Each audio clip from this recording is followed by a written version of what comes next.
Hungry for SVRA action? Well, the best way to enjoy classic auto racing is with a delicious classic from Mission Foods. Green flag your race-watching snacks with Mission's mouth-watering race day recipes. Try some of our tasty tacos, piled high nachos, fresh chips with guac, and more. So gear up your ride and fuel up those stomachs with delicious Mission Foods. Now that's too fast, too tasty.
Good morning, everyone. Welcome to Road America here in Wisconsin. We are very close to Elkhart Lake, which is, since the early 50s, been holding fantastic races in many different categories. In fact, TransAm have been coming here since the inception of the series back in '66, and we continue that tradition here today, and we will be featuring our TA and production classes later today, but we've also got a host of other races, including our first race of the day, which is the International GT race for mainly Porsches, and they've already had two feature races, but coming up is the Enduro race, which is a 1-hour Enduro race, and it involves all the teams that have been involved so far. It's been dominated so far in the first two feature races by Tom Pank, and we're expecting more of the same. Coming up, though, later, we'll have the likes of Andretti,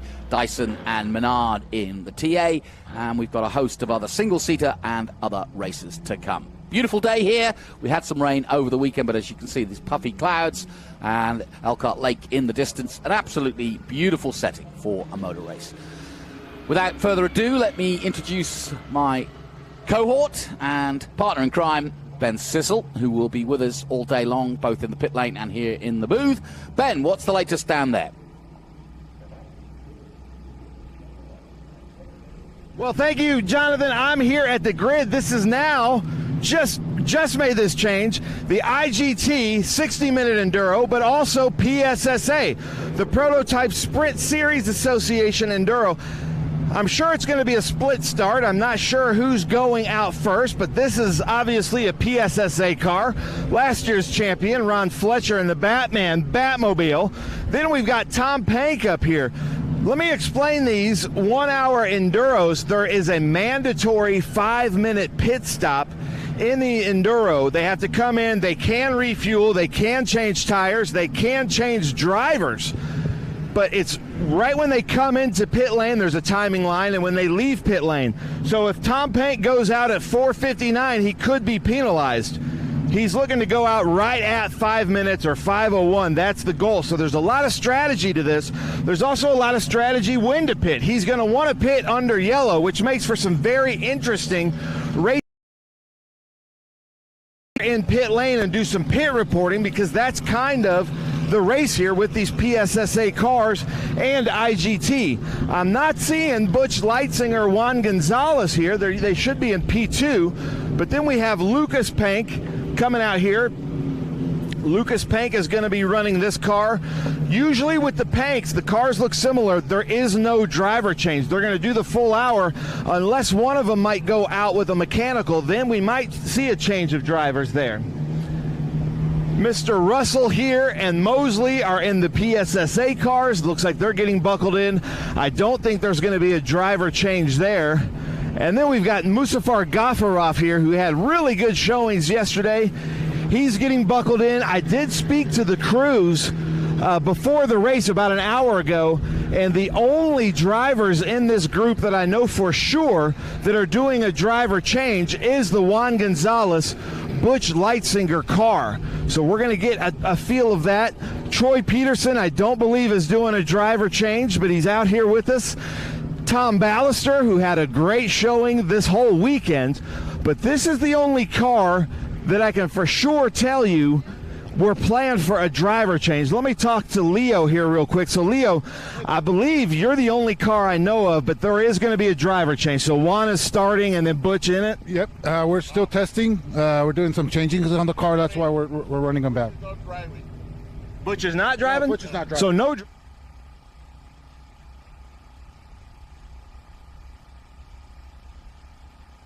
Not the 81X that he was in yesterday, because they're doing a lot of testing, is that right? Yeah, we're just testing this car. It's a brand new car, and we're doing some changes. Okay, awesome. Well, have fun out there, Juan. Then James Hammond back here. And I'm not sure, but I don't think... James Hammond, you're not putting anybody in the car, are you? He's nodding no. And then we've got the Stuttgart Cup cars. They got kind of left out yesterday, so I want to show the Stuttgart Cup cars because they're beautiful cars. So happy to have them here. This is Wes Wood. You can see from Wood Financial. Beautiful car, the WRR, the number 41. Then Bob Wyson, but you're not driving this car? Not today, he says. So it's only Bob Wyson here. Then we go back here to the 85 Ross Poole. Beautiful car here. And the Stuttgart, you'll be able to tell them the Caymans and the Stuttgart have this yellow banner on top of the windshields that makes them a little bit different from the red Mission banners that we see. Then we come back here, David Hampton, who we'll also see in the TA XGT SGT GT race today. But David Hampton from Bend, Oregon is going to be running this in the Stuttgart Cup. He's giving me a thumbs up. I don't think he's got another driver. And then the last one is the 38, Richard Manis.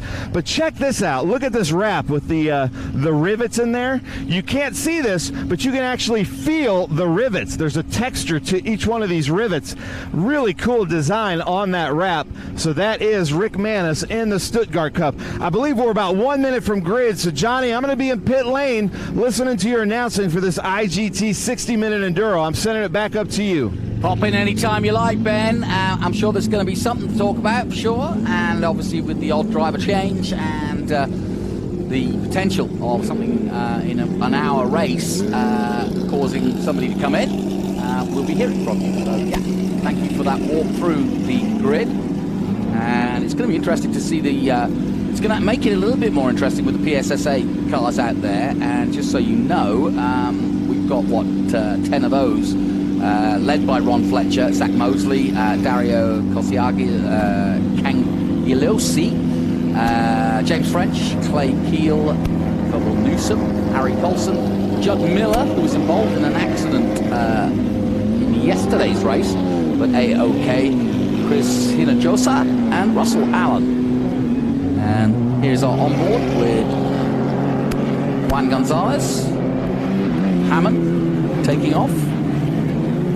And this is the third race, the third feature race. And you can see the wind's pretty high up and or pretty strong at the moment. But as you can see, it's set fair in terms of the weather itself. But so far, the weekend has been dominated by that day glow green of Tom Pank and Lucas, his son, right there behind him. And as Ben mentioned, they're not expecting to do a driver change in this 1 hour enduro race.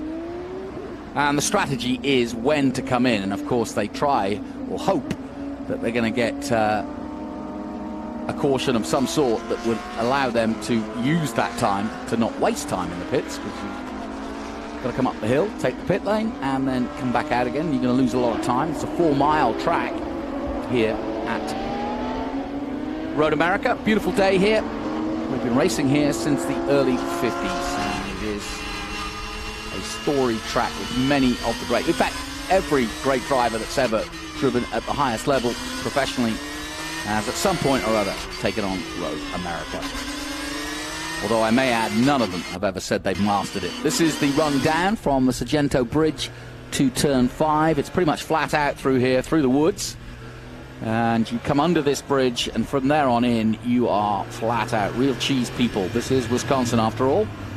RVs parked up on either side, and we're on board with Ross Poole at the moment. And we'll get some nice onboard shots. And I love this longitudinal, basically it's a G-force measurement. So as they brake and go from side to side, you'll see that measurement as we go on board.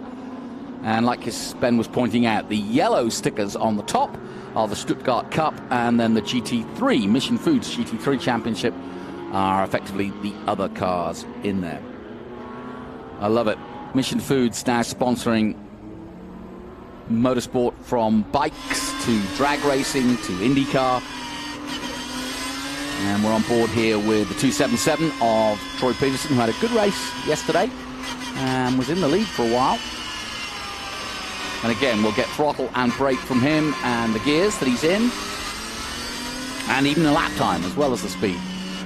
But yeah, I did note, I've just had the bios come through from Juan Gonzalez from Dallas, Texas, and he says, businessman, tortilla maker. It's a little bit of an understatement, seeing he owns Mission Foods, but yes.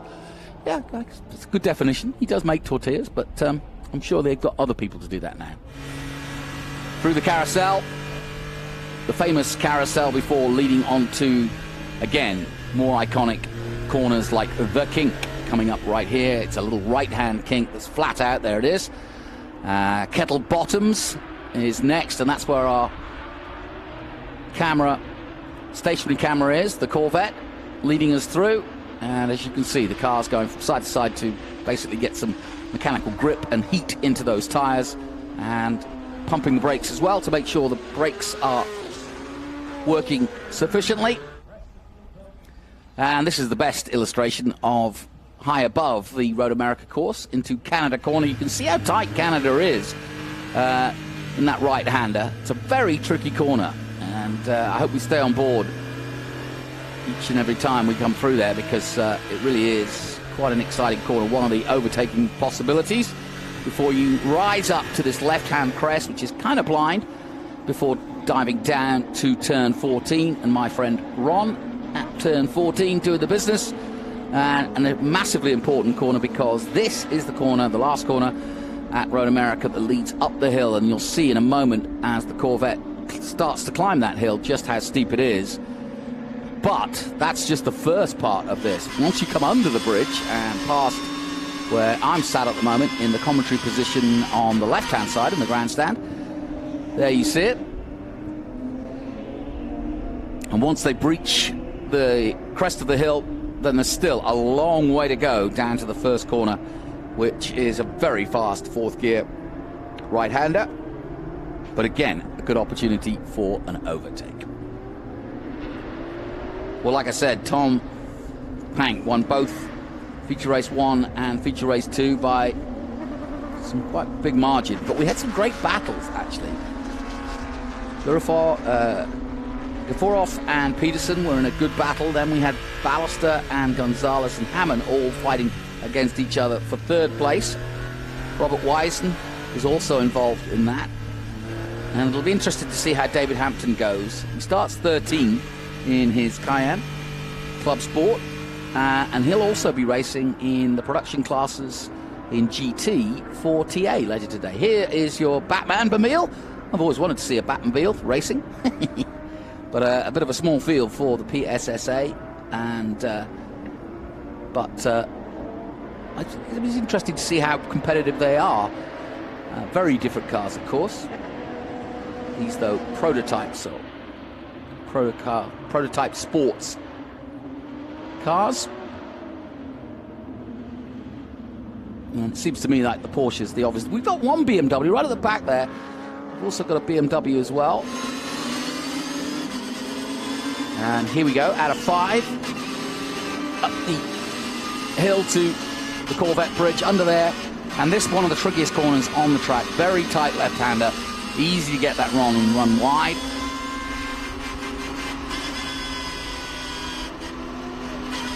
great onboard shots. We can watch the hands doing the work, which is what we like to see. And we just heard Butch Leitzinger, who was here yesterday, will not be taking part with Juan Gonzalez.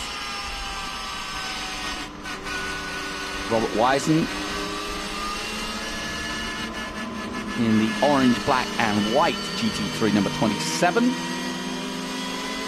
Raced in NASA and PCA in the past, but now here in IGT. Troy Peterson, who we're just on board with the Royal Pet team. He's a PCA national champion. He's also won several corner awards, so there you go. Nice to read the profiles of what they've been up to. So he's done PCA, NASA and SCCA, and is the business owner of Royal Pet Incorporated, hence the team, Royal Pet. So down the back of the track, second lap of asking. We should be going racing next, and I can see the lights on the Corvette are off. James Jim Hammond from Naples, Florida. Definitely one of the favorites for TLM USA. You can see it on the license plate. And been racing 17 years, Jim Hammond. And he's a regular to IGT. And the 2010 SCCA T2 divisional champion.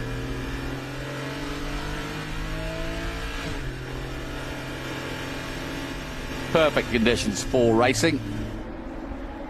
And one of the new members to IGT, we were talking to Ken Fengler, who might be joining me later, Mustafa Gafurov from Minneapolis, coming into the season. He's done the 24 Hours of Sebring with PCA and the 24-hour Road Atlanta PCA race as well. But it's his first year in IGT, so he's showing so far as we go back on board and they get ready to go racing. Here we go, the green flag waves and away go the Panks.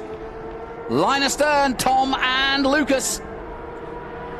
Peterson looking for a way past in the grey and red. Hammond jinks out to the inside. Good clean start. And on board with Peterson in, what, third place? No, he got second. Second place now, Peterson, so he did make it through. Nicely done. And he's got ahead of Lucas Pank and now goes in pursuit of Tom Pank as they go through the forest for the first time and down to turn 5. Heavy braking here and a lot of overtaking expected, and often happens right here, certainly on the inside. Hammond looking to the outside. And everybody nicely through there as the USAF Stuttgart Cup competitor at the back of this one for now.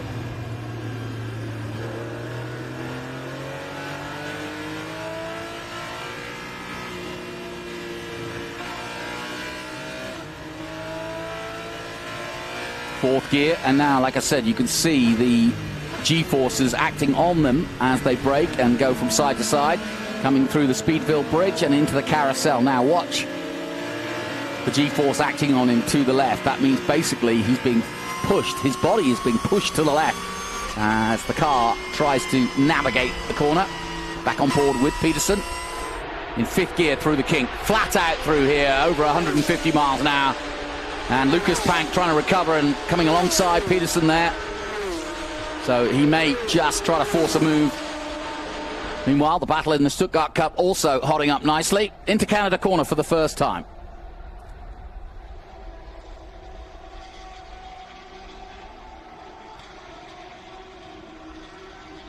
And the drone just misses out on that tree section, but you don't miss anything because they pop right out into turn 13, which is a relatively simple corner, and then turn 14, very important to get the drive up the hill as we go back on board with Peterson down the main straight.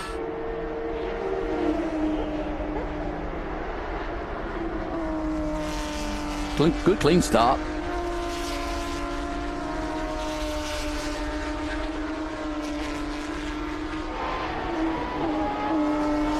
So Pank under pressure early on. Now, he absolutely rolled away yesterday, but he's not having it as easy. And, of course, this is a different race in many ways because they've got they've got Pank in the 42 in second, but actually it's Peterson right there that we're on board with now. He's in second, got ahead of Lucas. There's Lucas. Oh, no, he did get ahead. Well, there we go.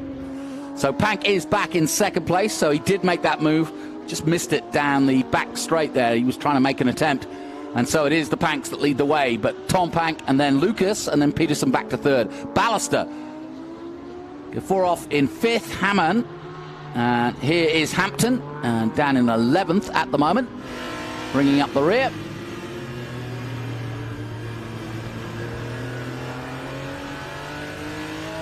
And it's always good to see the hands working. That's where the work is done.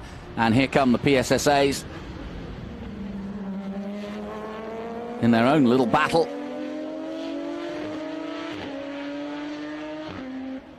In fact, they're all three together, as you can see, and they've decided to combine them, given that there were so few entries for them. They had a bigger entry yesterday, but today they've decided to combine with IGT. 6th gear, flat out for Peterson, still in third. And there is Canada corner. And here's that kink left-hander that I talk of. It's a blind crest over there. And Adam Andretti was telling me yesterday that's one of his favourite corners. He really enjoys it.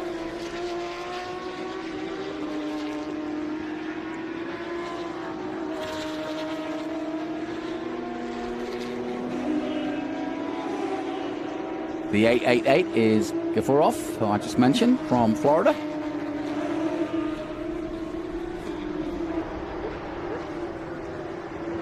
So he's attempting to make a move here into turn one. Comes up the inside. This will be a classic Road America overtake. He can't quite do it, though, this time. Lined himself up nicely, but couldn't quite get it done. And the 188 of Ballister holding him off nicely. And it's been a good weekend for Ballister, too. He's been in the fight for positions throughout this weekend. Under the Sargento Bridge. And then flat out down towards turn 5.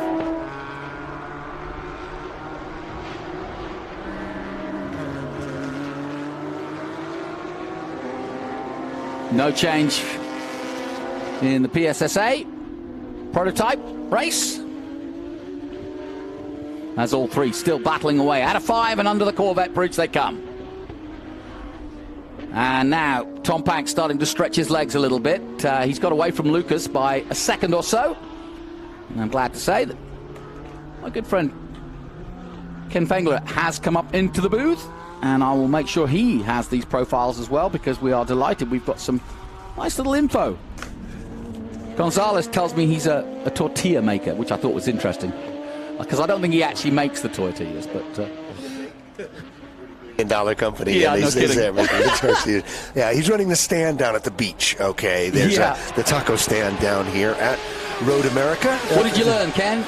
Welcome. Welcome. Thank you much. No, it's a spectacular day here at Road America. I have to say, I'm headed home this afternoon to Fort Lauderdale, and although it's a beautiful place, it's actually very warm. So I'm enjoying this last-ditch effort of clear, crisp weather, almost fall-like, and enjoying it. Yeah. So, and on track, we've got some hot racing going on, and father-son team. Pank and Pank, it sounds like a law firm, could be. Pank and Pank. Is, running out front, but good racing throughout, as we have had the first 2 sprint races. But I've got a logo for them, Pank and Pank making bank. There we go. I said, as I always say, Tom's got to keep it in the tank, okay? There you go.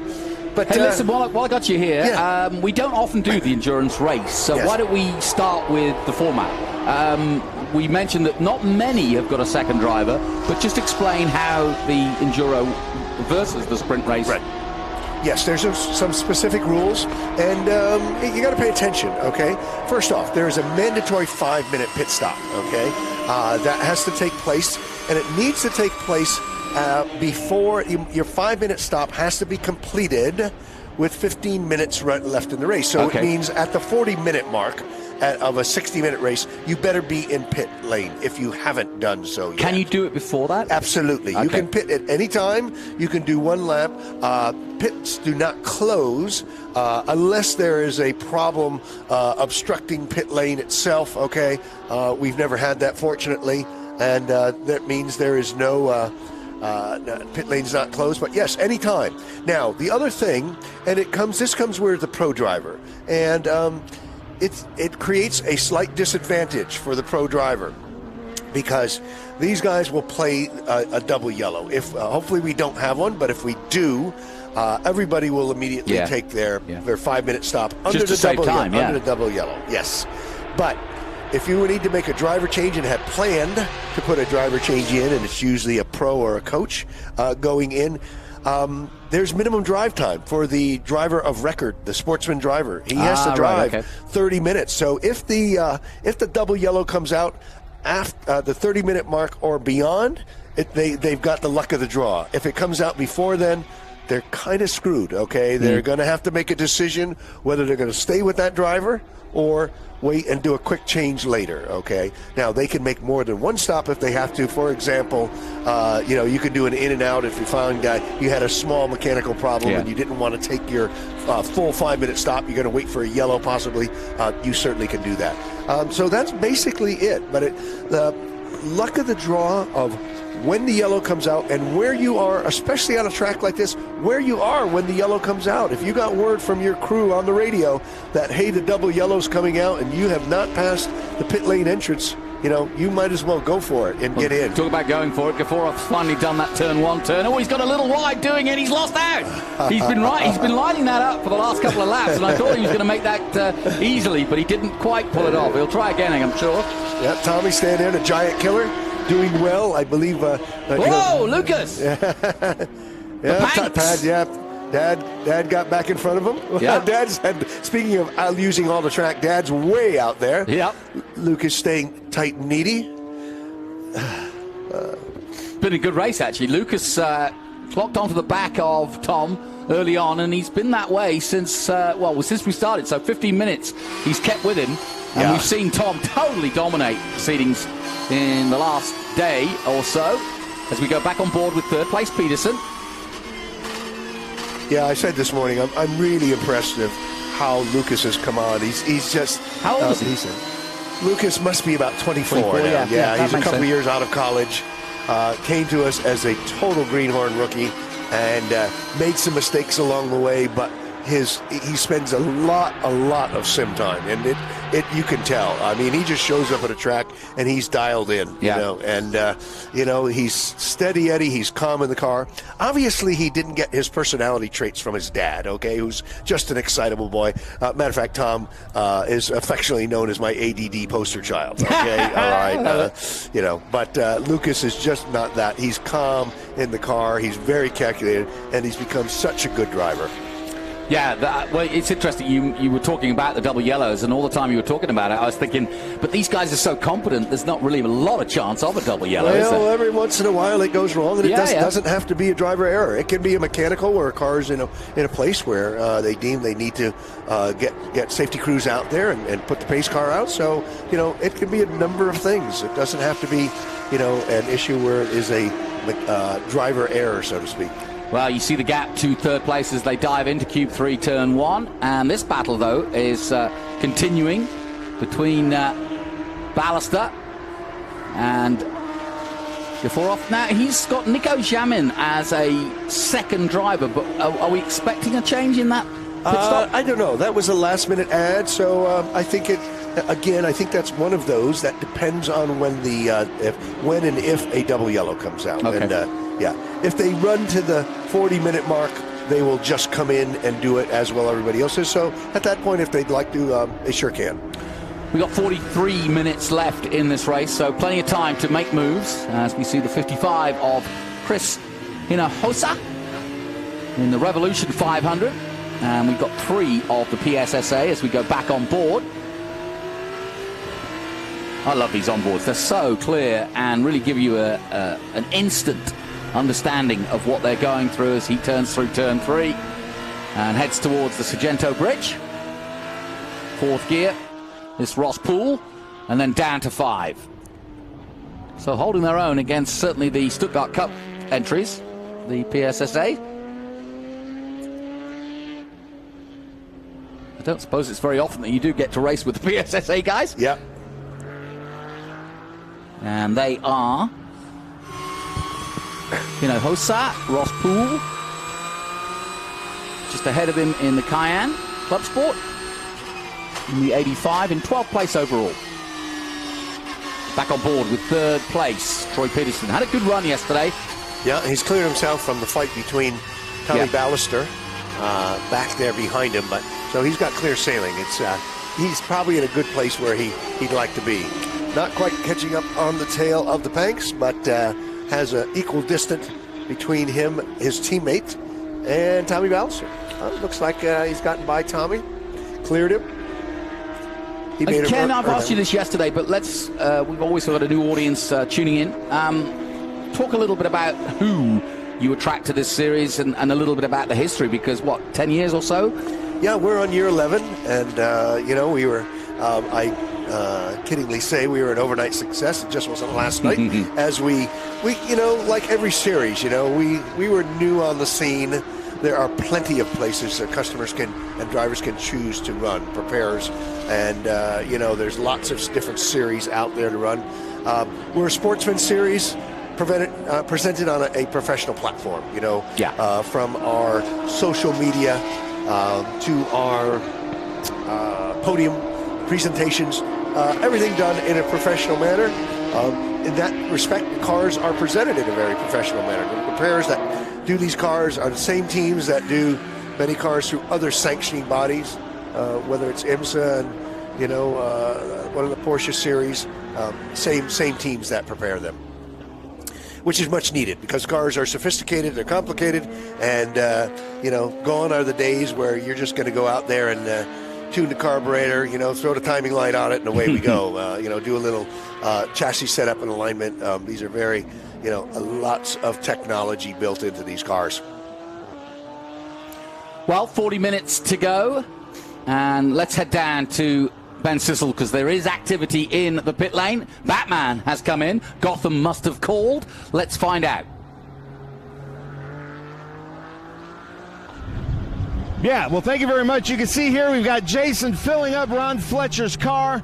Caleb put on his fire suit really quick to hold the fire extinguisher. They're doing everything by the rules. They have to have full fire equipment on with the gloves and the fire extinguisher. Ron Fletcher is out of the car, which is per the rules. The driver has to get out of the rules. I did see them remove the rear cover, and according to their Facebook last night, they had to do some late night work getting this car up and running. But this looks like Ron Fletcher, who was out front of PSSA, this is going to be his 5-minute pit stop, which makes it very interesting. There are a lot of rules to these pit stops, especially if they are refueling. I'm going to send it back up to you guys in the booth. And as you can see, Ron Fletcher in deep conversation there with his coach or his engineer. I'm not sure. I think it's actually his other driver. But, just having a quick chat there and keeping away from the fuel, quite rightly. And he'll be back in the car very soon. But that is his choice of coming in early and taking his pit stop. So they too are under that same rule. Good-looking cars, aren't they? Yeah. Yep. Gap between the Panks now up to 2 seconds, so Tom has recovered well, having had the pressure from the youngster.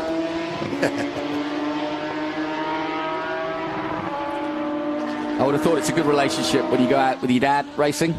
Yeah, as we said, we were at Indy at Father's Day 2 weeks ago, and we had 8 sets of father-sons racing with us. That's wild. Yeah, I don't think you would have put that in the Guinness Book. We actually have. We did a email blast, one of our social media blasts out to our customers the week prior, and listed all the father-sons that we've had run with us, and I believe there was about 16 sets of them that have run with International GT. Now that was an interesting pit stop because he didn't stop for fuel and he just came in and went back out again. So, yeah, which they can do. Okay, no change, and so back out goes the 55 of Hinojosa. And here's your Stuttgart Cup. Why don't you explain also how the format works? You've got the GT3 and the Stuttgart Cup here this weekend. Yes. There's also a Maranello Cup, but tell us what those are. Yeah, pretty simple deal. In the Mission Foods GT3 Cup Trophy, it is what I consider old school 911 based cars, okay? Yep. Whatever the designation, 991, 993, 996, we've had 991.2, all the new generations. To me, it's 911 based cars. It's that chassis setup. Love it. They've gone all in, haven't they, on the Batman thing? They certainly have. Yes, exactly. I guess it was strapping Ron Fletcher in. Better than the Joker. Carry on. Sorry. But and then the Stuttgart Cup is open to Caymans and other German manufacturers. We had AMGs, which would fall under the Stuttgart Cup banner and can compete because you had a BMW on the yes. I was surprised they weren't running the rest of the weekend. They ran on test day with us, and I kind of thought they were going to run with us. Also would be in Stuttgart Cup. Mission Foods GT3 Cup is the only one that is brand and model specific, okay? Just as the Stuttgart Cup is more broad, and we do welcome them, and we're not just a Porsche, Ferrari series. We are open to other brands. For example, the Maranello Cup, which we've had numerous Ferraris in. We've had Lambos, okay? In the Stuttgart Cup, we've had Audis, AMGs. And so a few R8s out there? Yes, exactly. So it's a much broader spectrum for the championship. They gain championship points. And but it is still because on any given Saturday, I remember years ago, and I get it, the pure numbers of Mazdas that were run and they said on any race weekend they had the numbers, but I would say probably followed close behind had to be a darn Porsche. I mean, everywhere you go, you see them, and they built a huge customer base, not only retail but in racing, and their engineering, their reliability, and their service to their customer has been really key to, and that's been a problem with some of the other manufacturers. We've had teams that have wanted to run other cars, and the parts availability or support has been such when teams get frustrated and move back to, let's say, a Porsche, just because they don't have the support they feel they need. What I like about the IGT Championship also is it is got that relaxed feel. It's, I mean, if you tuned in and you just came across this, you'd think, oh, is this IMSA? But no, but the level of driver is such that any one of these drivers could be in one of the IMSA classes for sure. But what you find is that you do get professionals like Butch Leitzinger and Pippa Mann and many others who come and use this to coach gentleman drivers to be better and get closer to being a professional driver. That's the great thing about motorsports. I read an article, and years ago we were doing this, and my longtime friend and business partner Derek Bell, says, when Derek was out there teaching people, said, where do you get the chance of a 5-time Le Mans winner, 2-time World Endurance Champion in the car next to you, working with you? And only in motorsport. Only in motorsport does that happen. It doesn't happen in football. I mean, what a legend. It doesn't happen in baseball. No. It hardly even happens in golf unless you pay a lot of money. I can assure you that if you went on the soccer pitch today, you wouldn't find Lionel Messi on the sidelines going, hey, why don't you try this? Yeah, exactly. No, Derek Bell, absolute legend. I think how many times winner of Le Mans? 5-time Le Mans. 5-time Le Mans. 5-time Le Mans. Brilliant. Yeah, right. Great guy. So, not taking anything away from it, Butch's resume is huge. He's such a humble, low-key guy, and many of these drivers that do. The thing with International GT, as you mentioned, in sports car racing, and I was involved in IMSA many, many years ago for lots of years.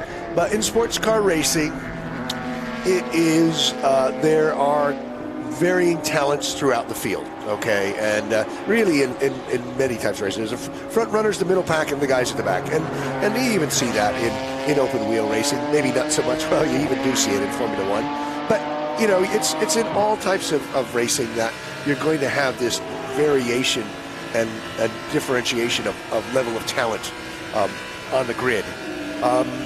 As I say, though, we see them on the way up and we see them on the way back down, because we've had numerous guys. Right now, we'd like to wish all those teams and drivers that there are numerous ones that have competed over the past couple weeks in other series and have done well. Started in International GT or came up. Off goes one of the PSSAs. We're right on board, just at the perfect time. Yep. That was a spin, and I don't think it's to win. Nope. But, it's great to see at this level, the varying people that come out. I mean, you mentioned that. I was recently at the Miami Grand Prix and covering the Porsche Carrera Cup North America, and David Twatty was there. Yes, David was there. Scott Blinn was there. Yep. Yeah, Scott won our championship a couple of years ago. He's been out in 2 other series. He's promised to come back, but I get texts from him every now and then. Say, Ken, I really miss the IGT paddock. They've gone on, and that's where we maybe try and be a bit different. That the camaraderie and sharing of information. We were at Lime Rock last year, and we had a guy come out. We had a local kid who was very fast, and there's a guy there who was capable but was not getting it right. He went up and said, "Hey, let me show you something here," and he showed him, and he was off and running. And he didn't have to do that. It was a competitor of his. He went up and he showed him, and he said, here's where you're getting it wrong, and he set him right, and off he went. I think that's the overlying positive, if that's the right word, of the whole of the Pirelli Holdings motorsport empire, if it were, from SVRA to Formula 4 to Formula Regional, and of course TransAm, is that you've got that paddock where people are friendly, people are working together for 3 or 4 days each and every race meeting, and they do swap stories. It's a very family orientated paddock, and you're right, it doesn't matter whether you're Brent Cruz and you're the champion and you're only 16, or you're Adam Andretti and you've been around the houses and part of the royal family of racing here in America. Everybody's got something as an input, and the likes of Rafa Matos and here Troy Peterson and many others, all happy and willing to invest time in other people. Yeah, there's a new battle that's come up. Mr. Peterson has to step it up now. Well, this is the battle for 3rd and 4th. Yeah, Gaforov right behind him. They're teammates, are they? Yes, they are. Out of Goldcrest. Great team that has supported International GT here this weekend. Well, Gaforov trying to make a move, and he made a move earlier at this corner, but he then went wide, so I think he's going to think wisely to it. Peterson's tough competitor, Troy Peterson, and now they've got a bit of traffic, so that might be where Gaforov makes an advantage, but no, they both got round him from the Stuttgart Cup. Good awareness, thank you much. Yep. And another pit stop for PSSA. That was our spinner. Yeah, that was the man that spun in 55. I mentioned Goldcrest. Shout out to Bob and Steve, the Goldcrest principals. That maybe they're sitting in their living room just watching the telecast and watching their customers go around because they're not here this weekend. Okay. But most likely not. They're probably at another racetrack supporting some other customers. Chris Hinosa is the PSSA driver in the Revolution 500, who is making his pit stop and refueling. And we're getting closer now. 30 minutes in, we're getting now down to when we'll start to see some pit stops. And that's where it becomes a strategy, isn't it? It's when to pit, how the traffic works. Though with this relatively sparse field and this long 4-mile track, I don't think traffic's going to be an issue this weekend. No, I don't think so. Yeah, I don't think that will be the problem. Timing the pit stop, if you're trying to get it down to the last possible second, which I don't think is a wise choice to do, because if you get out, you could be short on a pit stop on getting in pretty easily. I mean, if you didn't get the word on your radio or whatever, you may find yourself with 20 seconds left to get to the pits, and you may not have that time. Let's head down to the pit lane. Yeah, we'll see. Let's head down to the pit lane. Ben Sissel's got the latest.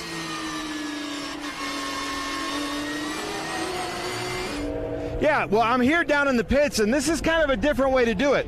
Somebody came over the wall to fill up, but the driver, Hinojosa, is actually got out of the car, but because he's fully dressed, he became the fire extinguisher person, which is kind of a neat way to do it, but looks like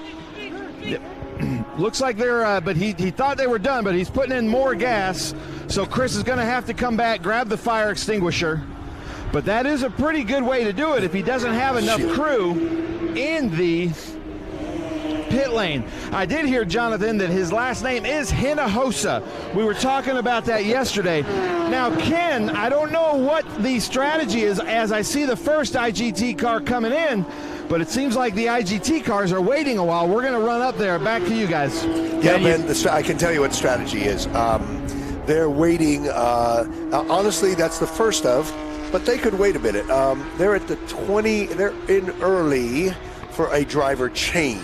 Okay, they're at 29 minutes, so they're a minute early. So unless they stay in an extra minute, which is not good, they're not going to be able to do that. So we'll see some rule breaking. Yes, it is. Fun. Just by bit, yeah. So we'll see what goes on. What you in Hinojosa, you were pointing at something. What were you worried about? I was looking at the visor just to make sure it was all the way down. Good man. Ever working. Yes. So here we go. Yep. This is Gaffarov in the 888 is out, and there is a driver change. Yeah. Yep. So no, actually, I looked at and they were okay. So they're good to go on a driver change. So this should be Nico Jamin. Yep. So he will go out at the 35-minute mark. And yes, driver change, and they were within the limit, so they're all good there. The other cars will wait until the 40-minute. You know, they've got about 10 minutes to play to see if that, track doesn't go double yellow. But they're not. Ballister is in as well. I think that was Tricia TLM crewing that car, judging by the hair that came out of the helmet. Meanwhile, Peterson still pedaling away and still in third place because there's no change. The Panks haven't come in yet. So it's still the same at the front. But we've got some changes as Nico Jamin comes into the 888 and Thomas Ballister in the 1888 is just making his change, but no change to, there you go, Nico Jamin. But no change to driver in that 188 car. Yeah, so he'll just wait out till he gets to 35, yeah? 35, yeah. And they timed that stop perfectly. That was timed right at the 30-minute mark in, so good on them. It worked well for them.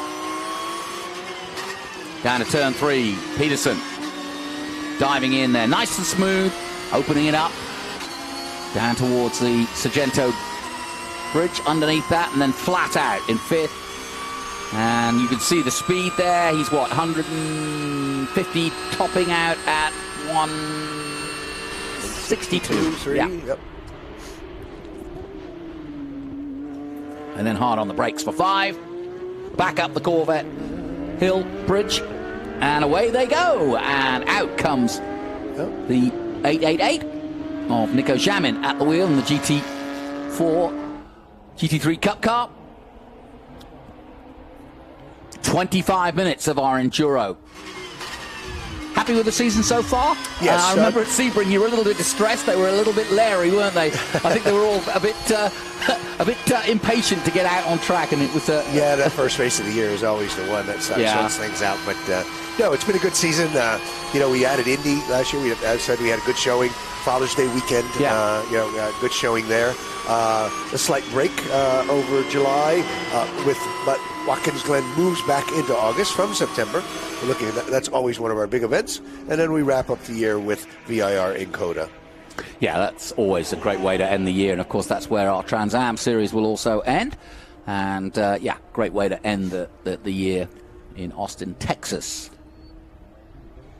Beautiful day here. We've had quite a lot of rain over the weekend. But I'm sure many parts of the United States still dealing with the heat. And heavy rain as well. So it's been an interesting weather front. We've got a lot of wind here today. And it's blowing up the hill into turn 1. So I think that's another reason why several of the drivers missing their braking points going into 1, or maybe this is the corner I'm talking about, into turn 1 here, with that heavy, strong wind blowing them towards turn 1, sometimes can put them off. Through goes the 95. And that's Zach Mosley in the Revolution A1 500 SC. There he is. Don't know if there's any relation to the other Mosley who races in the Carrera Cup. Peterson down to 5, under braking.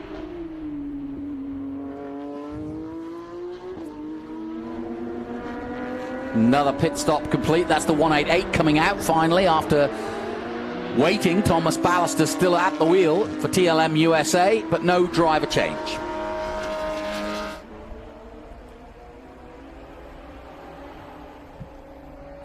And do they transport their cars individually, or do you do it en masse? Individually by team, okay? For example, Gold Coast has 2 cars here.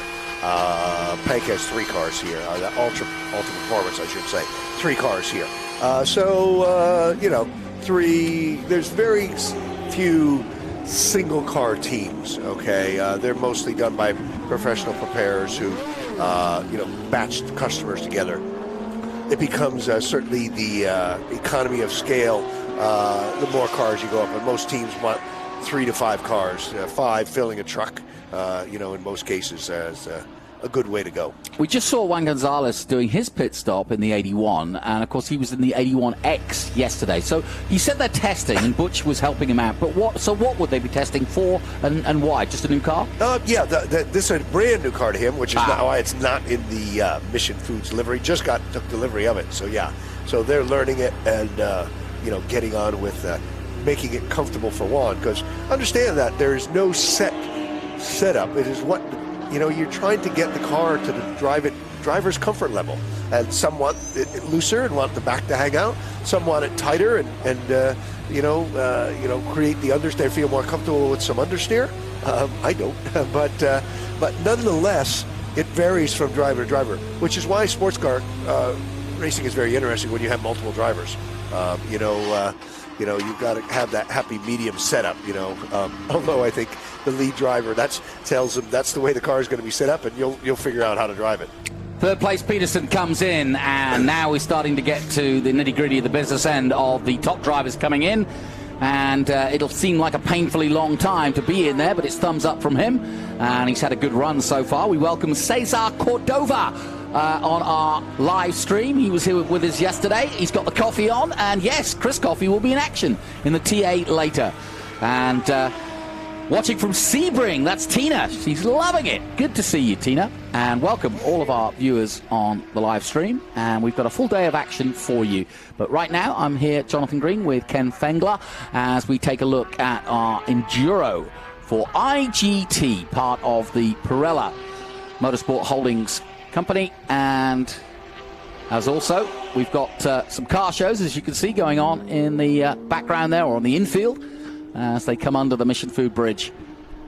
Yeah, I think Tom just cut his lap, but looking at the overall time, and I'm not official, but I think they should have came in on that last lap. Yeah.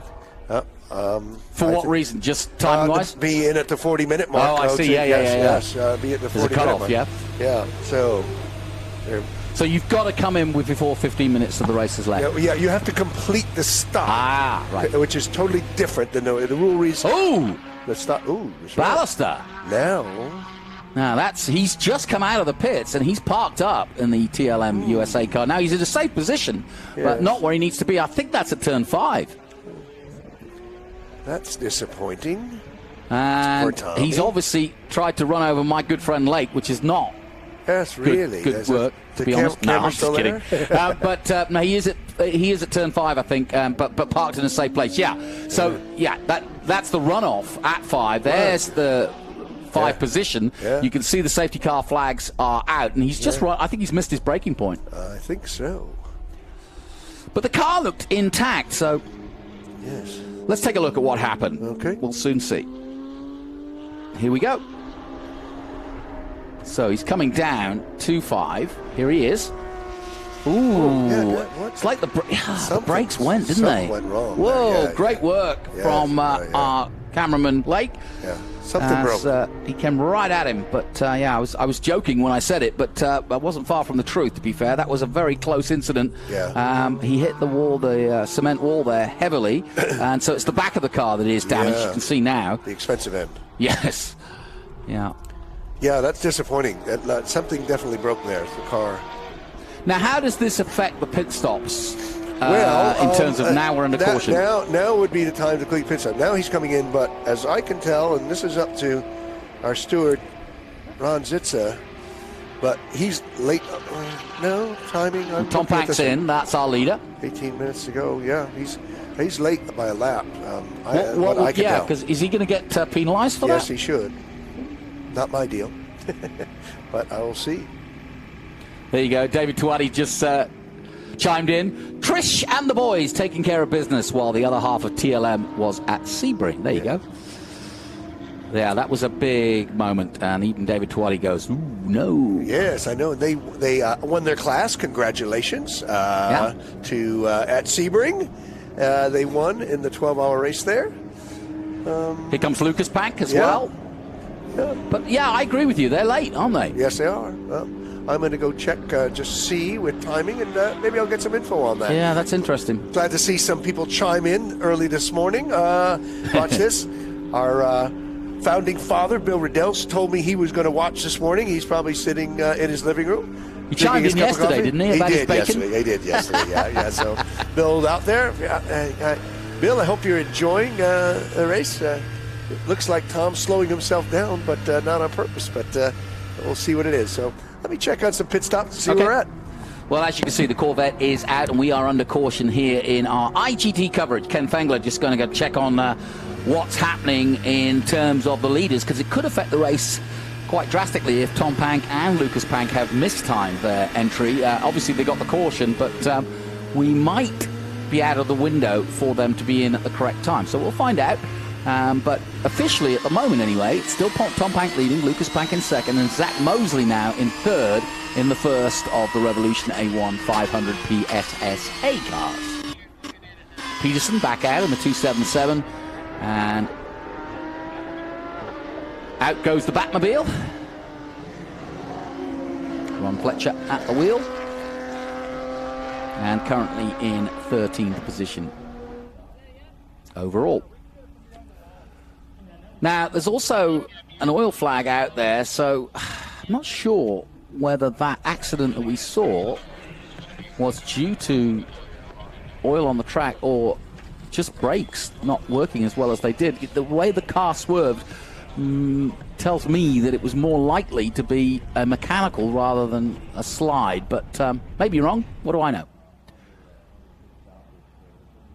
But we have heard from race control that one of the PSSA cars did drop some oil, and that's why that flag is out. So it could be a combination of both, just slip sliding. And yeah, that's the reason we're under caution, is there is some oil down at turn 5, and so therefore they've got the flag out there to warn.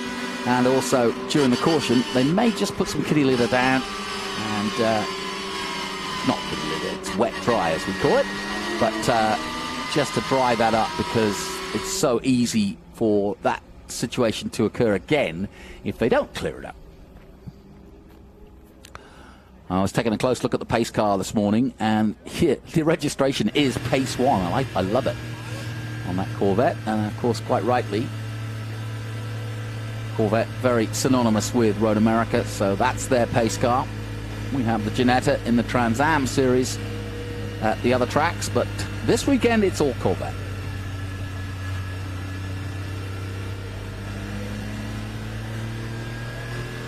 And under the Speedville Bridge and into the famous carousel now. Officially 15 minutes, just under, left in this race as the last of the 3 PSSA cars comes in and out, the 95. And I don't think, again, any driver change. That's Zach Mosley, who had been running as high as 3rd position. Well, Bill Riddell has commented, "Great race," he says. "Morning, misfits." That's Skonda Tech. Good morning. We officially take that moniker, no problem.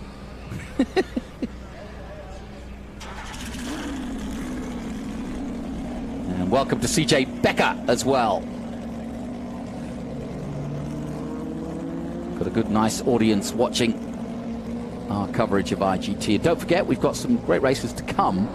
And of course, it'll be our feature race, which is TA and GT, coming up later in the day. We've also got some Formula Atlantics and some FRP 1600s coming up next, and then there'll be also the PSSA race, which I'm interested to see. I've got a feeling that now will be not run in the same slot as it was due to run, which was 11:25, and obviously this replaces it.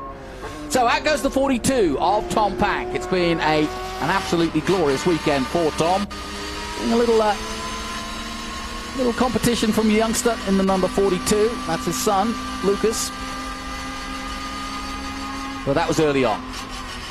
Before the pit stops, he stretched the lead to just a couple of seconds and made himself a clear leader. The Base Saver Technologies cars in the green and blue, very distinctive, out on track, can't miss them. And interestingly, the Stuttgart Cup cars all now at the front, so we've got an interesting group now as the others make their pit stop and get back out on track. We're still under caution, and that was because we had a car go off at 5, and we believe that oil was put down by one of the PSSA cars, which caused the Porsche to go off. So while we're under caution, we'll take a short break here from Road America. Join us after this when we'll resume racing.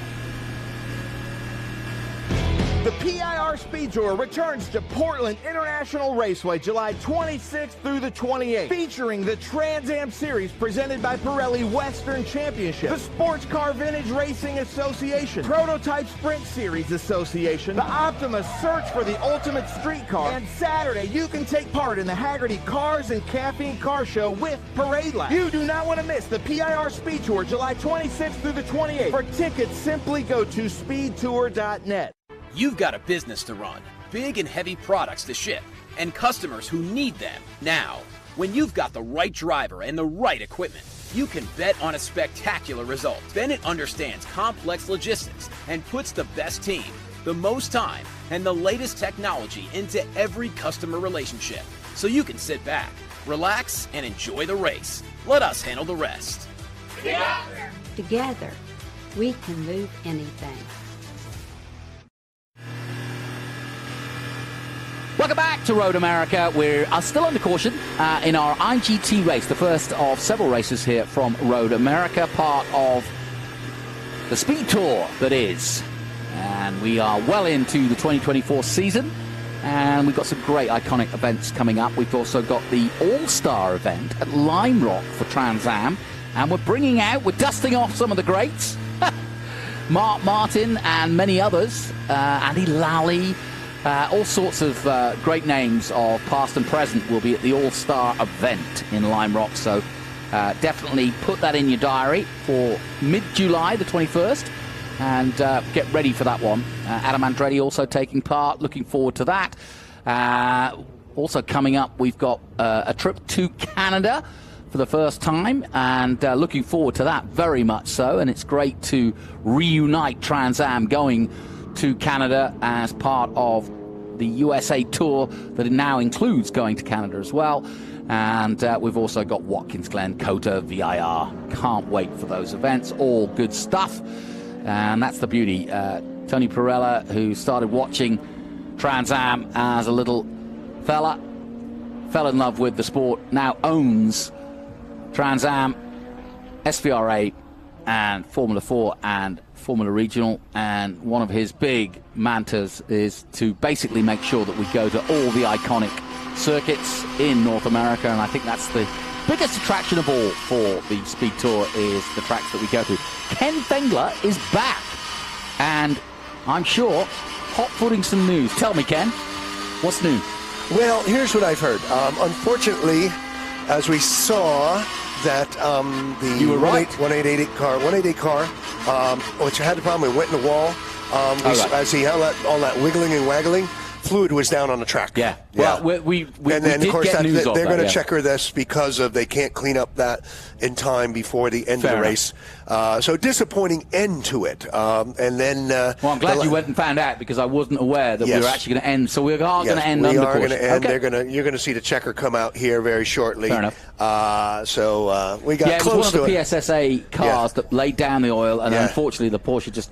Well, it looked kind of mechanical at first look, but that's what you'd think. But there was no flag out. But unfortunately, he was the first guy to find the oil, and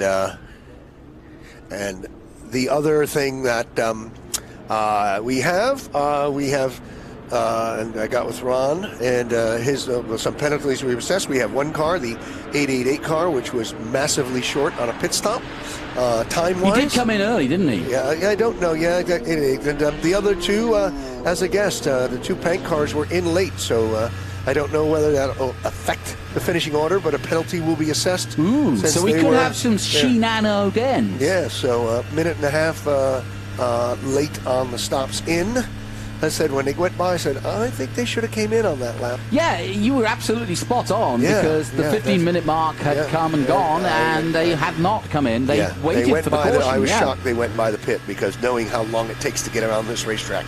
So, a bit of a disappointing end, but nonetheless a great weekend of racing. Yes, fantastic. Great races, and we just had a comment from Bill Riddell saying, great race. Yeah, so if he's happy, we're all happy, right? To this point, it really has been a good weekend. Well, while we've got this moment, quickly tell us what next for IGT, and if somebody's interested, having tuned in, tell them how they can get involved. Yes, our contact information is on internationalgt.net. Julie, my able assistant, way more capable than I am, as always, talks with many of our customers and gives them lowdown, but they contact myself or Julie. And we're on to Watkins Glen, but we're also in the planning stages for 2025. Within the next week, we are huddling up to get together on next year's schedule. Many of the racetracks, which are the best in the country, will be on, with maybe the addition of one or two. So that's what we look forward to in 2025. There we go. That's Ken Fengler, who runs the IGT Championship and has done so for the last 10 years, now 11 years. And it's going from strength to strength. And, not the way we wanted to finish this one, obviously, but you do not want to be running down to turn 5 under braking with oil down on the track. So they will clear that up, I am sure. But it is unofficially a win for Tom Pank in the 42. There he is. And Lucas Pank second. But there could be a question mark over when they came in. Yeah, that'll be looked at. And any rate, again, thank you on behalf of our marketing partners, Pirelli and Mission Foods. Thank you for this great SpeedTour event weekend. Our official sponsors, Fixie Wheels, Detroit Watch Company, and our official vendors, Sunoco Race Fuels, Speedcom Communications, Stand 21. Thank you very much. It's been a fantastic, beautiful weekend here at the National Park of Speed, and we look forward to being back here in 2025. Thank you, Ken. And yes, we finish under caution, and at the unofficial, it's Tom Pank, Lucas Pank, and Mustafa Garofov and Nico Jamin, but they may get a penalty. We'll find out, and we'll let you know as the day goes on. We'll take a short break. More action to come from the Speed Tour. Stay with us. Thank you, Ken. I don't know what it is. I totally feel like I'm a kid again when I get on my buzz bike.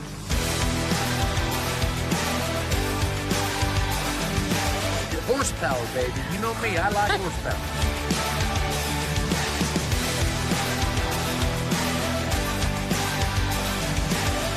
We no longer bring golf carts to the racetrack because we have buzz bikes.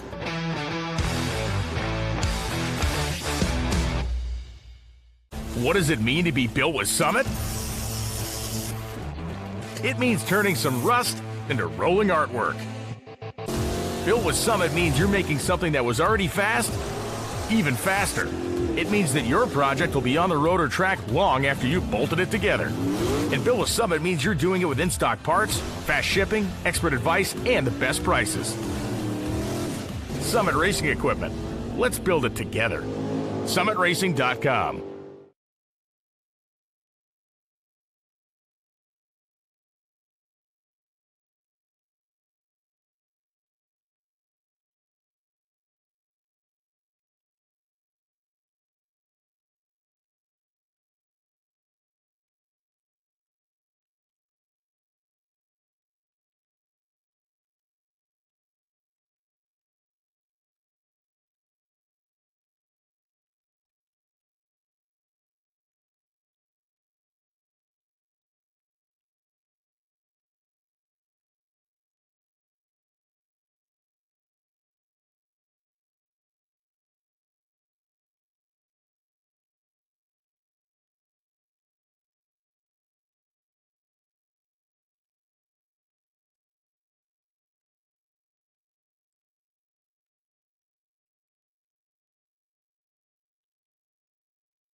Welcome back to Road America. As you can see, it's an actually glorious day as we look up from turn 14 up the hill to the main straight. And we're just waiting for our next race coming up, which will be the FRP Formula 1600s coming up. And as you can see, this is what's going on aisle 5.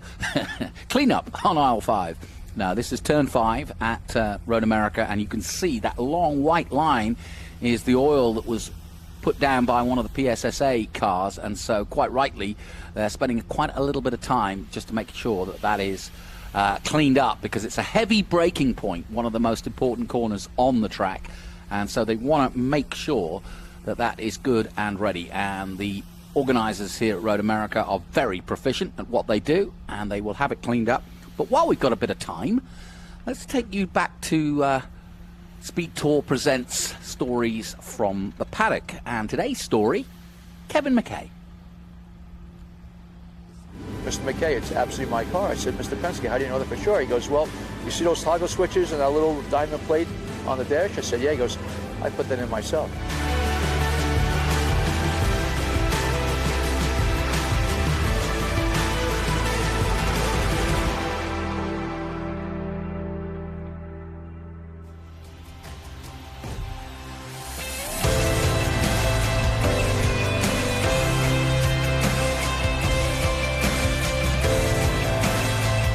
I have a Corvette restoration facility called Corvette Repair Incorporated in Valley Stream, Long Island, New York.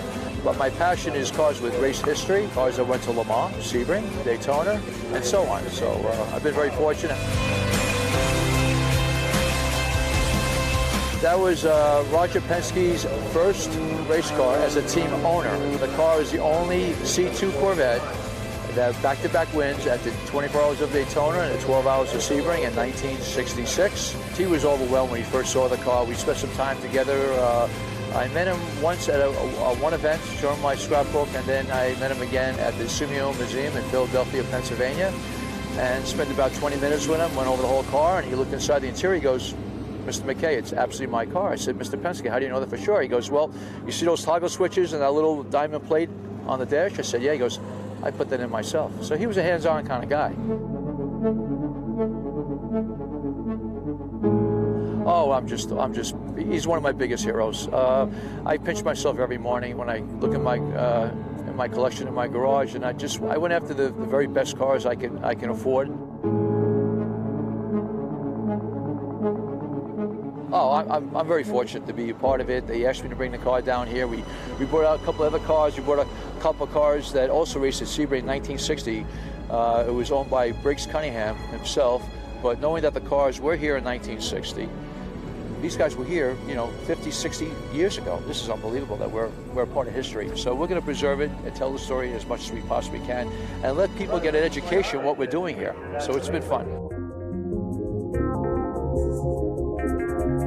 His goal was to win Le Mans. He went back there in 1960 with a guy named Azura Duntov, who was the father of Corvette. He special ordered 3 Corvettes out of a place called Harryman Chevrolet in New York City. They got very, very special treatment behind closed doors. Got special motors and special heavy-duty features and double sway bars and the whole 9 yards. And he went over there, and actually, the record held for over 40-plus years. The number 3 car actually was 8th overall and first in class. And the cars here today, all 3 Cunningham cars have survived.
Test. There he is. And just you heard a test there, and I'm delighted to welcome to the booth once again Ben Sissel alongside me. And actually, we've got one of the fathers of the competitors in this particular race, and that is Kevin Hauk. And of course, we saw Ayrton in action yesterday in a very lively FRP 1600, and we're hoping for more of the same as we get ready for our feature race for today. And the cars on the pre-grid. Welcome, first and foremost, Kevin. Delighted to have you on board, but great insight. But the boy's doing good.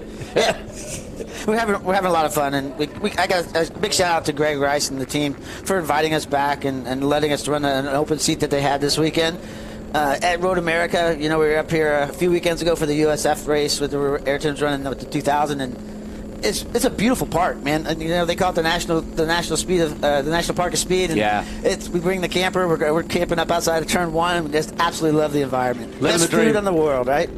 Well, why don't you tell us? We've got a little moment before we get into the nitty-gritty of the racing. Why don't you tell us about Ayrton's career and his love for this sport and what you've been doing to get to this stage? Yeah, the funny thing about Ayrton, right, is I never wanted him to get into motorsports. You called him Ayrton. What were you expecting? Well, exactly, right? But, boy, when you name a kid Ayrton, then you stick him into motorsports, boy, the expectations are high. Yeah, that's true. You know, so actually I raced here in shifter karts a long time ago. I did some racing, got out of it, went into dirt bikes, and I really wanted Ayrton to get into the dirt bikes. When I saw what they were doing in dirt bikes, I was like, we got to get out of this as fast as we possibly can. So we started karting, and you know, he's been karting since he was 14, actually 12, excuse me. So we did a lot of local scenes. We're at the Newcastle Motorsports Park here in Indianapolis. Lucky to have some amazing national talent right in our backyard. So we're able to maximize the seat time in a go-kart. And then we went to the Lucas Oil School for our first school, and it was actually here in Road America. It was down here. They used the back half of the track when he was 14 years old. And it was really an eye-opener. He enjoyed the karts, obviously, but boy, there's a lot of difference between racing a go-kart around a racetrack and racing a car around a racetrack. I need to ask you a technical question. I'm seeing two cars go out with driver's left sticker tires, but driver's left only. What is that about? Yeah, so the FRP allocation is 6 sets of tires total for the weekend. So you can mix and match as you want. Because of Turn 1, the carousel, Canada Corner, and 14, you're really hard on those left side tires. Especially the carousel. The carousel is about a 220 degree. Yeah. It's not a 180. You know, it's around, and then you're at such high speed, you're really pulling the tires the whole way around. Yeah, you'll find the top 4 or 5, like from the race yesterday, will be flat out during the carousel. So they're really pushing that left front and left rear. So because of that, what you'll do is a lot of teams will put the news on the left side today, and then or this morning, and then they'll alternate the best 4 for this afternoon's race because you only get 6. Now, driver development, Jonathan and I get to work a lot with F4, and now this new JS F4, which is an open wheel class run by Scott Goodyear, who is like focused on driver development. But watching this F1600, really, Jonathan and I, as fans, not super involved, this is such close racing, but I can't accentuate enough the discipline of these drivers. They never seem to get their wheels locked with each other. They know where each other are. They give each other the room that you need to give, but sometimes that room is a few inches, but that's all the drivers need, especially up front. Yeah, no. You got to remember, these kids have been racing each other either in go-karts for probably the last 6 to 8 years. So they're not new to each other, and they're new to racing with each other. So they're very respectful. They also know that dad's back in the paddock, and if they mess up that car, somebody's got a budget to pay for the damage, right? And so they know that, and quite possibly they are chasing a championship.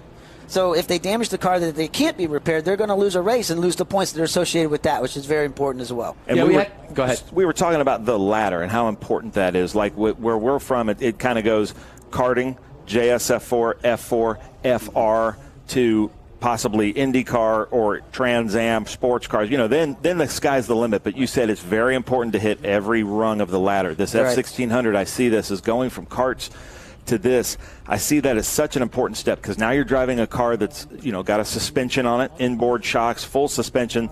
Very difficult to drive a slow car fast with momentum. You're learning the momentum driving, the corner, the speed in, the speed out, all of that stuff. But then also just that wheel-to-wheel awareness that you don't get in other series. The wheel-to-wheel awareness, I think, is probably unmatched in F1600. Yeah, absolutely, right. So the mechanical grip is something you do not learn in a go-kart. It does not have body shift. It doesn't roll. It doesn't rate. It doesn't matter how you apply the brakes or how you take them off.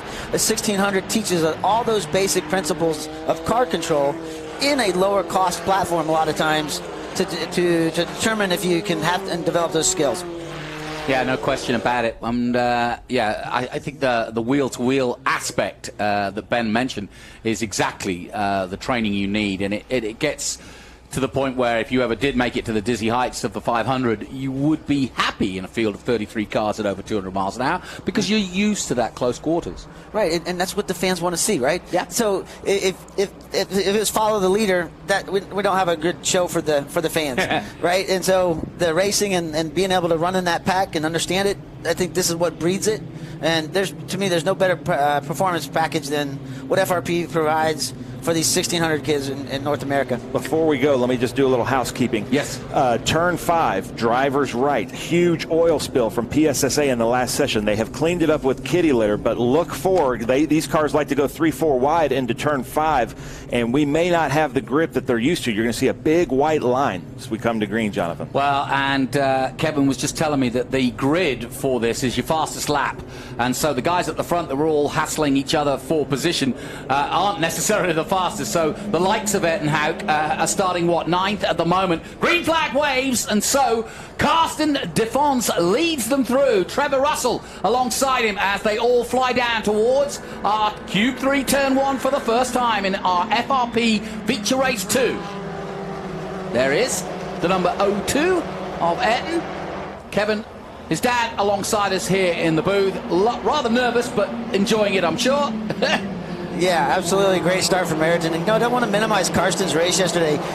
He was really up front quite a bit. He made a small mistake in turn 6, but excellent drive from Karsten yesterday. So I expect him to have a little bit more emotion this morning and really drive it, obviously, out to the front and away he goes, right? Yeah, and we're about to come to this section. This is turn 5. There's the kitty litter that you were talking about, Ben. They're starting to come over it now. Let's see if anybody's a little bit more cautious than normal. No, they just went straight for it. And Ayrton Hauk, what a start!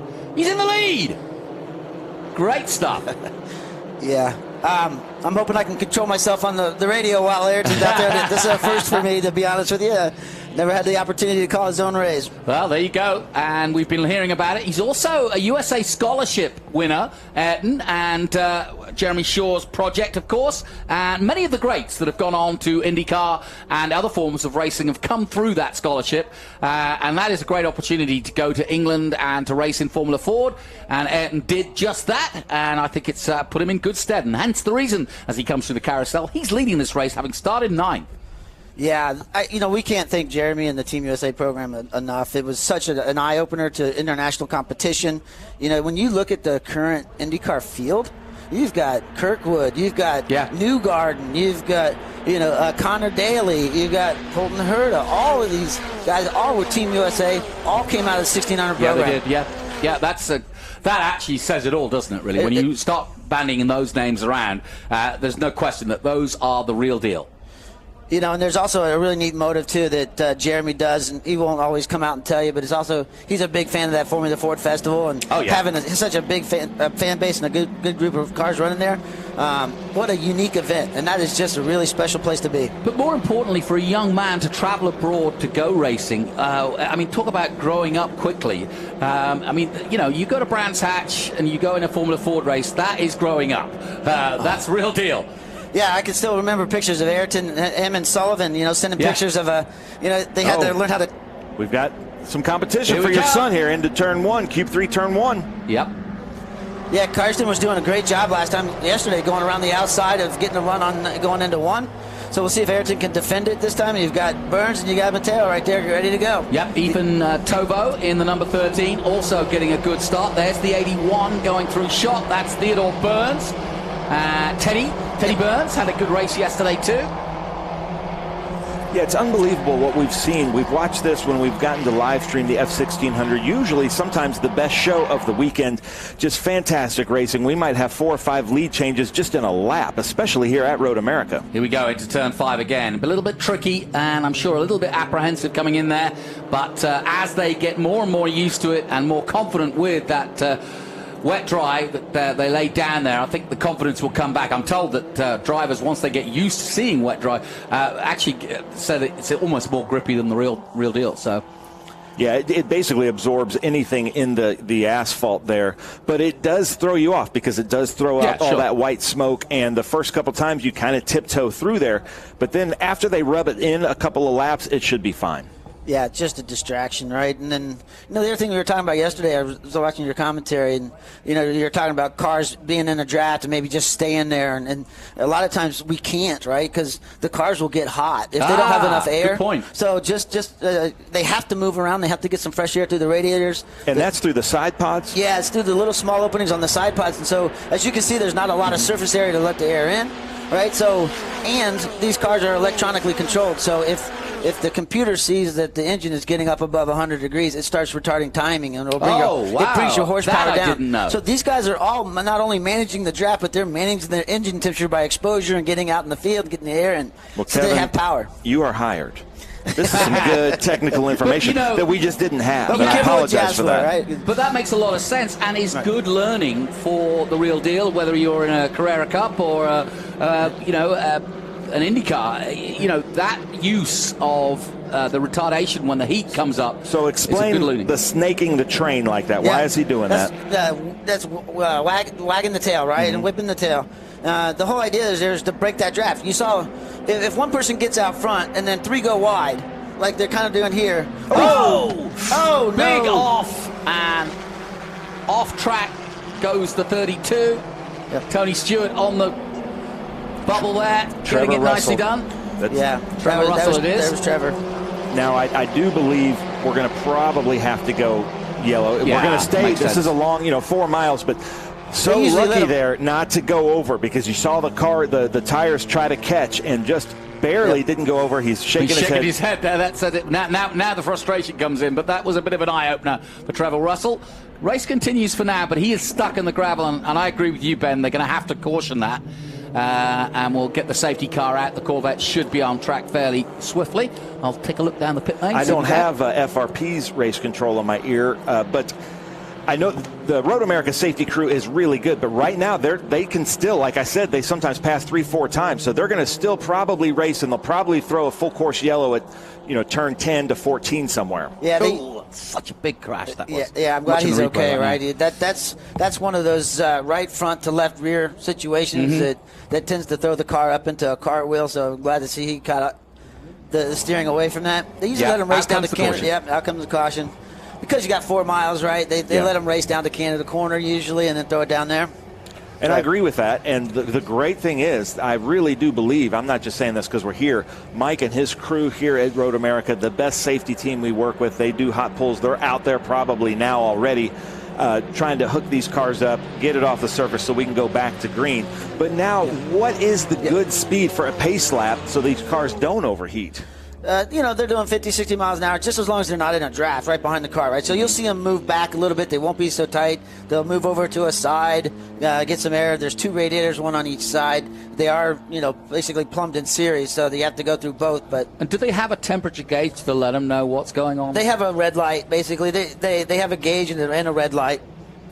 This is the first I've heard of a race car kind of automatically doing that once you drop or raise above a certain temperature, that it takes the ignition down, electronic ignition, I'm guessing, Right. Basically what it's doing is retards the timing, so you don't make as much power, but it protects the engine from destroying itself. Good to know, yeah. Yeah, because in TA2, I was just talking to a team the other day that they actually find the driver if the driver's unaware after a certain temperature, because just the amount of rebuild they have to do now on that engine.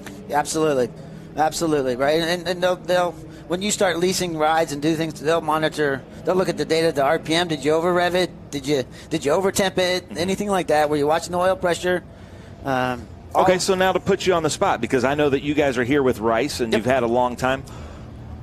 Give me an instance that this has happened with you guys, or that you've heard of. Before you answer that, though, I'm just going to take another look at that accident, nice. and then we'll get Kevin's take on that, because I want to see this happen again. And just, Kevin, what do you see?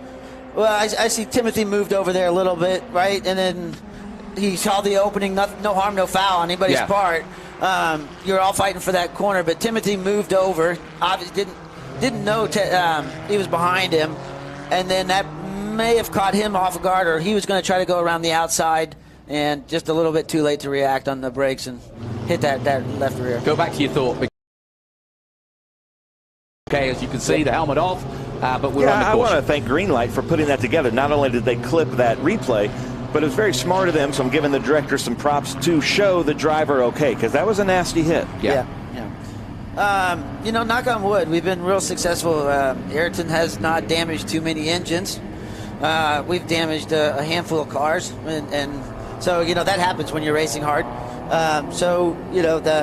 You got to be prepared. You got to have money set aside to be for those repairs, right? Yeah, and on that subject, Kevin, while we're under caution, why don't we talk about what I think is the real jewel in the crown of FRP? Having been involved in single-seater racing for quite some time at different levels, I know how expensive it is. You know as a dad how expensive it is. But I love this series because the price point, because I was looking on the webpage before I got here, and I was actually quite surprised at just how affordable this kind of racing is and how much you can learn at a price point where you're not breaking the bank, is the expression. Yeah, absolutely. This is, let me do the quick math in my head, right? This is probably 20% of the cost of a budget for 1,000 ride or something like that, where, which is what Ayrton's doing as well. Yeah, Ayrton's, we're super happy. We're running with Don Connor, who is from the Cape Motorsports program, who actually Cape came out of 1600, right? So Cape had a program with 1600. They went on to, back then it was the USF 2000 Road to Indy program. Now it's the Anderson program and USF Pro Championship. But, at that time, and same with Pelfrey and Rice, right? So these guys all had 1,600 cars, 2-liter cars, and so there was a ladder there for kids to move up and develop their skills. But yeah, we can race here for 20% of what we would do at the other races, and you watch this racing, you can't get this anywhere else. Yeah, this is phenomenal stuff. This is really good, and it's so hard to drive. Like I said, it's so hard to drive a slow car fast, and you learn so much from that. And I don't mean any disrespect to that, but there's no ground force. It's basically, this is a driver class, and it's so easy then for the teams to say, well, this driver keeps winning in this class, such a tough class. Obviously, there's some talent there. Right. So the question is, and I say this to all the fathers. Are you wanting to get into a fancy race car? Or are you wanting to develop a race car driver? Because if you're looking at development, then there is no disrespect given when you say, I'm learning how to drive a low horsepower, low mechanical grip car. This is a very important step. And we did two things actually with Ayrton. I didn't mention to you earlier. Is they're checking out that left rear. Dave Petsko. Yeah. Dave. You can see something comes loose. Something's come loose there. Yeah, there's a set of shims that they use to set the camber up there, and so it looks like they may have popped out. That sets the angle of the rear wheels, and they just use shims to put in that. Those tires don't look too... yeah, the right side of the tire, driver's right side of the tire looked a little worn. Yeah, and Kevin, to be blunt, it's great having a father here because, like I said, I follow junior racing quite a lot, and the truth is, a lot of fathers, a lot of mothers, a lot of parents get their kids involved, and of course the kids like it, but it's expensive racing. And there comes a point where you have to say exactly that. Are you in it to win it? Are you in it to be a professional? And this, at this price point, is a time for you to really assess that before you make that decision to go to USF 2000 or Formula 4, where you are going to start spending some real money.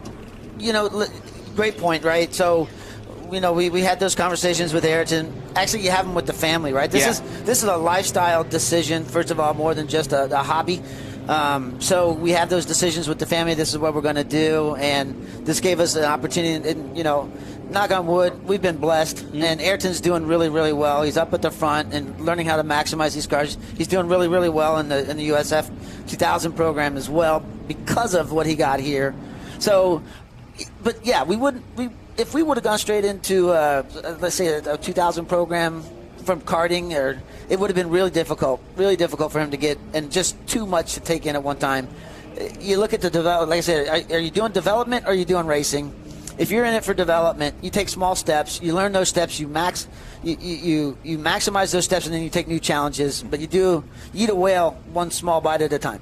Yeah, I love that approach, because me with such a huge ego, it'd be really hard not to just go for that shiny car that maybe I don't have the ability to drive yet, right, but it may be faster or just more fun to talk about. But if you take it in incremental steps like this, and we saw it, like you think about all the best Formula One drivers from the 60s and 70s, they all came from Formula V.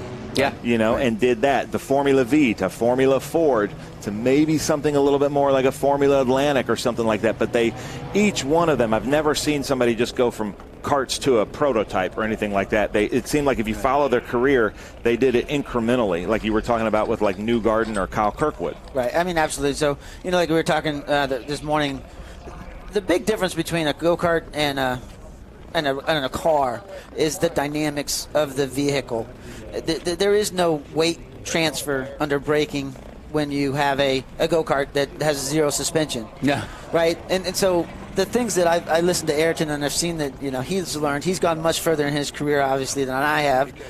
He's on the racetrack. I'm in the booth. But the reality is the brake curves, the things that he talks about now, and how you move from the loading of the front of the vehicle, and you can't just take off the brake. You have to release it appropriately. They're in there analyzing the curve of how they apply it and how they and they're all identical, so that's why the racing's so good. Yeah, absolutely. And it's those little things of the change of the slope of the brake pressure, how it's applied, and the speed through the middle of the corner that really separate the guys out on the track right now. It's so important, too, because you think about most people get into racing from Mario Kart. And Mario Kart is all the way on the gas, all the way off the gas, all the way on the brake, all the way off the brake. There is no finesse. And so people are surprised when they go to their first driver day or anything like that. They do the same thing that they're used to doing, that they know of, and no blame to them. But there's so much finesse in just rolling off. And it might be a tenth of a second. Most people could never see with the naked eye. It takes data to go, like how they go into and out of turn one. But it may be 1/10 of a second difference. And in a race like this, that might be first place to sixth place. Right. I think one of the worst wrecks I've ever saw was at one of the Lucas Oil schools when a new kid out of karting was going down to the kink, and the car started to push on him. So his immediate reaction was to drop throttle. What did that do? It threw the weight of the car off, and it just looped him around right into the. So, in karting, if it was pushing, you just take your foot off the gas. Yeah. Can't quite do that. Very different. Yeah, very different indeed. Yeah, there's a lot of skill to be learned at this level that actually you can use for the rest. I mean, you've been mentioning some pretty weighty names, but the GOAT even. Yep.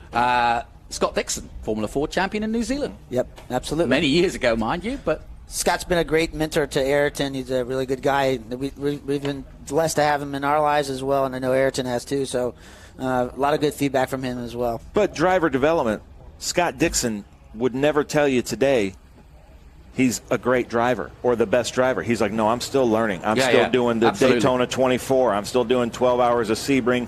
He gets in anything he can just to learn, because he's still developing as a driver, where most of us would think, okay, he's one of the best, so many championships, but no driver stops developing. Nope. There's a modesty to that, right? I mean, it's the modesty aside is, that the cars are changing, the technology's changing, tire companies change the compounds.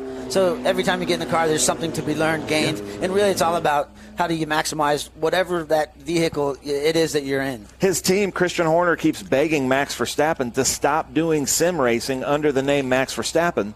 But he's in there because he's like, it's still driver craft. Yep. Yeah, it may be a little bit different, but he just wants to develop as a driver. And what does that say about these champions that are like never satisfied? Did you hear that he was doing the 24 hours? Yeah. He did the 24 hours at Spa during the Spanish weekend in his motorhome. And that's got to just infuriate Christian Horner, because he's like, please, can you just worry about your nutrition and your sleep? He did a stint at midnight and a stint at 9 a.m. evidently. But I love that about him. I did too. It could be worse, right? You could do the Malukas, though, and go out and get on the mountain bikes instead of the sim racer. Yeah. Or James Hunt and going out and spending money at the bars that are the seedy bars. Exactly. You know? Exactly.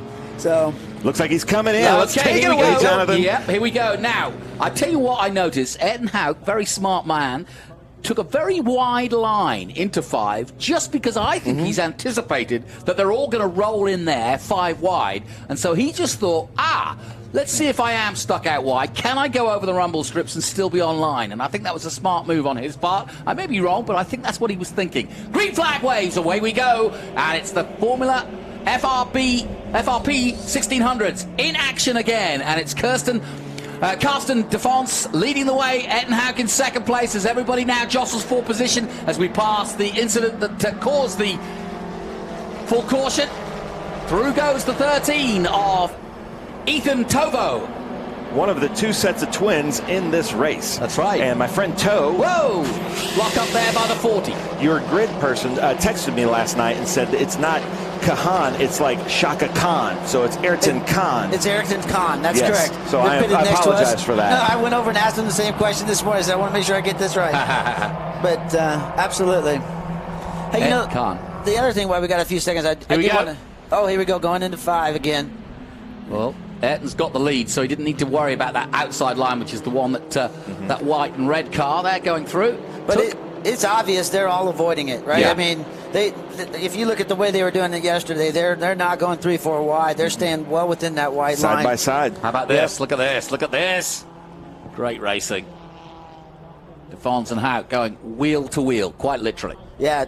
Like I said, Carson, he did a fantastic job yesterday. Poor kid made a small mistake in Canada corner when he went wide in the rumble strips, but he drove an amazing race. Gave just the amount of legal room. Yeah. Maybe another inch or not. We're not going to say, hey, please take it right here. Here's a turn signal, right? It's like you do what you take, and that's only fair because that's what we would expect, right? Yeah. I think a lot of these kids they're on the pits. They're talking around, race me like you would like to be raced. Yeah. And that's the way they treat each other on the racetrack. There's very little animosity in the pits, and all these are good families and good friends. So, it makes for some great racing and good family. Six going to Canada corner. I tell you, though, if anybody's listening, Scott Goodyear did this a few years ago with us, and I saw it work. The F4 drivers weren't behaving on track, so he got them all together and made them do exercises together, like team building, to become friends, because it's a lot harder than to push somebody out that you know and you've become friends with and you have a personal relationship with. And I see that in your paddock. The camaraderie's there. So they're not going to do anything to impede a friend. So, Ayrton and I kind of talked this one out loud. We lost yesterday. We were in the lead. Let me take you through that. Right. Give me some strategy, because we talked about this in commentary, as you know. Where do you want to be? We don't want to be first. Okay. Yeah, well, he's third. Right, so let's think Ayrton and I, we want to be second going into 5, and we want to be third going into 5, and second going into Canada corner. Well, it's working out as planned, because right now they're in turn 3 and he's in third. So he could be third going into 5. But let's be honest, these guys are so equal and the draft plays such a critical role on that straightaway. So, this is where I usually put my head down and say a prayer, guys. I'll be back in a few minutes. Kevin's going to go quiet for a moment while the son does the business. And here he comes into the lead. Now, he's got the lead now, and he's gone under prediction. He hasn't. He should be second at the moment, but he might get overtaken before the end of it. But he's chosen to be at the front for now. Yeah, so to me, this is excellent, right? Because it gives Matteo a chance to pass us going into Canada corner, and then we'll be hopefully second coming out of the last corner going up the hill. So left-hander next, very important corner. Here we go. They're all jostling for position, under braking. Ayrton Hauk leading the way. Oh, touch! We did not see that one. But now he's got a huge gap. Now he's got we still have the long straightaway. So let's say that 1, 2. It's about a 3-second gap. It could hold. It may not. It depends on. But surely now he's got to try to break this, because this is a perfect he's got to crack position. The whip. Got to crack the whip. Stay out of it. Keep his head down. Qualifying lap. Yeah, basically. Through the kick they come, down towards our standard camera there, stationary camera there, giving us a real insight of the speed, and down to Canada corner for the last time. Ettenhout, DeFons, Narano, now Burns, it's hit Steele. your marks. Whoa. Hit your marks. The gap is closed. We went from about 6 car lengths to about 2.5 car lengths now. Yeah, and that Teddy Burns, man, he's got a fast car. It's slick. It's the I think it's the Ray, or is it the Piper? But it's a fast car in the air. Here he comes to take the green, Jonathan. Yeah, here we go. One more corner to go, and here it is, turn 14. Ettenhout's got a substantial lead, but it's still a long way up that hill. There we go. I think he's got this. Buddy. He's still making a move, though, to keep the tail away from him, but he takes the checkered flag and wins in style. And how perfect. Dad's right here to celebrate with us. Wow, Theodore Burns takes second, and Timothy Steele takes third. What a gift. Thanks, Ayrton. That's pretty cool. Yeah, thank you so much for joining us. I did notice your body got very tense there the last half lap. And you put your right foot through the floor there coming out of 14. What people don't know at home is he's still on the ceiling. Yeah. Oh, they know me well enough. They know that's where I'm at. This is fantastic. Hey, guys, thanks for having me out. Yeah. This was a lot of fun. I really appreciate it. And I really appreciate you guys showing this on the streaming, because this is some of the best racing in North America. People who've seen that, tell us about USF 2000. What team's he in? What number is he in? How can we tune in? He's number 58. He's in the USF 2000 program with Dan Anderson in that program. Right. We shadow the IndyCar series at most road races. Number 58. Yep. And Don Connor, right? So Don Connor was the engineer from Cape Motorsports. They went off to Indy next. And Don has the assets, and he's running with us, and Carson Eder. Fantastic team, great people. Yeah. And then, the only other thing I wanted to mention real quick to you is part of Ayrton's development, because IndyCar is oval and road courses. I personally bought a midget, a Kenyan midget, and we've been running the Kenyan midget program in Indianapolis, which is, basically it's a half asphalt, half dirt, short track ovals. Good experience, and teaches. So, he qualified 0.004 of a second off the pole at the Lucas Oil, and the first time in the oval race because of his oval background. So that's another great beating ground as well for kids that want to do this and learn car control. Yeah. So A name to remember for the future, Ettenhout. He's been in this series for a couple of years. He's now in USF 2000 as well as the FRP 1600s, and a winner today. Run down to Winter Circle, celebrate. Thanks for joining us. And then Timothy Elliott was asking the lap time. So I'm looking at about 225s, 224s, Timothy Elliott.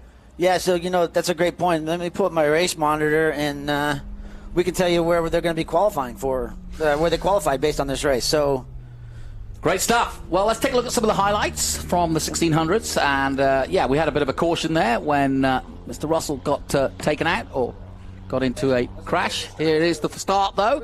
Ettenhout started in 9th position, but look at this. By turn 5, he'd already taken the lead, and then it started to spread out. But then we got into a situation where we had this big crash, the 32 going off heavily. Trevor Russell, but A-OK. I'm glad to see him out of the car and OK, but obviously that came out as a caution. At the restart, Hout was in 2nd place, and as we talked with his dad, Kevin, about what the tactics were, he took the lead at 5, but then got a bit of a luck, because the 2nd and 3rd place men took each other out, which gave Ayrton a little bit of a gap, about 2 seconds, and that was enough to give him a bit of a leeway ahead of the rest of the field. Ettenhout wins, Theodore Burns 2nd, and Timothy Steele takes 3rd. We'll take a short break here from Road America. My thanks to Kevin Hout for joining us. He's going to go down to winning circle, enjoy the celebrations. We'll take a short break, and when we come back, we've got more racing for you from Road America. The PIR Speed Tour returns to Portland International Raceway July 26th through the 28th, featuring the TransAm Series presented by Pirelli Western Championship, the Sports Car Vintage Racing Association, Prototype Sprint Series Association, the Optima Search for the Ultimate Street Car, and Saturday you can take part in the Haggerty Cars and Caffeine Car Show with Parade Lab. You do not want to miss the PIR Speed Tour July 26th through the 28th. For tickets, simply go to speedtour.net. Hawk Performance packs 100 years of friction dynamics into every product. Backed by Carlisle Brake and Friction, the world's premier innovator of industrial brake and friction components, Hawk leverages R&D tools and motorsports experience to deliver uncompromising performance on the street. There's no reason to settle for less. Choose pads that are race-proven and street-legal. Find the Hawk Performance brake dealer near you at hawkperformance.com.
An important decision is afoot. This man is about to buy tires on TireRack.com. Tire Rack is the leading online retailer of tires in North America and a repository of advice and expert reviews. And it's done! All that's left is to arrange for safe, easy installation at one of our independent recommended installers. Well, I guess he did that too. TireRack.com, the way tire buying should be. One of the main reasons for poor vehicle performance is a dirty fuel system. It can cause decreased fuel economy and actually do harm to your engine over time. By adding Lucas Fuel Treatment to your vehicle, it cleans and lubricates the entire fuel system. Pump, carburetors, fuel injectors, and valves as you drive. It also improves your vehicle's performance. It's a non-solvent product designed to protect both gasoline and diesel engines. Lucas Fuel Treatment. It works.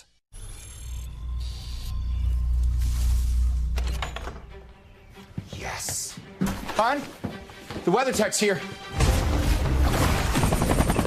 WeatherTech is the ultimate protection for your vehicle. Laser measured floor liners, no drill mud flaps, cargo liner, bump step, seat protector, and cup phone. What about my car? WeatherTech.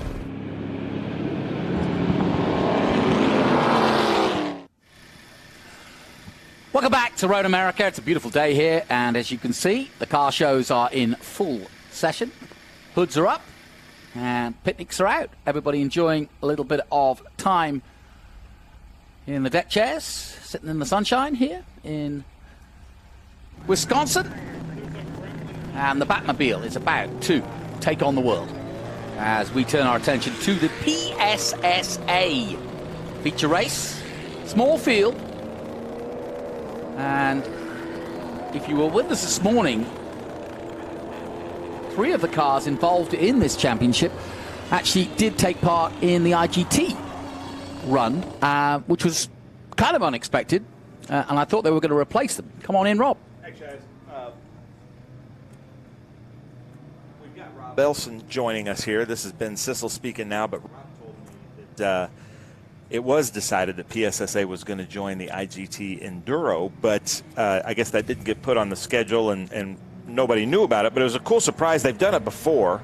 I was actually thinking last night that it might happen just because it's kind of one of the promises that's given to PSSA is a lot of run time with us. But the rest, I'll just say it politely, the rest of the PSSA cars have entered the field. We've got Ron Fletcher in first, Zach Mosley second, Dario Cangliasi in third, James French fourth, Clay Keel fifth, Goebel Newsom sixth, and Harry Colson seventh. So, Rob, give us a little brief overview about this PSSA organization. You're the big boss of PSSA. Thanks, Ben. I'm managing PSSA is sort of a step up for me from previously just being technical director, and we're trying to build the field. We have invited a lot of cars, talked to a lot of people. As we go forward, I believe we'll get a lot more of these cars out there. This is a series for just about any prototype car, LMP3 and cars like that on down to the Radicals and the Sebecos that we see here. We're looking now at the Sebecos as they come into Mission Foods Turn 5. Very cool. So explain this platform. Well, this platform was developed initially as a spec prototype class for National Auto Sport Association, and they have a few races there, and some of the guys felt like they wanted to break out and do some other races. So they've come with us. We do some nice races that have historic tracks and some good crowds, and they wanted to be a part of that. So Racing Data Systems is saying, they're calling me out, saying, Ben, we need a place to run LMP2s and 3s. What do you say to that? The whole intent of this was to have LMP3 be the sort of ceiling level of of performance on these cars. It's intended to be a learning class. When you get to LMP2, you're into a car that's got a lot more performance potential, and not really a learning class. That's a full-on pro platform. Well, if you're listening really closely, that was you can hear the drone pilots talking to one of the fans, and they were talking in the white van down there. But yeah, Rob, this is a class that you and I, we've talked about this. We really expected this to grow and really go, and it just seems like once they kind of dip their toe in the water, they love it. But we just need to figure out a way to get people that have these cars that qualify to dip their toe. Yeah. Oh, yeah. Absolutely. There's a number of places to race these kind of cars. We're just trying to provide events and a platform where they can enjoy it and have the best experience possible. And we hope that we'll get more cars all the time. And now, just so you know, when this race starts in the green flag, there's different classes. So the Sebecos are basically racing kind of in their own class, and the Revolutions up front are kind of racing in their own class. So don't think that the Sebecos are really falling back, because it's basically a race within a race here. Yeah, absolutely. Well, Jonathan, here they come to take the green behind that beautiful Road America Corvette. Yeah, as you can see, they are lining up 2 by 2. A small field, but should be some good racing as they're coming up the hill towards our commentary position in the big main grandstand there. And a fantastic day for racing here at Road America. PSSA feature race on its way. And the green flag waves, and away we go. And in a moment they'll pop out, and sure enough, right in the middle of the shot is the Batman Mobile. Yeah, but he's not leading. He's dropped back down to fourth. That is odd. I'm not used to seeing Ron Fletcher drop back like that. It looks like maybe something is awry going on. Maybe the red phone to Commissioner Gordon's not working, but we've got Zach Mosley out front coming Mosley through turn 3. well. Great start from Zach Mosley. And if that's the James French that I know in that number 33, a very, very talented driver currently in second. Under the Sargento Bridge then, and down towards turn 5. Always a critical corner here. A lot of overtaking takes place here. We saw it in the previous races, and here they come.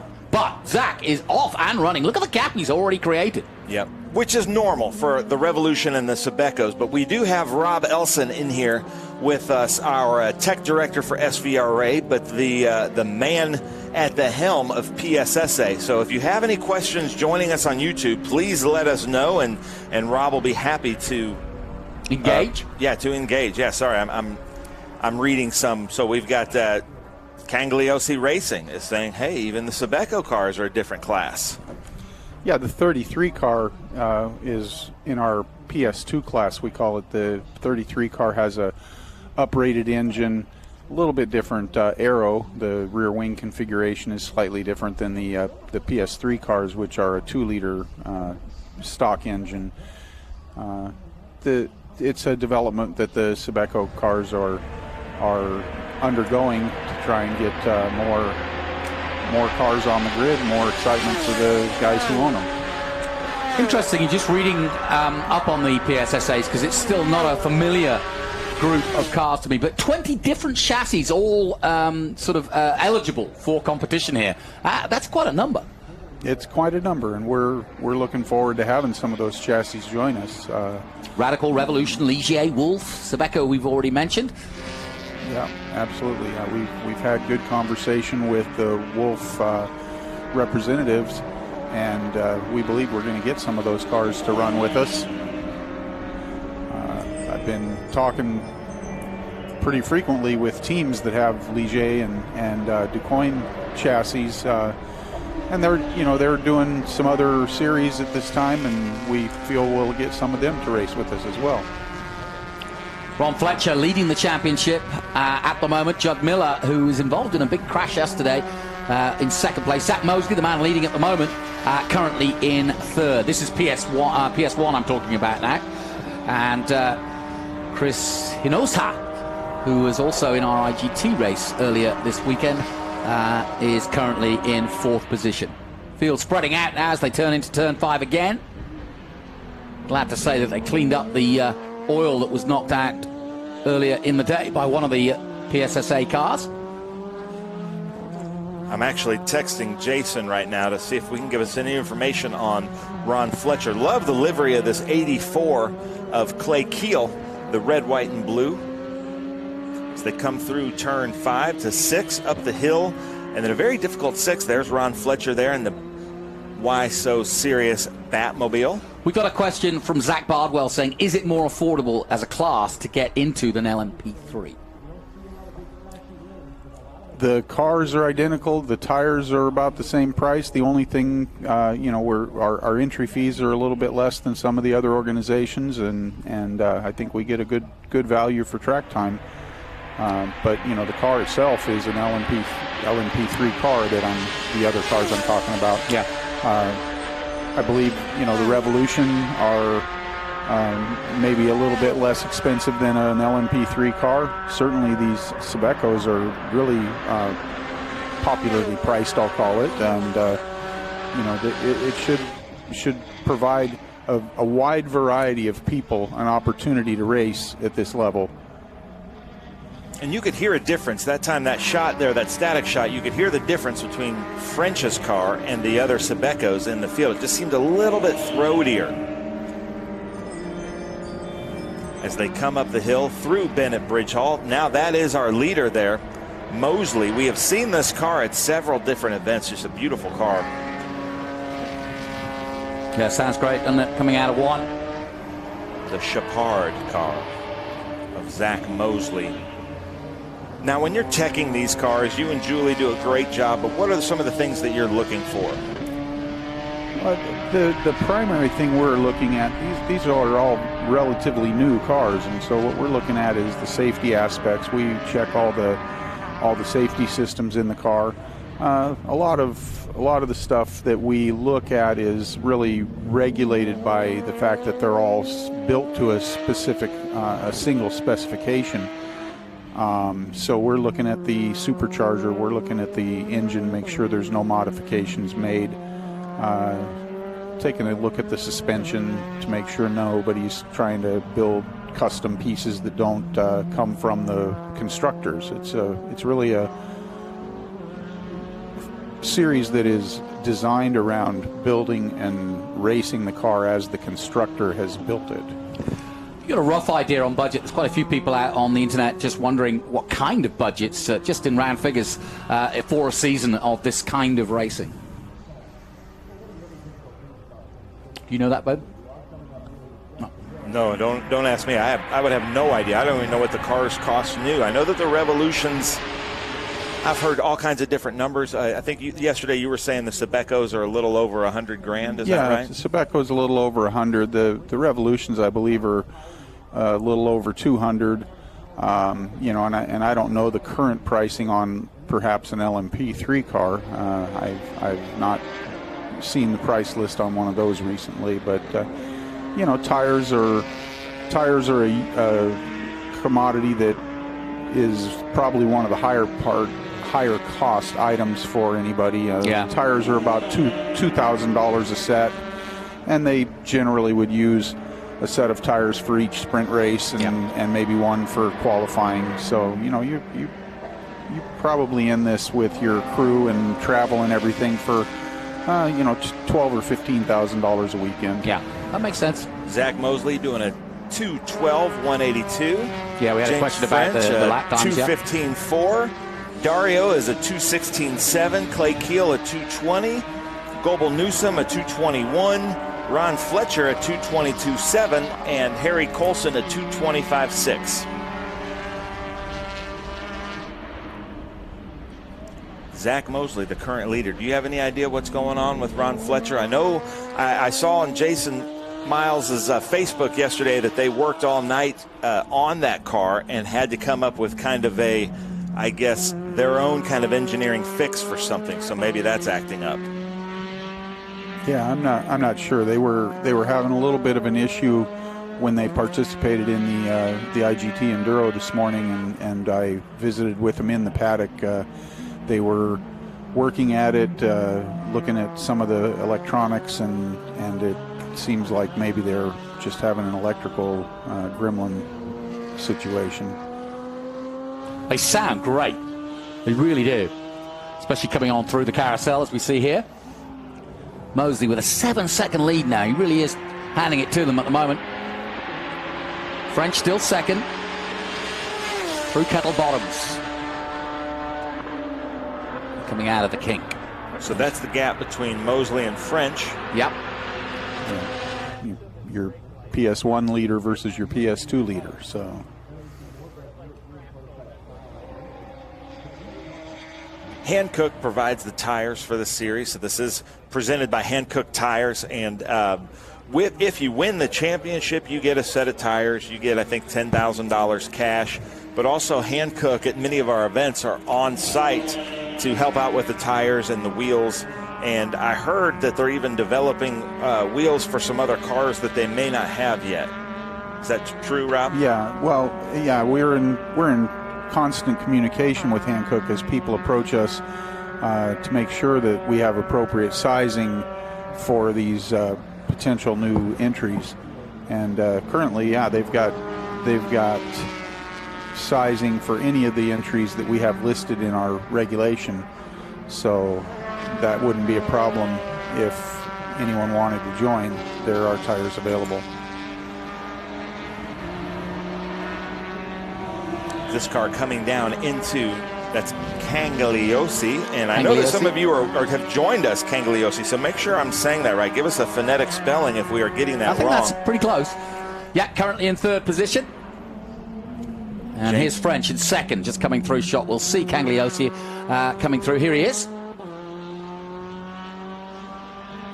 can see it duck down on the brakes, hard on the brakes into Mission Foods turn 5, and then up the hill, going through the gears. And Road America is tough on gearboxes and rear ends for that reason. It goes from like top speed to low speed, back to top speed, back to low speed.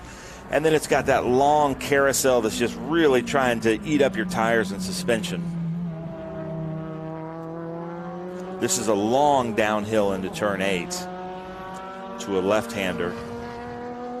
And now this is the carousel. This is what I always think just makes or breaks your lap, because you're just holding it right on that edge, right at the edge of the adhesion of the tires. The G-forces are trying to throw you out into that beach. Yeah.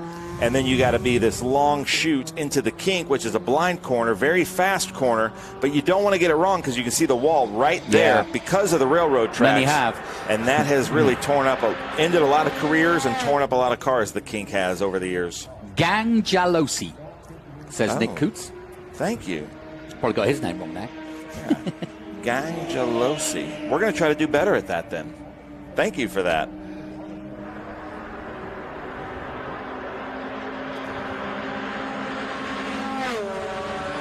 So that is Keel and Newsom going at it. That's probably our best race on the track right now, racing for 4th and 5th. As they come up, you'll see them bottom left, come up Canada corner, up the bottom left here, now into Bennett Bridge Hall. Look at this, side by side. Now Newsom overtaking. Newsom in that 99 PS3. This is a PS3 battle. That was a little risky, especially with the rain. Because obviously offline, if you aren't in Wisconsin, you'll know that, or you won't know that how much rain we've had. And any time you go off to the grass here at Road America, that is a dicey moment. Clay Keel into the pits. We saw him pull into the pits there. So now Newsom second in PS3.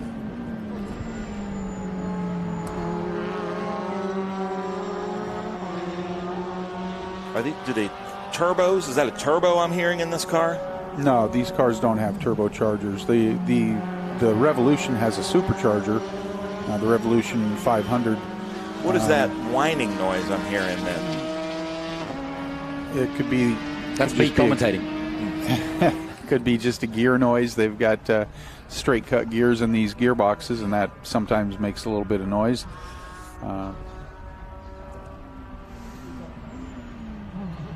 And we don't require a number on the nose, huh? Well, he doesn't have a number on the nose, does he? So does that answer my question? No, I don't think that answers your question exactly. Yeah, we probably do require a number on the nose. He probably slipped through on that one for us. Mosley increasing his lead now to 14 seconds, but of course, like you said, two different categories, PS1 and PS2 in second place at the moment, and so that's hence the spread out field. We've got different categories involved in this. He is using every bit of the track. He went wide at Bennett Bridge Hall 14, just went wide there at 8. Just staying on the apron, giving every bit of the track he can. That's what your driver coach will tell you, to use all of the track. Yeah, let it out. Ron Fletcher there, all the way from Gotham City. Not used to seeing Ron in the back of the field. Not sure what's going on there.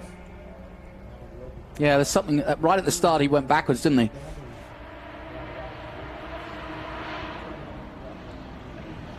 Yeah, there's no question that the fans out on our internet, YouTube, really liking the design of these cars. They are real space age, futuristic looking cars, aren't they? Yeah, this car here looks like a 20-year jump in the future.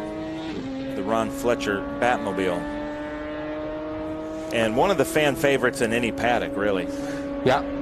They've even got their lollipop is a bat. Yeah. Which is kind of cool. Very distinctive. And you would think that these cars would be center seats, but they aren't. You can't really call them center seats. It's kind of like Can-Am back in the day where they required a passenger seat. It's more like that. There's not really a passenger seat, but you can't really quantify the Revolutions as center seats. How about the Sabecos? I can't see inside those. The Sabeco is pretty much a center seat. It's not quite exactly centered, but it's a pretty small cockpit area, and so it's pretty close to center. You'd have a hard time getting two people in that driving compartment. Yeah, we're getting Racing Data Systems is saying, use all the track, you paid for it. That is correct. Or if you don't use all the track, you may pay for it. Aha. I like where Revolution put the brake lights on the car. It's just a really well-designed car, just aesthetically.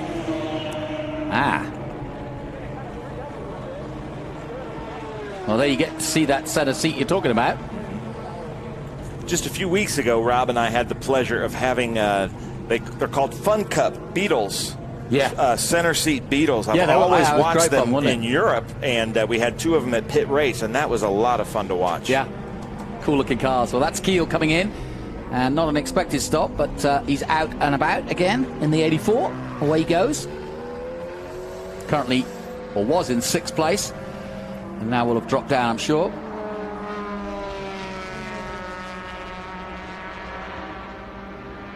And in fact, he's actually retired the car. Yeah. Okay. So whatever the problem was. Yeah, actually, Squatch Chicane is saying that he just went on the website and read all about the Revolution 500 Evo, and it's a killer race car. And Zach Bardwell says, I want one. So yeah, please join us. Come join us. Play. Yeah. Talk to Rob. I'm sure you can ask Rob all the questions. You will find his email on our svra.com website. Yeah, early days for this championship, and I think the basic idea is that it will grow. There are plenty of chassis available out there, and cars like this, and it's a case of just, like you said, putting them out and making people more aware.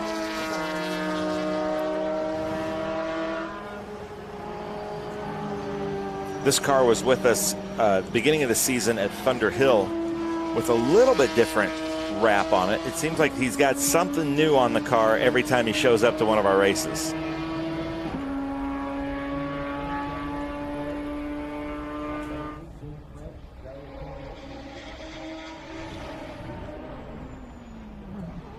Very planted. There's no movement of the car. It's very nicely planted to the ground and under braking even at 5, which is heavy braking, and as are all the corners here at Road America.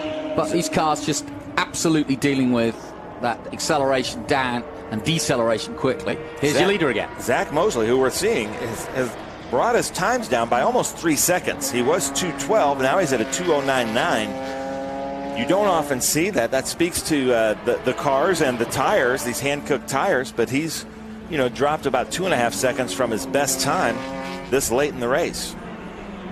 The 4.56 of Harry Colson coming in. So Clay Keel was wheeled away, and it looks as though this is going to be the same for Harry. This is not normal. I'm not used to seeing PSSA cars come in with mechanicals like this. Usually they're finishing the whole race. Not normal at all. It's pretty reliable usually, yeah. Going to take a little bit of investigation after the race, see what we've got going on there. And for you who are inquiring, Bike Bob Dole, the next race is our feature race, the TA. And the green flag will be at 13:05. We'll start our coverage a little earlier than that. And obviously Ben will walk us through the grid. An exciting field. Brent Cruz taking part for the first time in TA, which also kind of changes the apple cart, as it were, or tips it over a little bit. In a car that won here just a few years ago at Casgrala. Yeah. So, the Cruz missile. Look for him out there. But Paul Menard defending his championship. So maybe they just ran out of fuel. Could be, yeah. That's what they're doing, is putting some fuel in it.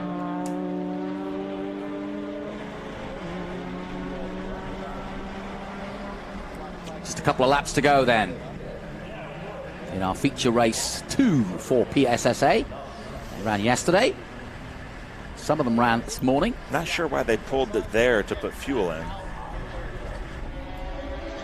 Here's our leader, Zach Mosley. Getting a little loose now. Ran a 2:10.6 last time. Let's see what this new time is. 2:09.9. No, 2:10 that last time. Yeah, 2:10.4. So he's running a very consistent lap. I like that rear wing reverse dihedral shape. That's just a really cool shape when you're looking at the car straight on like that.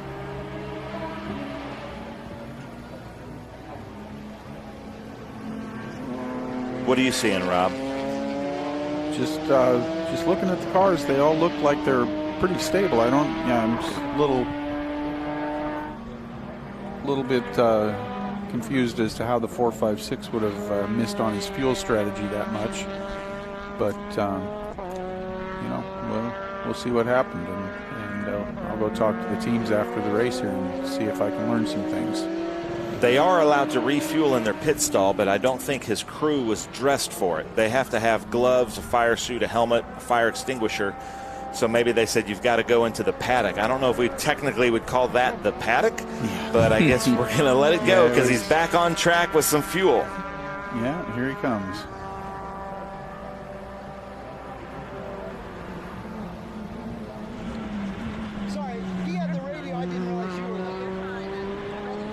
That is Will Huxtable, our black flag.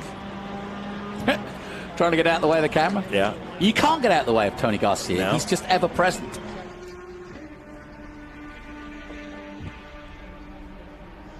So, closing stages of this one. More racing to come, and we mentioned our feature race coming up. We've also got some more single-seater action coming your way with the FRP Formula Atlantic and F2000 race. That's coming up later today. But, of course, our feature race will be the TA and the production class TransAm race. Love coming to Road America. It is in TransAm history, I think, the most used circuit we go to, right, in terms of TransAm over the history. Or we've been here on more occasions than any other. I'd say here, maybe Sebring. Yeah. Not sure Rob would know that. He was in TransAm in the I'd say there's three kind of waves of the glory days of TransAm. Yeah. There's that 66 to 72, then the era that Rob was the head of the TransAm tech department, which was, what years, Rob, was that have been? Well, I was in there from 93 to 2000, and we really didn't do Sebring much then. We started again later in the 90s, but Sebring was certainly one of the early race staples of the series.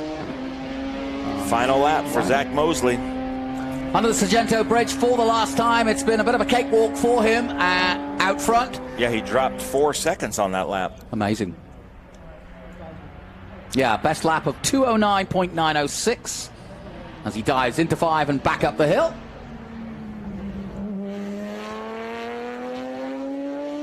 Looking at the rear exhaust of these, they both come together and then they're kind of welded together, and then they take a a 90-degree angle right out. in the middle to get out to the exhaust outlet. It's a neat design, but seems like your normal Meineke is not going to be able to make that exhaust for you. There's not much on these cars your normal anybody can make. Yeah. These are very, very, very specialized vehicles. Yep. Hence the name prototype. Exactly. Out of the carousel then for the last time. And a walk in the park that is Road America. Under the Mission Bridge then. Into the kink. And executing it perfectly in terms of line. Through Kettle Bottoms and down towards Canada for the last time.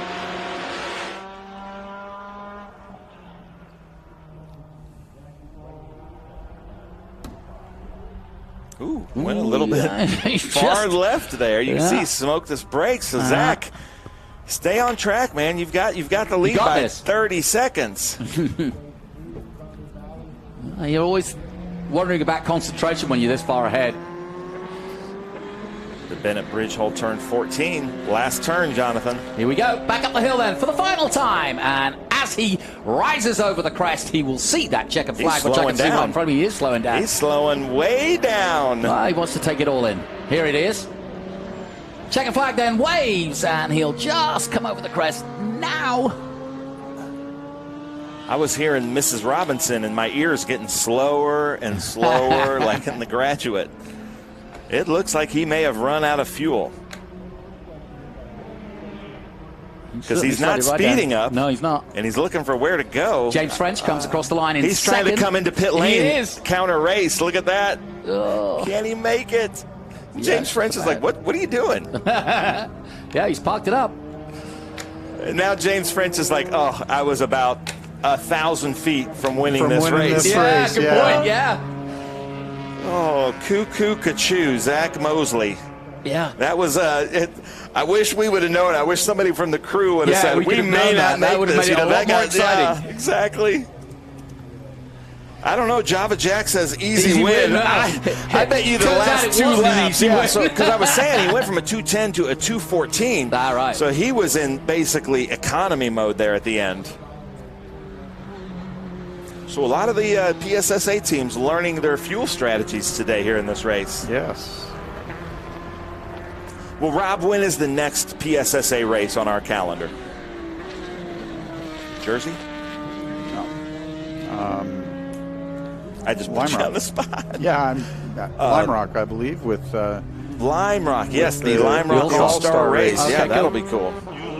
Ooh, PSSA at Lime Rock. That'll be very interesting. Yeah, that's a perfect track for it, yeah. Yeah, and I was talking about TransAm. Lime Rock has to be one of the longest running TransAm tracks as well. Good point.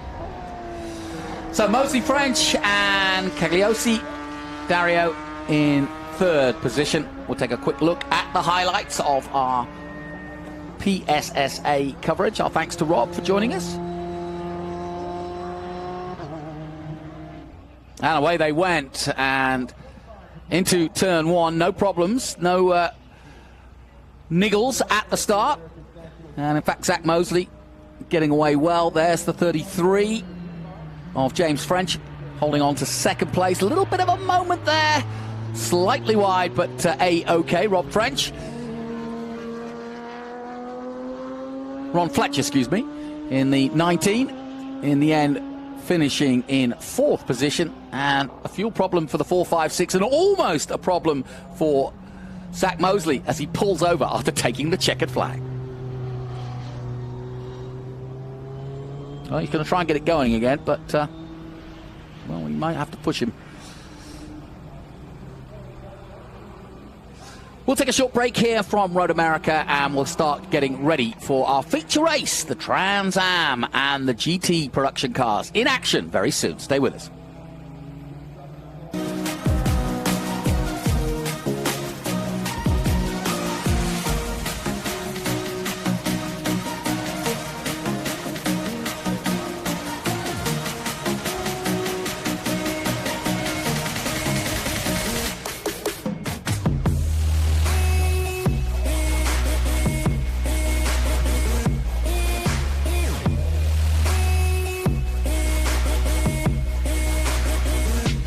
Hungry for SVRA action? Well, the best way to enjoy classic auto racing is with a delicious classic from Mission Foods.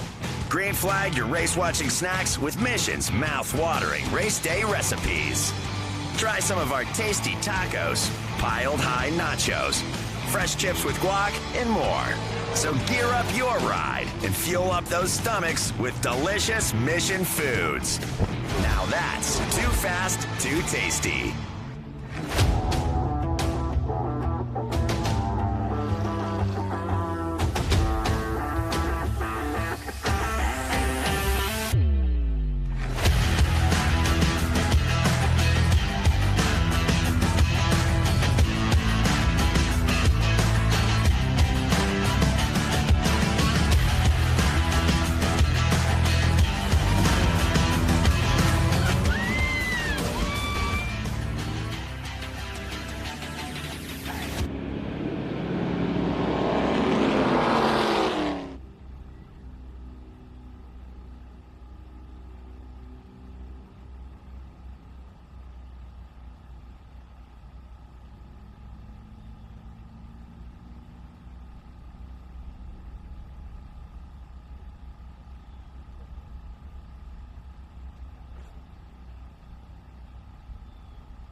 field, and the anticipation is building on the false grid right now. Once the field is moved to pit lane, they will open the fan walk. Just a reminder, no alcohol, no glass, no smoking, and recommend no pets as well on pit lane for the fan walk here on this Sunday of the TransAm SpeedTour weekend in America's National Park Speed. Getting set for the fan walk. Again, everyone with little kids to come on over. They get to see and set the race cars on the fan walk. So the fan walk will start in about 5 to 10 minutes or so from right now, about 7:25. So about 10 minutes right now. Once the field moves on the pit lane, they will open up the fan walk, and the grid will be able to walk right up along the race cars.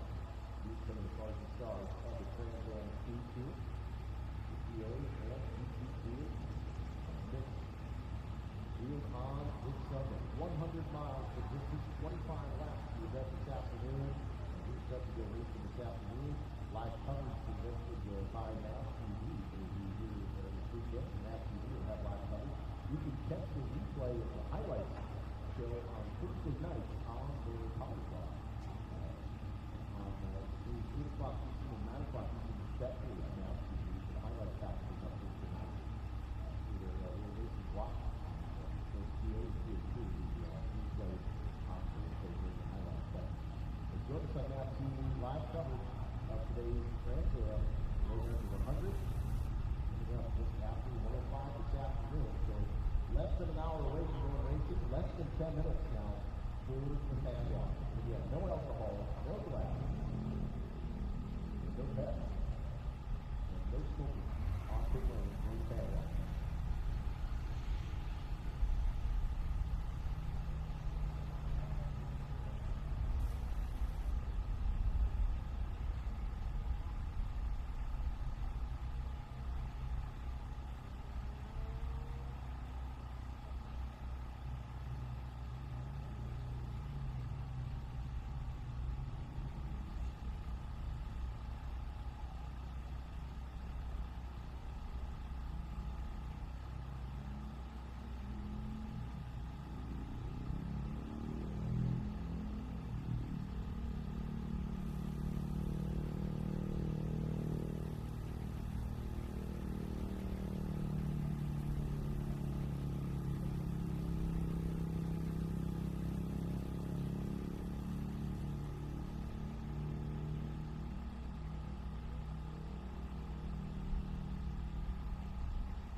fans, the grid walk, fan walk is now over.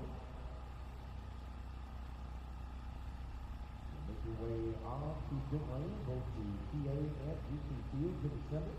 Here on Road America's pit lane,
you've got a business to run, big and heavy products to ship, and customers who need them now.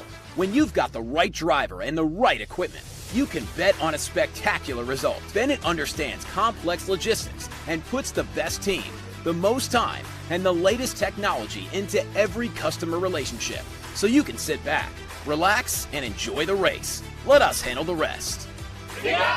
Together, we can move anything.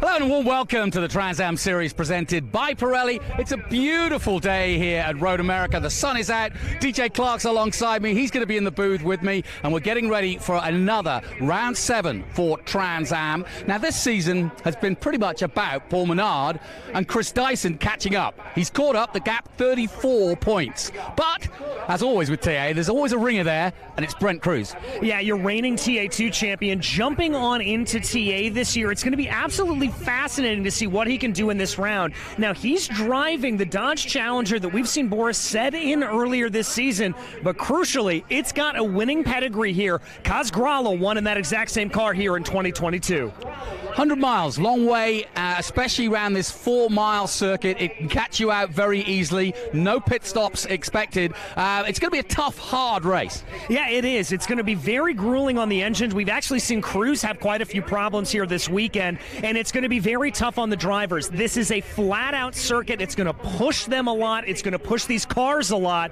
and we're going to have to watch to see if driver or car may break during the race. Well, like I said, this season's all been about Paul Menard, who once again starts on the front row. So it's his to lose. He's got that championship lead, but can he hold it? Chris Dyson is on a run at the moment and looking good. He's had some bad luck, but that could change. We'll take a short break, and when we come back, Ben Sissel will be on the grid.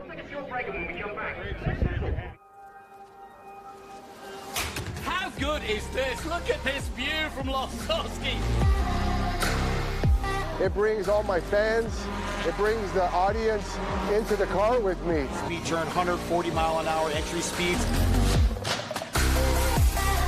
The quickest and most efficient way for me to get information to my drivers is from using the V-Box HT2 system.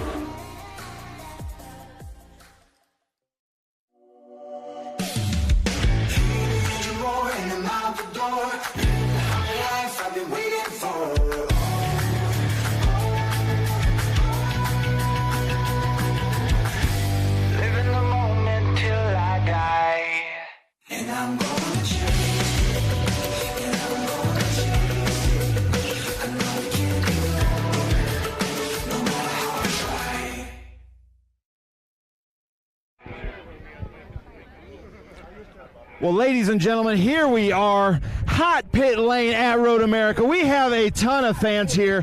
Road America always provides for a great race. I've got a fan here. Check out his shirt. Speaking of Road America fans, and then I believe that he's got Paul Menard right here on his hat. Briggs, I'm going to put you on the spot. And with a name like Briggs, you got to be a motorsports fan. Who do you think is going to win this race in TA? Paul Menard, because we save big money at Menards. Oh, look at that. It's like a commercial. Now, that was not a plant. He's a friend of my son that races a historic Trans Am with us in SVRA. But speaking of Paul Menard, we got to bring him in here because check this out. We've got 3 Pole Awards. Briggs, you're awesome. Thank you. 3 Pole Awards already this year. Paul, you're the current points leader, and then this being your home state, little added pressure to it. Well, lots of fans here. First off, I mean, it's awesome to see everybody here at Elkhart. Family, my wife and kids are over there. I got my mom, my dad here, brother, sister-in-law. Awesome to be back at Elkhart Lake. I don't get to race here that often, but when we do, it's always a thrill. I mean, turn 1, turn 5, you know, the kink, it's got a little bit of everything. I love it. All right, well, Paul Menard, good luck. We're going to come back through here to Keith Grant. Keith Grant has been in all kinds of cars here this weekend, but you can't pass up racing Road America in a TA car, can you? No, I can't. It's really looking forward to the race today. It's been a lot of fun this weekend. A lot of speed, and but you got to get that thing to stop down at turn 5 too. Nice. I love it. I love it. Keith Grant doing really well in both TA and in FRP in the Atlantics. Then we come over here, a newcomer to the series. So check this out. Don Yount from Dallas, Texas. I'm going to come and interrupt real quick. And you can always tell the newcomers because they've got some tape on them, right? But Don, I know you've raced in just about everything and fast things, but there's something about the power of these TA cars. I have not raced anything with this kind of power. So, I mean, it's a full adrenaline rush for sure. Nice. Yeah. And I guess when you've got this kind of power, you've got to do Road America. That was it. I think I had said I was going to do one, and when I looked at the list, you had to do this one. Nice. Yeah. I love it. Well, good luck, Don Yount, all the way from Dallas, Texas. Then I'm going to come briefly here because we've got, for Joe Claridge, the cruise missile here. Brent Cruz running in TA, getting the Shaka from Adam Andretti. How's this feel? Feels great. Excited to be able to race this number 2 for Poncho Weaver. We got sealed on the side of it and then canopy roofing. So excited to get this race started. We're starting a little bit deeper than we wanted to, but just ready to go. Nice. We'll look for Brent Cruz, the cruise missile, to move his way up through. I got to come over here. Look at these two guys right here. Come here, guys. Frenemies today, right? Road America. We got Danny Lowry, Ricky Sanders here running these AMGs. So, guys, we've missed you. You've been gone a few events. Yeah, I had to take my wife on vacation to Europe, and about once a year I give her priority. Yeah, that's good. That's good. Stay married, right? First priority. Ricky, welcome back. And then Road America in these things, a little bit different than the last track we raced with you guys. Yeah, these cars are a little different with the different tracks and stuff. These cars are faster through the corners, or as fast through the corners as they are down the straightaway. A lot of driver assist with the traction control and ABS, so they're a lot of fun and high-speed cornering. Nice. I love it. Well, thank you guys so much. Welcome back. We missed you. Carlson, we had a great race with you on the podium last time with us at Pit Race, and then right by your friend Lee Saunders. Yeah, it should be a good race. We're on the same road with Lee Saunders. Should be a good drag race at turn 1. Car feels good, and hoping for a good result. Nice. I love it. I love it. Then I got to come back here because, Road America, known as like the Corvette track. Richard Forsyth, welcome to Road America in a Corvette. Well, yeah, I love this track. I just wanted to say hello to all the fans out there, and this venue is amazing, and we always love coming here with other series sometimes, but love this track, and you guys, hope everybody has a fabulous day today. We're going to try to keep up our winning streak and see if we can just, pass some really fast people in front of me if I can. Nice. I love it. Well, good luck, Richard Forsyth, in this beautiful 5.8 Corvette. I've got 1 minute to run up. We've got Lee Saunders here in that big V10 Dodge Viper. Beautiful car. Danny Lowry getting into his car because I'm hearing from the producers we got to hoof it up here to the front. Tommy Dreesy with the Lucas Oil MAV TV number 8 car. Not sure what that tape is doing. Maybe that's going to go over the door. Not sure what we're doing there. Then we've got the Valley Automotive Group McNichols red Corvette of Amy Ruman. Then Adam Andretti. I didn't get to talk to you last time. The Music City Grand Prix and Big Machine double spiked. So I will be at the Music City Grand Prix. Are you going to the Music City Grand Prix with me? I can't miss it. I mean, it's a shame that the logistics didn't allow TransAm to come back this year, but TransAm will be back when it's ready. We're going to party there, my hometown of Nashville. So, ladies and gentlemen, we're coming up here to Marvin Gray for the invocation. Road America, so happy to be here. I know Marvin Gray loves this place, so Marvin, take it away. This is the day that the Lord has made. We will rejoice and be glad in it. Thank you for the opportunity to race here at awesome Road America, the National Park of Speed. So now we ask your blessing on each and every one that's a part of the show, the drivers, the crews, the officials, the workers, the track folks, and thank you for our fans. Bless and protect our fans. Lord, we thank you for our troops and safety forces as they protect us.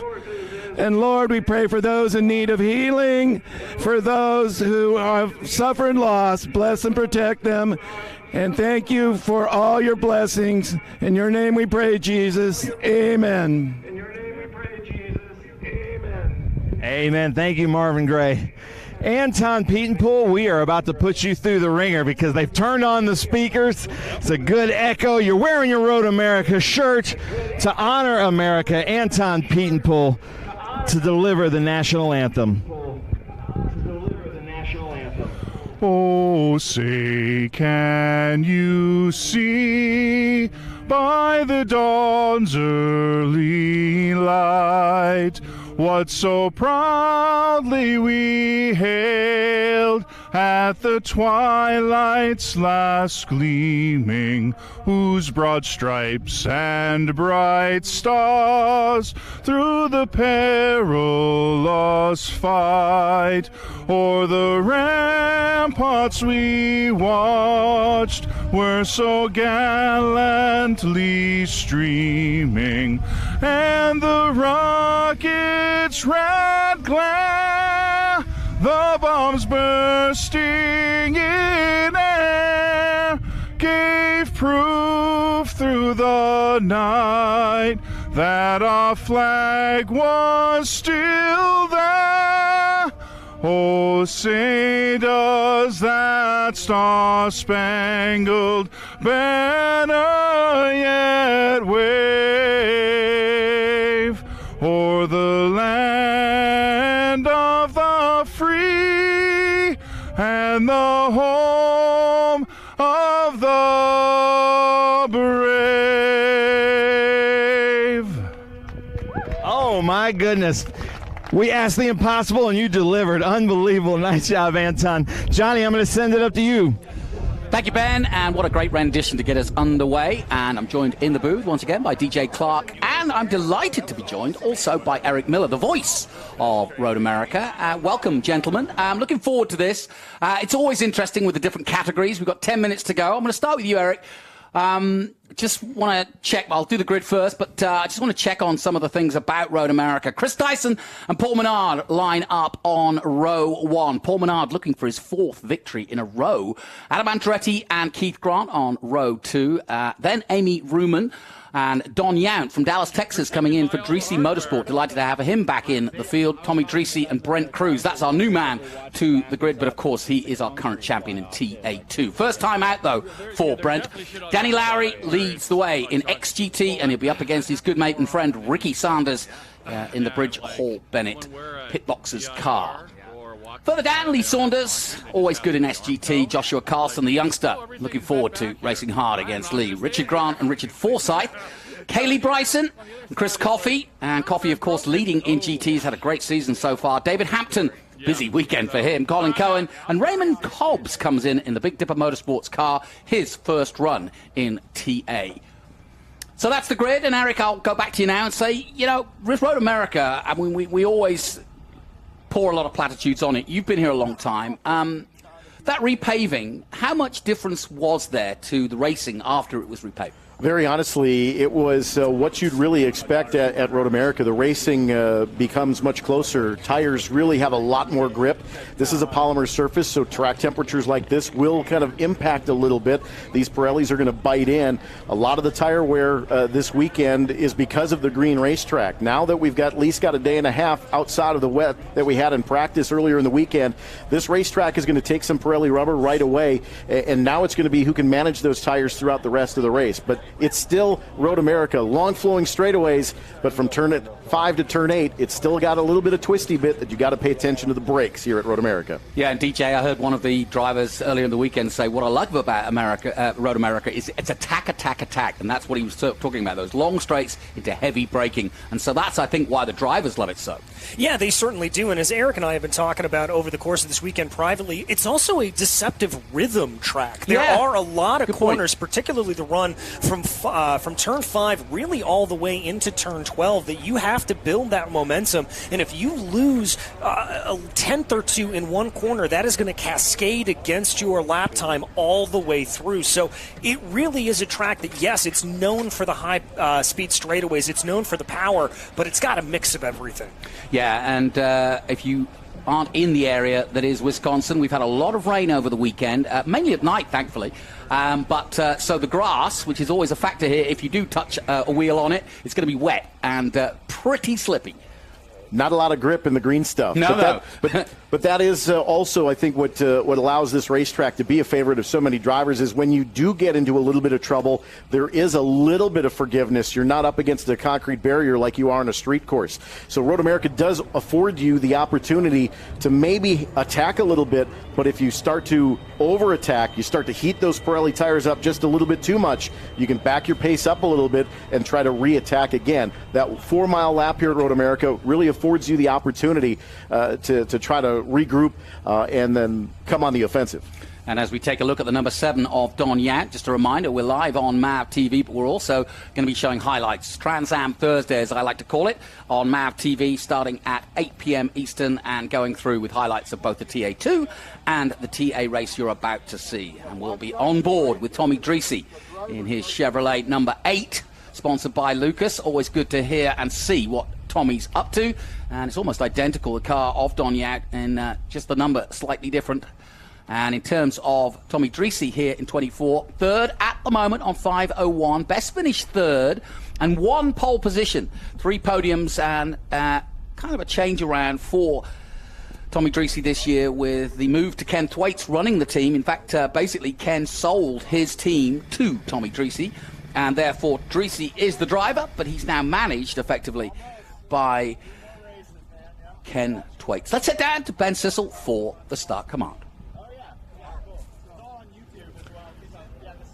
Well, thank you, Jonathan. I've got Bo and Remy here, Paul Menard's kids, to deliver the most famous words in motorsports. Guys, take it away. Drivers, start your engines! Hey, nice job. Great to see all the kids enjoying motor racing, and actually great to actually see the pit walk today, and so many fans. They're dotted around the trees. You don't see them until they all come out onto the pre-grid. The Hula Girl is ready to go. She's got a couple of songs up her sleeve, and we'll be able to generate the G-force of Danny Lowry as he goes around this track, and hopefully she'll be playing some nice melodies for him. Nothing better than melody of these big V8 engines, right? Yeah. Oh. I have to say, if I had a choice right now, I would probably be kettle bottoms and just get that roar as they go past. Well, and the echo that comes in there when you're in that area, just coming off the trees like that, absolutely spectacular. But as you have said, there's really no bad place to watch on this circuit. Everywhere you go is going to be a fantastic viewing opportunity. Well, as they roar off the pre-grid, let's just catch you up. We're going into the second half of the season. Paul Menard won the first race at Sebring and kind of stole a march on Chris Dyson, who was taken out of all people. He now has 584 points to Dyson's 550. Tommy Dreese still very much in the hunt, as is Adam Andretti, who won, of course, at Road Atlanta at Michelin Raceway back in April for round 2. And that was followed up by a win finally for Chris Dyson in the third round. I say finally because we were always expecting him to win. Paul Menard, though, has been on a real stretch. Lime Rock, he won. Back came to pit race. He never raced there. Menard won there. And last week he won at Mid-Ohio. So it doesn't matter where he goes. It doesn't matter if he's never raced there. Paul Menard on great form right now. Well, and that momentum can just carry you so far forward because as a driver, you start to feel that you're untouchable. You start to feel the fact that you're in line with this car. You know what it's going to do, and you know how far you can push it. You're going to take that little bit of extra risk. You're going to push a little bit farther than you would because you have confidence in not only yourself but the machinery. And so that is why success begets success, and that's why my pick for today is Paul Menard. There you go. Well, let's take a closer look at this amazing Road America track, which was built in the mid-50s and still rolls on today as one of the most iconic. I'm driving the Weaver Motorsports number 2, and this is a lap at Road America. Going through turn 1 here is where we have all our restarts. You can see it gets quite hairy through there. And then approaching turn 2, you'll see here, this is a place where stuff can get really hairy. We go into turn 5 here, we're coming at mile per hour, about 180, 190. These are spots where you can either gain a lot or you can lose it all. Going up the hill, one of my favorite corners on the racetrack, you see us approaching turn 8, and then the carousel. Carousel, you can gain a lot of time, you can also lose it all. This is one of my favorite corners on the racetrack because I think it's really good for the drivers. And then the kink here, I think it's kind of self-explanatory, one of the most difficult places. Coming in the last corner here, this is where you see Dyson and Marks battling out for the win here in 2023. Hopefully you can see the number 2 Weaver Motorsports car up there with them. That was Road America, my favorite track in the world. And we welcome our viewers live on MAV TV. Thank you to Brent Cruz, the new boy in many ways to TA, but certainly learning the track quickly. And in fact, there was a lot of raised eyebrows on Friday when Brent finally took to the track his first roll of the wheels of the Weaver prepared, Pancho Weaver prepared car that, as DJ mentioned, won here in 22 with Kaz Grala, a very good, competent race driver himself.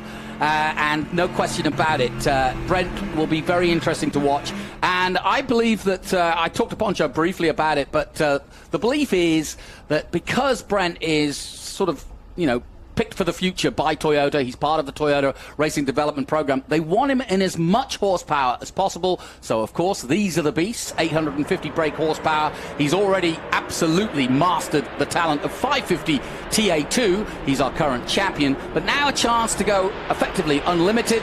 Just a little bit trickier to drive and a little bit more of a handful, boys.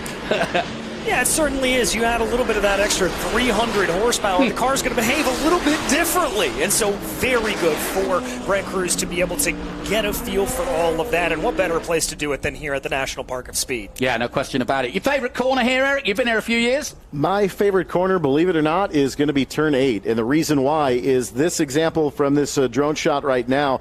Tell you what, turn 8 sets up turn 12 passing opportunities. You've got to roll through hurry downs out of 8 into Speedville, into the carousel, to be able to make that pass into turn 12 in the last couple of goes. Delighted to have Eric here, of course, the expert for Road America, perfectly poised, DJ part of the team all year. And here we go, folks, 2x2. Menard on the right in the black and green, the Master Tools, Pro Master Tools. And there's the Weaver prepared yellow and blue of Brent Cruz. A little further back, they had some gremlins that caused them to not get the position they wanted out of qualifying, but watch Brent Cruz come through, I can assure you. But the battle is on, a battle royal between our current champion, Chris Dyson, and the man who wants to take that title away from him, Paul Menard. They come up the hill, look to the green flag. It is being waved. That means we're underway. Away they go then for the 100 miles of TransAm. Good start from Dyson. He's side by side with Menard and has got a bit better position for the turn in. Andretti got away well too, and he's already alongside Menard and may just squeak into second place if he's lucky. And right from the outset there, you see Brent Cruz also making some moves. Tommy Dreese sitting back in the popcorn position. He's going to have to let it go, but here is Andretti still fighting for P2. That is side-by-side action. Menard is not giving in. Now let's see who's got the grunt in a straight line. Great start from Andretti, and this is an important one too. He'll want to get through by turn 5 as we go on board with Tommy Dreese, who's just a little bit further behind. 25 laps or the clock, depending on whether we get some cautions. Good start from Dyson, though, into 5.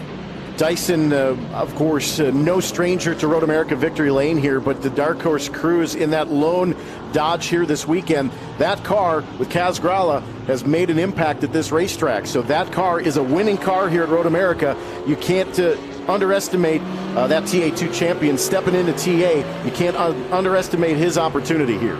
On board with Danny Lowry, and I love his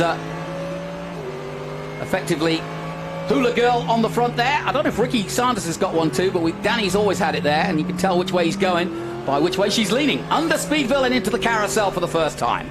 Yeah, and this is where you're really going to see that hula girl do the work. But we're going to check back in here at the front of the field with Chris Dyson. This is the view he wants to see. Yeah. No worry about air wash. A little bit of a lift there through the kink. I think that tells me that he's just nursing these Pirellis up to temperature. He's not pushing too hard too early. Yeah, this camera really does show you the speed at which they are going. The two Lucas cars, 7 and 8, on track together. Then comes the production classes of XGT, SGT. We're on board with Danny as he heads down to Canada Corner.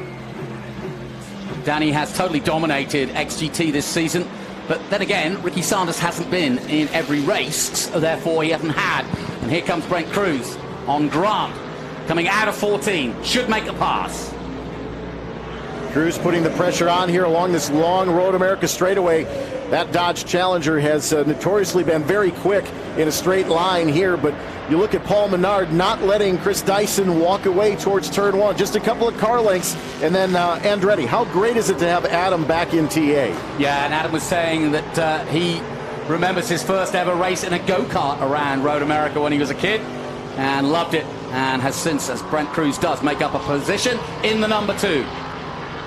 Yeah, that's a great move there from Cruz. Turn 3, not necessarily an overtaking opportunity as we think, not because of the amount of braking that you do into that corner, but because it sets you up for the long straightaway. But what that tells me is Cruz is confident, like you were saying, Eric, on the straight line speed of that car, that he had no concerns about going to the inside of Grant, maybe being a little bit offline, and still being able to power away. I mentioned at the top of the show, TA, Paul Menard leads by 584.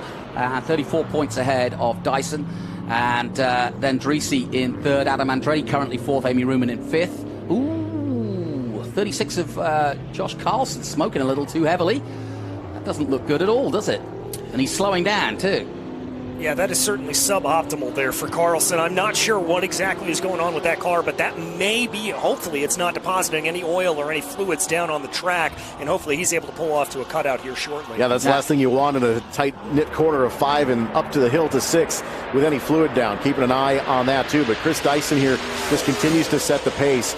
No surprise here that Paul Menard right on the back bumper. Now we're going to see how wide Andretti can get, because Cruz is all over the back of him. And the Cruz missile is definitely locked and loaded into Canada, right there behind Andretti, currently in 3rd. Yeah, and what this is going to do is that means that Cruz is going to want to try to get by as quickly as possible. There he goes, right on cue into turn 14. He has total confidence in that car. He's making maneuvers in corners that we normally don't see those passes. He wants to get up. He wants to get himself involved in this battle for P1. Just starting lap 3, but that's actually not a bad move from Adam Andretti when you think about it. This is a really long race at 100 miles. 25 laps on paper doesn't sound like a lot, but a 4-mile lap is an incredibly long amount of time. With the amount of pressure and heat that comes in with these braking systems into these deep dive corners, that's not a bad idea for Adam Andretti to kind of just sit and let the race percolate forward from here. You want to save your equipment because the last 10 miles, the last 10 minutes is really important. Dyson, Menard, and Cruz, that's your top 3. Now, the question is, can Brent Cruz catch up with these boys? The only, if you like, Achilles heel for that Weaver car is it hasn't been reliable all weekend. It's had a few gremlins. They've sorted them out. Poncho's one of the best in the business at sorting them out. So we're just kind of fingers crossed as we see Carlson coming in, not really unexpectedly after the smoke pouring out the back of it. But yeah, that's the only weak link, is whether everything's okay in that car. Well, and I think from this point forward, if there are Dyson, of all people. That was weird. Was that a little bit of how you doing there? I wonder. That was a very violent jink to the left there on the wheel. Yeah, it almost felt like he got hit from Menard. I don't want to say that until I see the replay, but it's very odd to see Dyson make what I would call a relatively simple mistake like that, unless he was caused into it. So let's have a look at the replay. But Dyson, amazingly, this tough season continues. And again, he's going to have to rebuild from here. And I was just about to say, this is a race that Dyson really wants to dominate, to get that gap down. And as we go into some more iconic circuits later in the season, Dyson wants to be right there with Menard, or he's going to run away with it. And again, the opportunity now is there for Menard to take.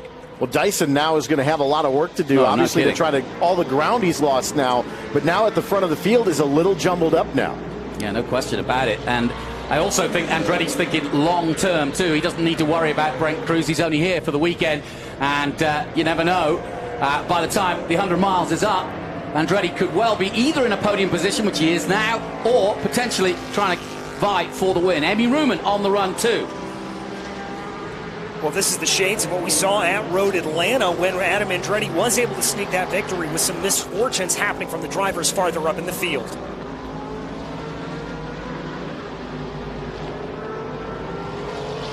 So a good battle here between Amy Ruman and Grant in the 40 just ahead.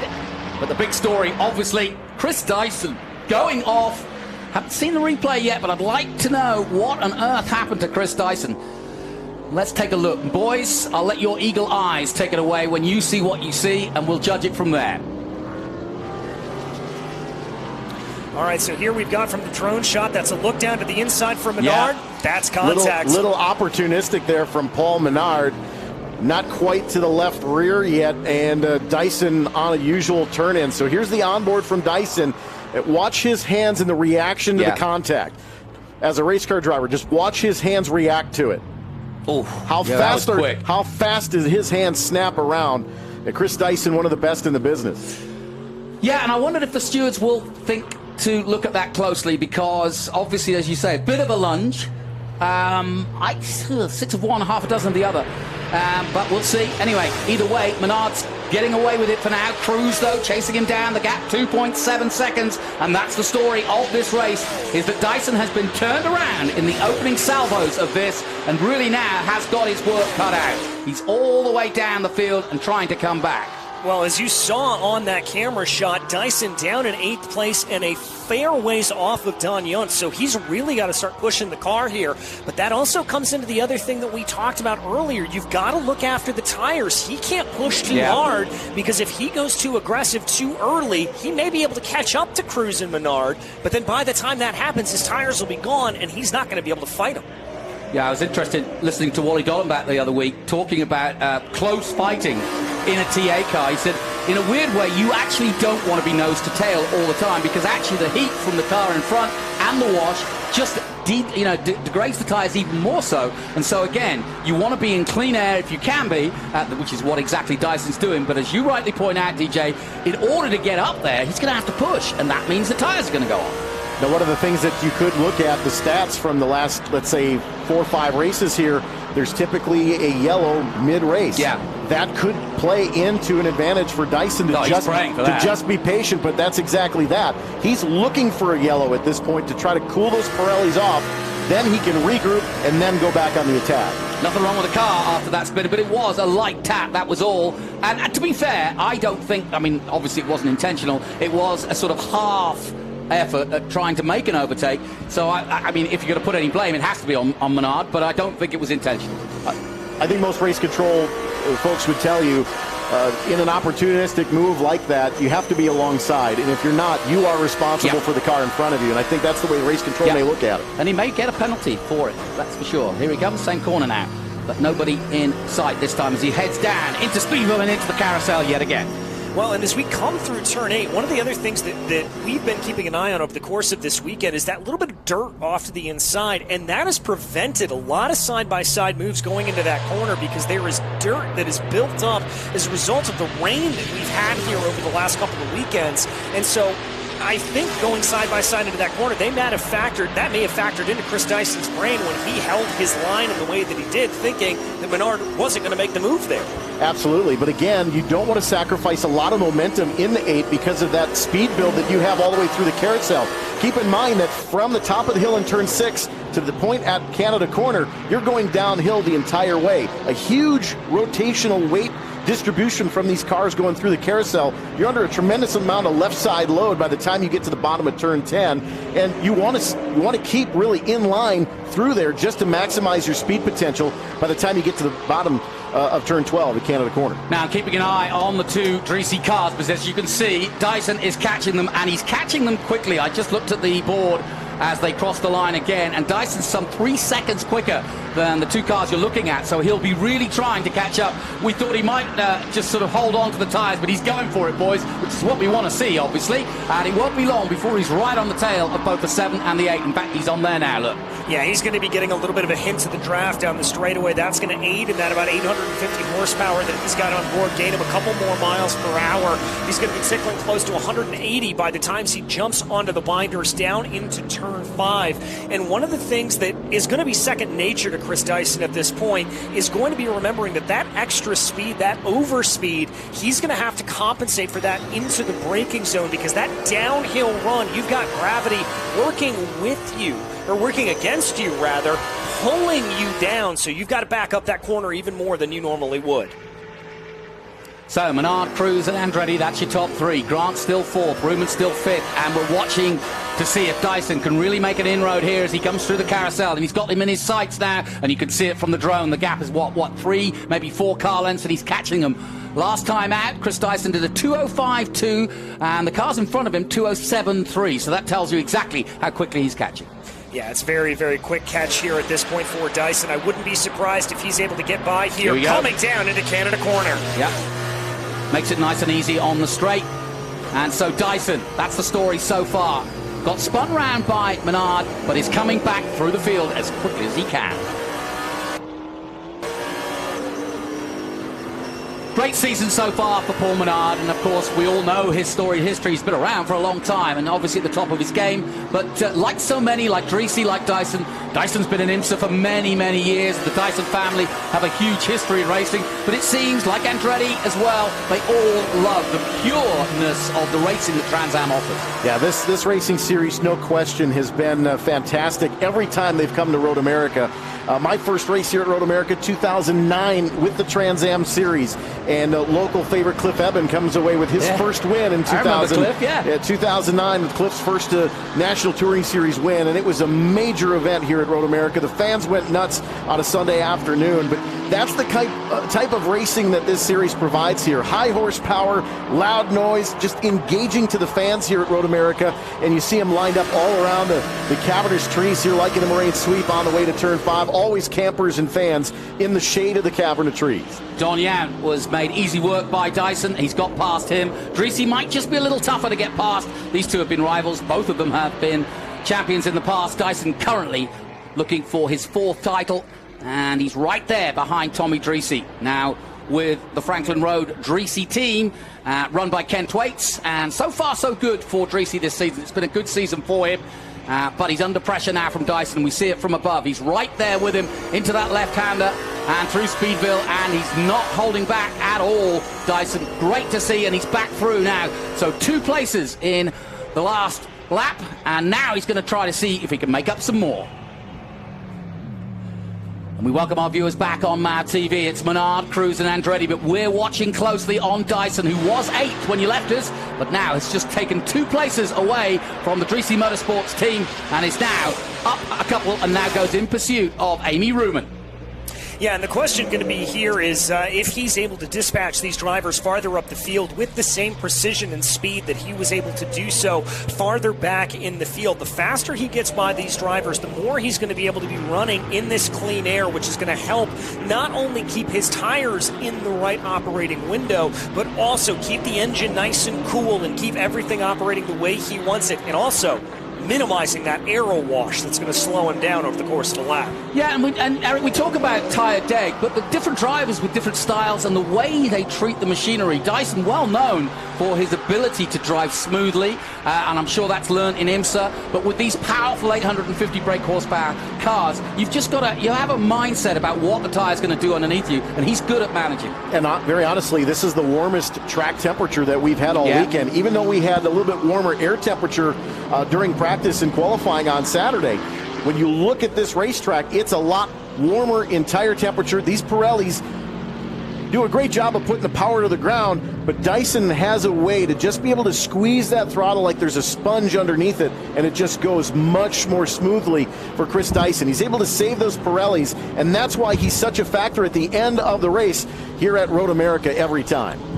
Oh, I saw somebody come into the booth and I was like, who's that? And I didn't dare look round too much because I was concentrating. Lawrence Loshak's here with us. Delighted to have you. Yeah. What have you been doing? Why aren't you out there? Man, it's crazy to be back. You guys do a great job. I hope to match the energy. You do what you do. You do what you do. It's great to see everybody. Great to see all my old competitors and the smiling faces and the fans. The grid walk was so packed. It was so amazing. But I actually got to drive the car to grid. I don't know if I should be saying that or not, but got the heebie-jeebies again. Man, it's just great to be back. So well, listen, as a great winner in TransAm over the years many times, tell us a little bit about tyre management, because that's what we've been talking about, and it's going to be key for Dyson today. That's the thing about these cars. They're just so incredible. I mean, there's nothing like it. There's nothing I've ever driven that's quite like a TA car. And that's the thing. They do everything so well, but at the same time, it's a tube-frame car with no traction control, no ABS. You've got these monster tires on the thing. The cars are absolutely incredible, and it's just basically trying to keep that self-control to, not put the pedal down. But, man, it really is a big challenge to keep the tires underneath you. But in a situation like this with Dyson, I don't know, man. If I was him, I'd be doing exactly the same thing. It's pedal to the metal, man. Forget about Is there a little wear. red mist there for Chris Dyson after that? After the season he's had, probably. It's a championship battle, too. Yeah. That's got to be pretty frustrating. He's had some bad luck this season. Yeah, man, I can only imagine how much he's fuming, but he's really good at keeping the car underneath him right now. So. Come on, I'll put you on the spot. Was it Menard's? I mean, it was Menard's fault, but would you penalize him or not? Again, it's tough out there, and especially how close these cars are. I think he saw a little window. I kind of probably put that one on Menard, but you can't blame him for trying. Corner 8 is a tough corner, and Dyson obviously is not just going to let the guy around. So, it happens. It's racing. I'll leave that one for the stewards. What are you up to? Man, I've been building really cool custom Harleys. Oh, wow. Before you'd have one race car to worry about. Now I got dozens of race cars to worry about, if you will. Well, you'll be pleased to know I dusted off my Lawrence Loshak red T-shirt that you gave me kindly a few years ago. I appreciate Still got that. Yeah, I actually found this today. It's the shirt from Laguna Seca, 2019. Lee Saunders, another one I'm sure you've raced against many times before, two-time SGT champion, and currently pedaling away in 10th position in his favored Dodge Viper in the 84, the man from Florida, always enjoying his racing. Did a bit of TA last year, but I'm not so sure he kind of got to grips with it. I think it was a little bit ominous, and he tried to do a weekend where he did both TA2, I think, and a TA race in this car, but he's gone back to the Viper and still loves it. Yeah, the Viper's always been come on, that's part of motorsports. Yeah. Great car. What's really impressive is just, I thought Brent Cruz for sure was going to run Paul Menard down. Look at the consistency in the lap times Paul Menard's been able to lay down, put a gap on Cruz. It's kind of stagnated. If anything, it's growing. I don't know if Cruz is going to be able to make up that time. Yeah, still getting used to it, I'm sure, and we've had a few gremlins for the car leading up to this, so whether he's kind of just nurturing it a little bit. Now back with Dyson, and he's caught right up to Amy Ruman, and Amy, well, she's one of the best in the business when it comes to defending, but then again, she's in her own race with Grant, so she's going to be having one eye on the front, one eye on the back, and maybe, just maybe, Dyson might take them both here on this lap. What an incredible job Keith Grant is doing. I mean, in 4th place, running with Amy Ruman, obviously a TransAm veteran.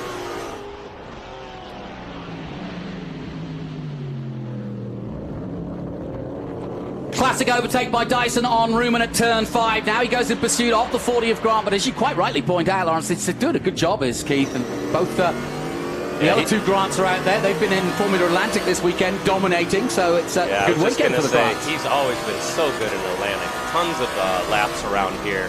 We were talking before the race. I said, a Formula Atlantic, you have to carry the speed, and these things are just such brute force machines. If he could just blend the two, I think he'd do really good. And look at him, he's in 4th place. Doing a really good job, too. But now Dyson senses an opportunity to try and get past quickly, and maybe, still praying, 10 laps gone of the 25, But, Eric, it'll all change if we do get a caution. Absolutely. When you have the field spread out a little bit further, of course, with mixed class racing, you've got different speeds too. So once we start getting into lap traffic, that also starts to play into race strategy. How do you mind the Pirellis as you go through this very long race? Just shy of halfway yet here, Jonathan. You know, if I'm Chris Dyson, I know I've got to go here. Yeah, and there's no question when I look at the lap times, Keith Grant doing a 2:08.7 last time out and a 2:05.4 from Chris Dyson. So he is much quicker and he should get past the 40 as they come up the hill. Ruman staying with them though for now, and Dyson does jink to the inside as they cross the line again. And they're now starting to get into the GT traffic and SGT traffic, which will make, again, things a little bit more interesting. Yeah, you can see that ECR engines really going to work there up the straightaway, keeping Dyson behind. That classic Chevy versus Ford battle. Yeah. So into the right-hander and down the back straight they'll go towards 5. This should be the opportunity for Dyson to take. And into the woods. Under the Sargento Bridge they come. Dyson trying to make hay here in the sunshine of Wisconsin. And we welcome our viewers back on MAV TV in what is an almighty battle by Dyson to get that Jimweed 16 up where it needs to be, and a bit of a mistake there as he tried an attempt on Grant, but he's made it stick. Oh, they both went deep. That was awesome. Oh, Ruman coming back. She's not going to take no for an answer. And the former champion goes through. Grant finally getting around. Yeah. She took opportunity. She saw it. She took it. You're listening to Lawrence Loshak and Eric Miller alongside me here in the bright sunshine of Road America, Elkhart Lake, one of the best tracks in America. And they've been running races hard here around this 4-mile circuit since the mid-50s. Never disappoints. A little bit of contact there on the entry to turn 5 for Chris Dyson to the back of Grant. You saw the nose kind of bunch up a little bit, but with these bodies in TA, that'll likely relax a little bit with the air pressure down. But how concerning is that for you, Lawrence, if you make contact like that into a braking zone? You know, are you worried a little bit about a little bit of aero sensitivity?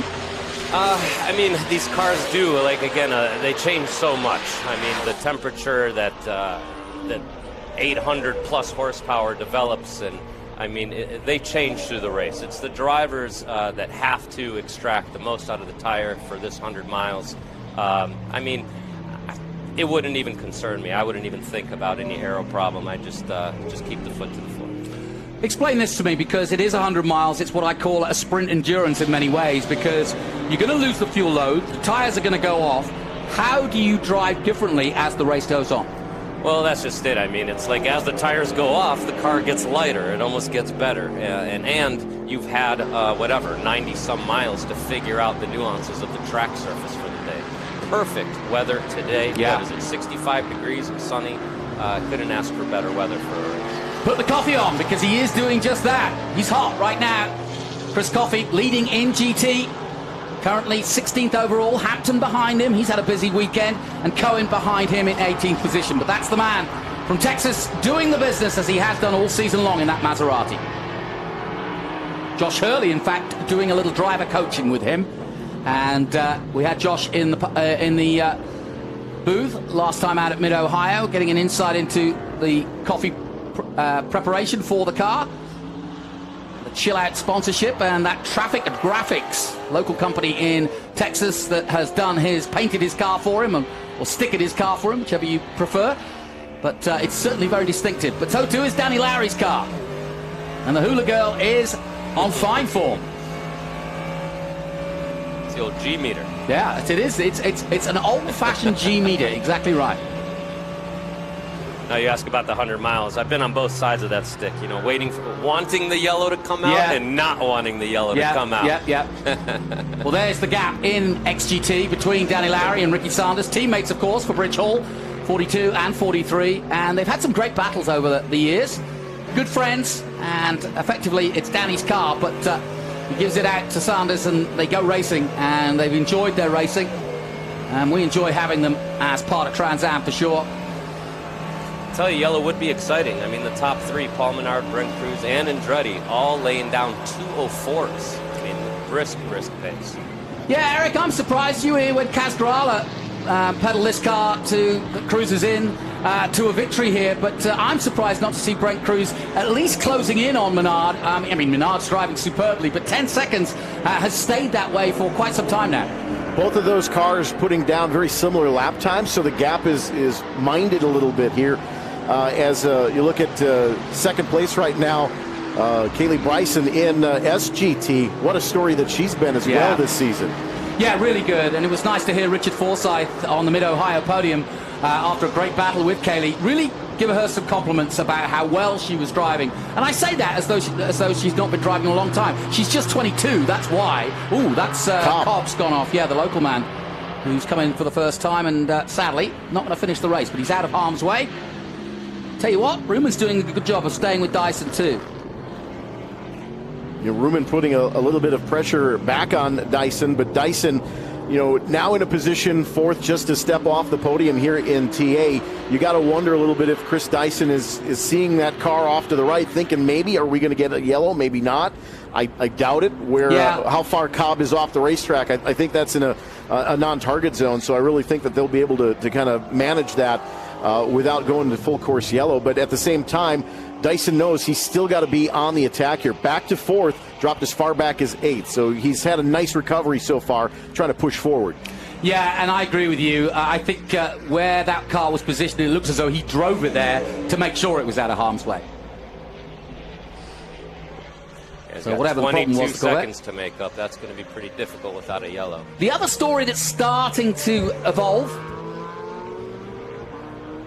Dyson in the cutoff. Oh, no. Now he is, as you can see, parked up and not going anywhere. Announcer's curse right there. I know, exactly that. Yeah, Dyson's had quite Let's have a look the at what unlucky happened. season. So, coming into turn 5, on board with Dyson. Oh, he just doesn't turn in. Lawrence, what did you make of that? Something broke. Yeah. Something broke. He knows it. He broke for the corner. Everything looked right. He was on line, and he just turned off of it. You can see the heartbreak. He's just sitting there. It's been a weird thinking season. What coulda, woulda, shoulda. Yeah. Pole sitter. Pole sitter. Yeah, A flying lap, and man. Can't get a break at the moment. Gets turned around by his opponent. Then has a mechanical.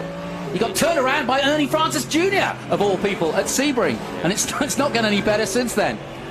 But there you see Menard on a run. Just got past Danny Lowry. Make it even more heartbreaking if something failed from the contact. Yes, that's a good point. Yeah, actually, yeah. That would be worse, wouldn't it? Well, so far, fingers crossed, but I'll give him the curse. Menard doing a great job as we go back on board with Danny Lowry. There goes Menard. He's got past Lowry. Ricky Sanders still in touching distance of his opponent. So we go back on board with him, but Menard off into the distance. A big difference in horsepower from the production to the TA cars. They're obviously faster in a straight line, and this track really shows it given the long straights that we have here. Lowry making the best of the situation here on board with the XGT class leader. In transition, you hear how smooth he is on the throttle on the exit of 14. This is a long straightaway, and obviously you build a lot of speed coming up this hill. Not a lot of people recognize the fact that as soon as you crest the start-finish line, it immediately starts to go downhill from there. That's a good point. But you don't realize how far, until you go on board, it is from 14 all the way down here, isn't it? Yeah, corner 1 is a hell of a lot faster than most people think. I mean, it really is a speed corner. I always like to make a lot of time in corner 1. Everyone tries to brake a little bit too late for one, upset the chassis. Really, it's a momentum corner. You really got to rifle it in there. All right. Listening to Lawrence Loshak, of course, champion in his own right and a great TransAm proponent. Now making up the Harleys. If I was going to get a Harley, I'd do it from him. Emco Gears tells us that Paul Menard has now led 12 of the laps here. 2 led early on by the pole sitter, Chris Dyson, who is out of this race after leading for 2 laps. So it's Menard, Cruz, and Andretti. And I was about to tell you the story before Dyson went out that Andretti could well become the next story we talk about if he can keep that gap of 3 seconds between himself and Cruz, because certainly Andretti, with his experience of managing the tyres, could be a factor against Cruz later in the race. Andretti conserving tires. He's a great friend of mine, but that's one thing I know about Adam. Tire conservation is the last thing on his mind. He's trying to craft Brent Cruz and giving it everything she's got. Well, he's got a lot of respect for Brent Cruz for sure, but yeah, that 16-year-old is going places, and I think we're going to see him in a Toyota at the Cup level very soon, and it won't take long. And he's just 16, Lawrence. Did you ever race against a 16-year-old? Incredible. I'd love to. I'd love to. No, I mean, he's a phenomenon. There's no question, and it's so cool that he's coming from TransAm. Yeah, we've been very blessed. Connor Zilic, you know, as well, coming through our ranks as these youngsters make their way up. And we've been very privileged to have them as part of TransAm. And I think they've learned a lot and really enjoyed. Every one of them says that, the youngsters that is, that the paddock is open, advice is open, people are willing, drivers are willing to share what are effectively race secrets when it comes to competition. I mean, if I'm coming back, this is where I'm coming back. This still, You're welcome. brings, I appreciate that. Still very much a club racer family feel, but at the same time, extremely professional, incredible equipment, and crews and the engineers here. It's an incredible paddock. Yeah, and I find it interesting. We've got the guys on the way up, and then you've got people like Gil Martin, who've been a part of NASCAR for 30 years or so, and then they're joining and enjoying this atmosphere that is TransAm. Because I'm telling you, once you drive a TransAm car, man, there's not much that compares. These things are incredible. Update on Chris Dyson talking about potentially low voltage in the car, so maybe something with the alternator, battery combination. Not sure if they're going to repair and rejoin, but electrical issues for Chris Dyson. I would have thought that low voltage would be part of Dyson's demeanor too by the end. Oh, Adam Andretti with his left rear. My word. Or left front, maybe, perhaps. Yeah. Maybe some contact? Well, he blew up last time out at Mid-Ohio and parked up, and I hope it's not a similar issue this weekend. Well, oh, gosh. So smoking pretty heavily still. You think maybe a fender laying on the tire on the left front. Was there any contact with the lapped car potentially? Yeah, I just wondered that, because you're right. The smoke only appeared under braking. That's usually an indication that it is bodywork rubbing on the tire, yeah? Here you expect a little bit more smoke, but it seems to be dissipating a bit. Maybe pushing the fender back out, but there in the straight line is where it really starts to affect him. So we keep an eye, a watchful eye on Adam Andretti. No, that's in a straight line too, and I think that's about to go bang. Oh dear, poor old Adam. Well, here's another turn of events. Yeah, no kidding. And this race is changing directly. I know. He should pit. He should. Yeah, he should pit. And what a shame. Adam Andretti then looking for the second race in a row where he's had mechanicals. He won on his birthday at Road Atlanta in this car. Its first ever Burton win.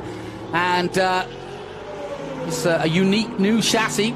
Top line of sponsor, he's slowing right down. So smart move by Andretti. You see a little bit of that fender cut. That definitely contact, I think. What a shame. Yeah, what a shame. That's a really incredible, I keep using the word incredible, but I don't know how else to describe this class. That's a new chassis actually designed by Claudio Burton and his team. Do you like it? Have you been up close to it? Yeah, I mean, it's really cool. And it's, they have Adam in there to help with the engineering and get this thing handling right and working together. I mean, look, they're doing really well, so.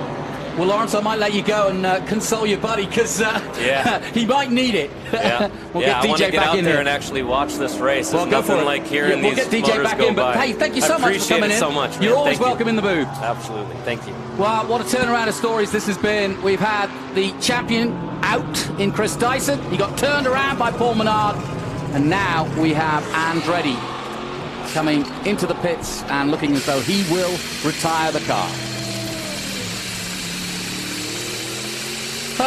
What a shame. So it was a combination, I think. I think it was mainly bodywork, but it was weird to see in a straight line how much smoke we were getting. So that's what made me think it might be something more to do with the engine, but that's what they're doing. It's bodywork. Look. Oh, and as they take that tire off the car, you can see literally part of that exterior carcass rubbed off, almost as if they had taken a scraper over the side of it. And Eric, I think you were exactly right with what you called. I think there was a little bit of contact there with the end of it. Well, we saw something similar at Lime Rock with Amy Ruman, because she had exactly the same problem. She got into a mess with Andretti and Dyson. And again, Dyson turned around at line rock by Adam Andretti this time. And out of that, also, Amy Ruman got a tap at the front left, same thing. And she had to do exactly the same thing. It's almost like a same version of the same problem, but this time it's Andretti having to suffer. But you talk about Amy Ruman, the last couple of seasons, you can kind of see a little bit of a tide turning, but how much she's up front and championship contender. She's really struggled a bit over the course of the last couple of seasons now. Maybe this builds a little bit more confidence into that McNichols Corporation Corvette team. Maybe just getting a couple of podium positions, kind of getting back to the front of the field, I think is really important for Amy. Well, the good news is turn 5 is actually not that far away from the pits because you come back on yourself.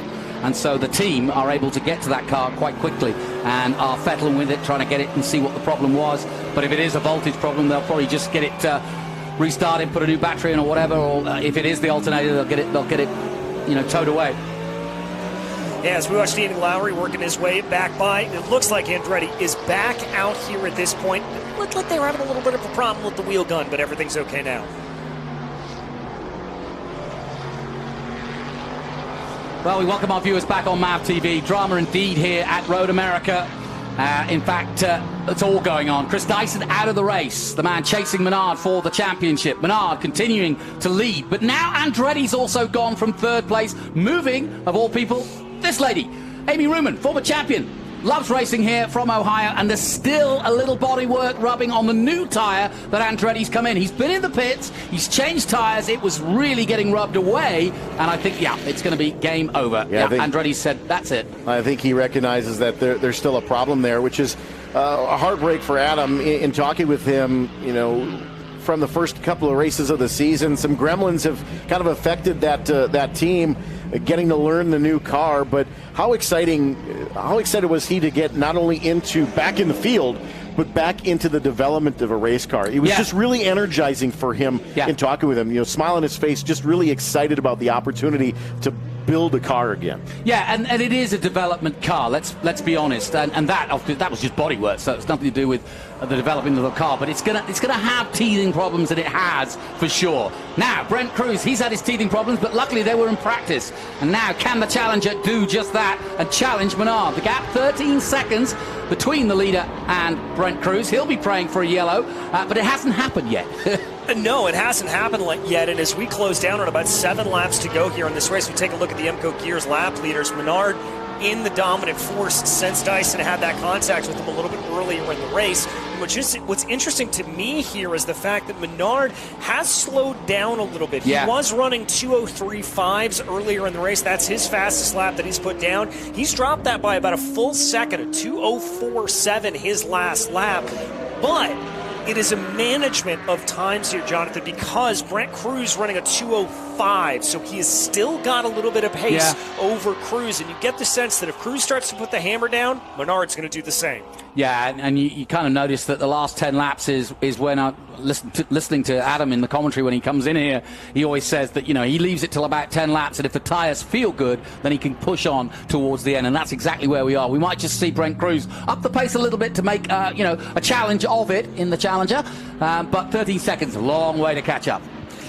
Yeah, I mean, he's going to have to literally be doing almost 2 seconds a lap to be able to catch, and I just don't see that speed out of the Challenger here at this point. I haven't really seen it. Now, that said, we've had a couple of gremlins show up in these cars here today. Knock on wood if you're a Paul Menard fan, that green machine's going to be able to stay out front. Well, Don Yount will take it. He'll take a podium if he's lucky, that's for sure. Just coming back into the championship. He's done a few rounds with us, but this is his first of the season. The man from Dallas, Texas, usually does SCCA. And IMSA WeatherTech Series. Well, with only 5 laps to go, roughly, Cruz last time by a 2:05 to Menard's 2:06 this time. Point. So in that circumstance, is Paul starting to kind of conserve the Pirellis and brakes a little bit, knowing that he's got a little bit of a gap, just saving what he has? Yeah, last time over, just as they crossed the line on this lap, it was a 2:06 for both of them. So they're both sort of, well, there's Adam and his wife. And she's got some consoling to do because she also works for the team, and it looks as though Adam might have a chat with us. Let's head down to Ben Sissel.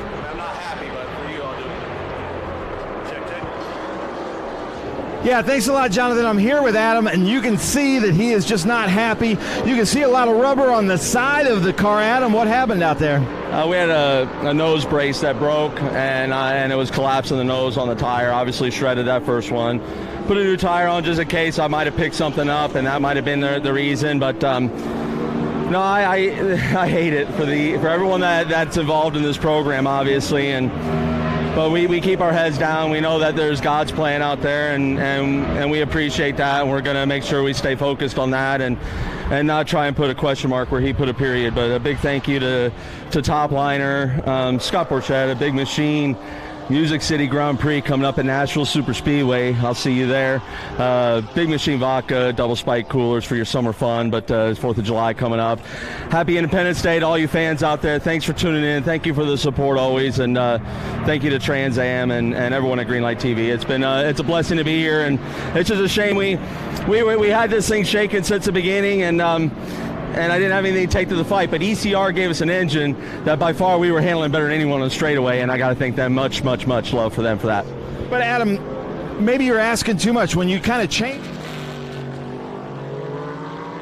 Well, the marketing dream that is Adam Andretti. Go with that. They can be, definitely. A little in and out on the mics there, but we got the gist of it. Yeah, very unhappy, but a very professional Adam Andretti, making sure the sponsors got the names. But here is the Master Force Tools Menard's car of Paul Menard in the number 3. It's been a sensational season, and boys, I always love it. You know, we talk about, oh, it's boring in Formula 1. Max Verstappen's winning everything, and Paul Menard's winning all the TransAm races. 4 in a row this could be. It's not boring to me. No, it's not boring at all, and it's something that, Jonathan, I go back to when I was watching Michael Schumacher's dominance as a kid, that my dad told me when I was having that same complaint of, this is boring, I know who's going to win every weekend, and I'm tired of the German national anthem. He came in and he told me, no, you need to appreciate this. What this team, what this driver are doing, putting together excellence week in and week out is something to be impressed by. That's the name of the game. It is.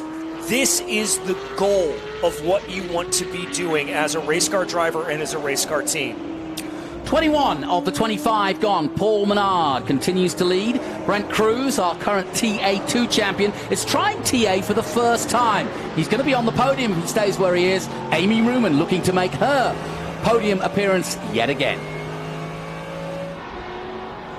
So it's been an odd race for the McNichols 23. She got overtaken early by Dyson, but Dyson's no longer a factor, and there is Amy heading for the podium in the last few laps.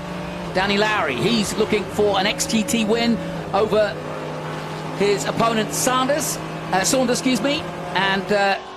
Saunders is looking to take on Lowry. I'll get it right in a minute. And Lee Saunders is leading in SGT ahead of Bryson and Forsyth. It's been a good battle between those two. I'm talking Bryson in 10th and Forsyth, the championship leader in SGT, in 11th place. There's Ricky Saunders, though.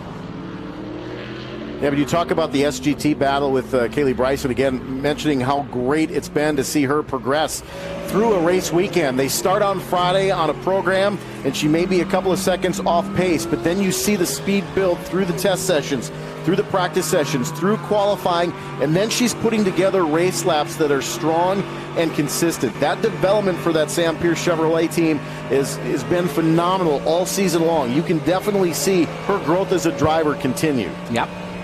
No question. Well, it's been an interesting race. There she is in that 02.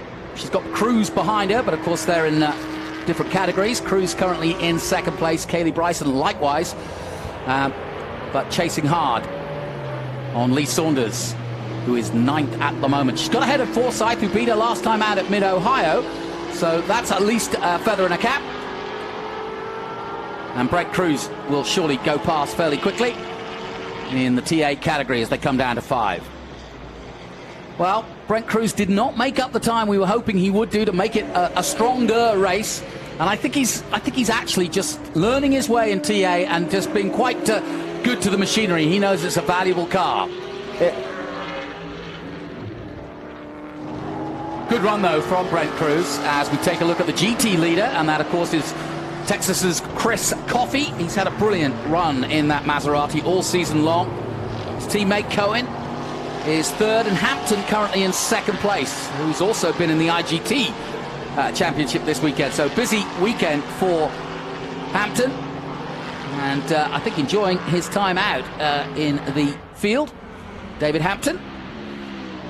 Well, and let's remember, Jonathan, that with running IGT, not exactly a small thing to do. They ran an endurance race this morning, an hour long, and then coming out here for another hour. And we've been talking about how great these track conditions are. They're perfect, but you sit inside a car with a hot motor. No aircon. You have got to absolutely rehydrate, rest, and reinvigorate before. And he's doing a fantastic job to be running in P2 in this GT category after what was a strong IGT race this morning. Bravo here to David Hampton. Yeah, no kidding. And 2 yesterday as well, I may add. Yeah, sprint races. I guess the other big story for me to take away from this one is Amy Ruman will go ahead now of Adam Andretti, who is out of this race. She was 5th in the championship, and she'll move to 4th and move Adam out of 4th place. Lee Saunders having a good battle once again. And he's got some work to do, currently in 5th position, but he hasn't done the full season, so he's sort of cherry-picking his races, but he'll take a good result like this one, and a victory here at Road America. You can never turn that down. Here comes Menard into 5, and it's easy street at the moment. So you see about a 20-second advantage over Brent Cruz in the Dodge Challenger for Menard, but that number 3 machine for Paul Menard, you start to hear those gremlins rumble the last couple of laps. This is a home race for Paul. Obviously, our Start Your Engines was Paul's kids. The whole family's here. Saw John Menard earlier today as well. But Paul, at home here at Road America, has a NASCAR win here as well at this historic facility. You know that this one is circled on the calendar here in TA for Paul. And Eric, I did this last week, but I'm sure you'd have joined me in thanking the Menards for their contribution to motorsport in America, full stop. I mean, they have been a huge sponsor of NASCAR, and they continue in ARCA as the main lead sponsor, of course. Yeah, absolutely. And, you talk about how brand loyal that racing has. And that's the identity that they've truly created with that family of company. So Paul Menard carrying a little bit different colors than that Dayglow yellow that you typically see, but it is still, Menard's brand. And you look at the career history of Paul, started in TransAm, then progressed into the lower levels of the NASCAR tier, but back home in TransAm, really where I think he wanted to be all along. Yep. And if you're wondering, the Master Pro Tools that you see on the front of the cars are available. It's like, not surprisingly, I was like, dumb question, Johnny. I said, oh, where'd you get these sponsored? He goes, well, we sell them. Okay, I got it.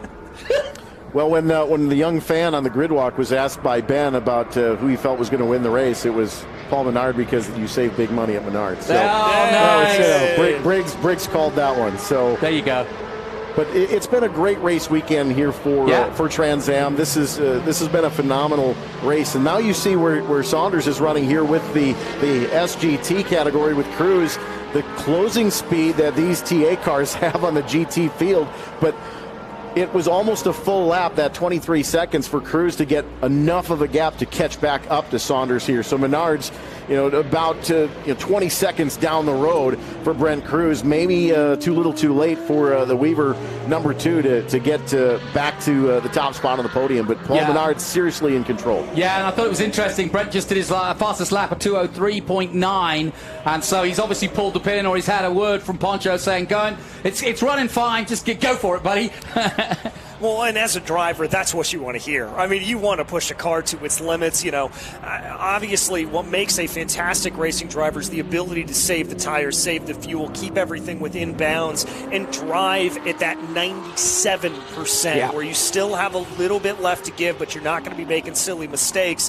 But that's not fun. That's the part of the job that you have to do. When you get told, go, baby, go, you get a huge grin under your helmet and you're ready to take off. And you could see the lines he's taking, just how much he's loving it, because he's right on the ragged edge each and every corner. As he came through the kink there, he was right on the edge of adhesion and just very, very close to the grass, but he held off. White flag is out for Menard. He crosses the line for the last time, and there you see him.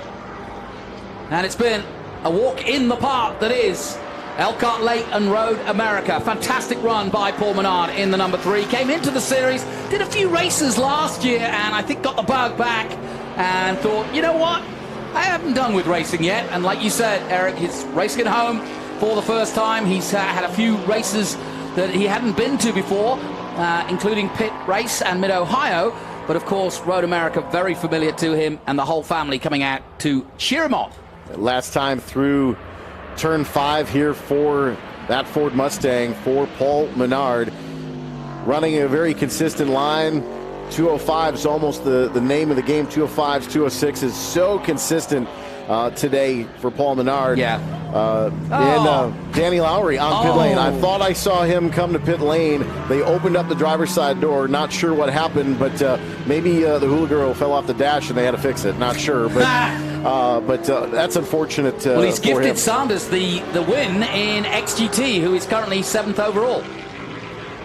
So he'll rejoin the field through the dash line of the pit out with the field in tow. But back to Paul Menard, just a fantastic weekend. Maybe not the qualifying that Paul wanted, but at the same time, you knew that car was going to have tremendous race pace.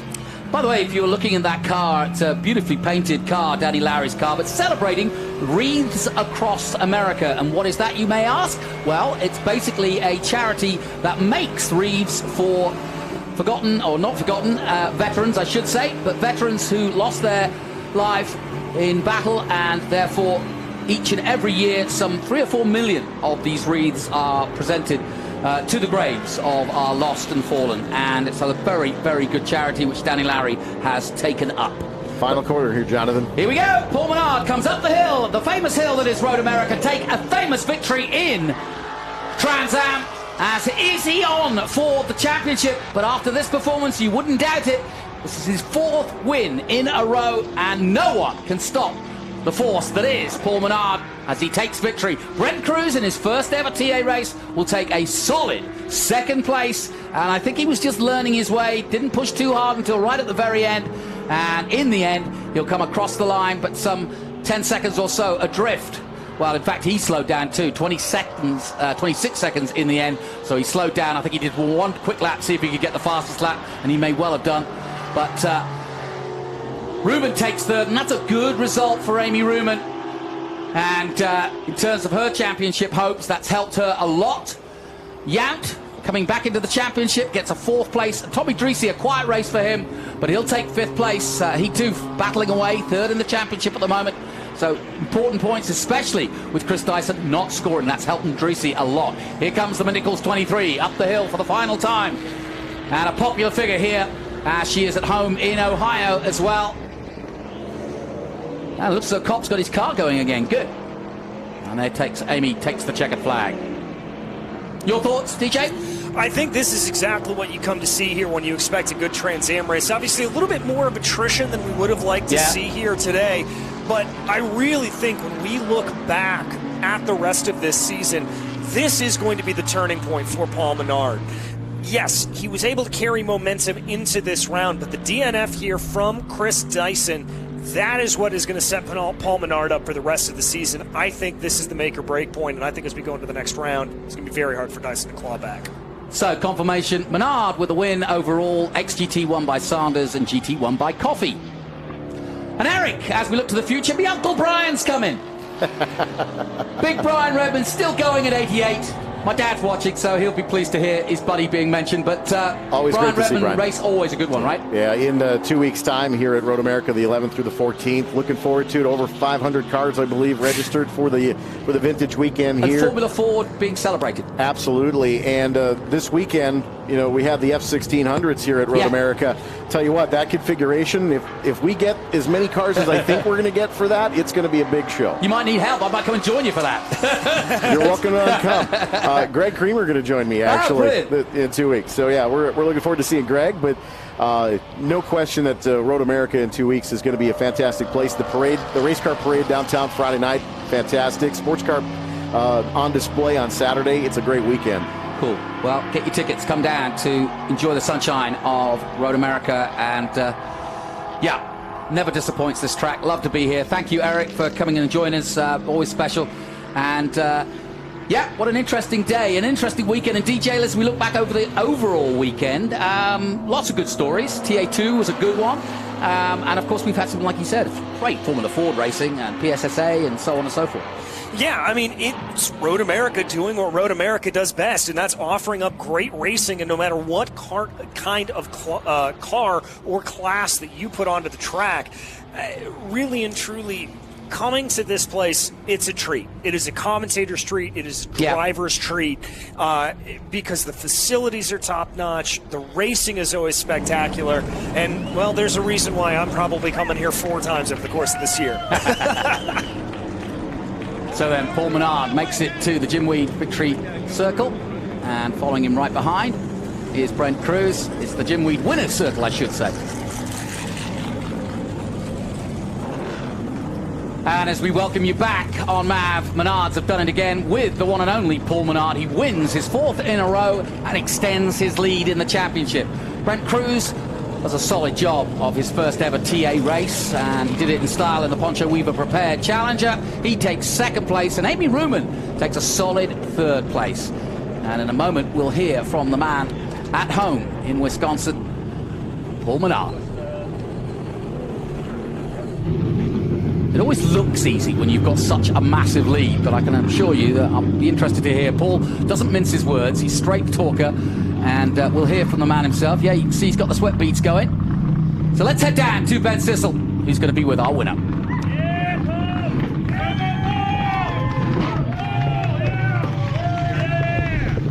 Well, Paul, unbelievable. Your home state, Road America, back on the podium. That's got to feel really good. Oh, it feels awesome. I mean, fans all around the racetrack, you know, coming out, showing up for these badass race cars. You know, it doesn't get a whole lot more fun to drive than these things. No gimmicks, just raw power. On Wisconsin's right. Yeah, just 3GT, Paul Gentilozzi, Randy, Tony, John Gentilozzi, everybody that, you know, Troy, Jared, everybody that touches this car just does an awesome job. I wanted to kind of see what the car would do on a long run, so I pushed it hard all race, and we just ran 204s all day long, and the car really didn't change. I played with the bars a little bit, then went back to base. So I guess.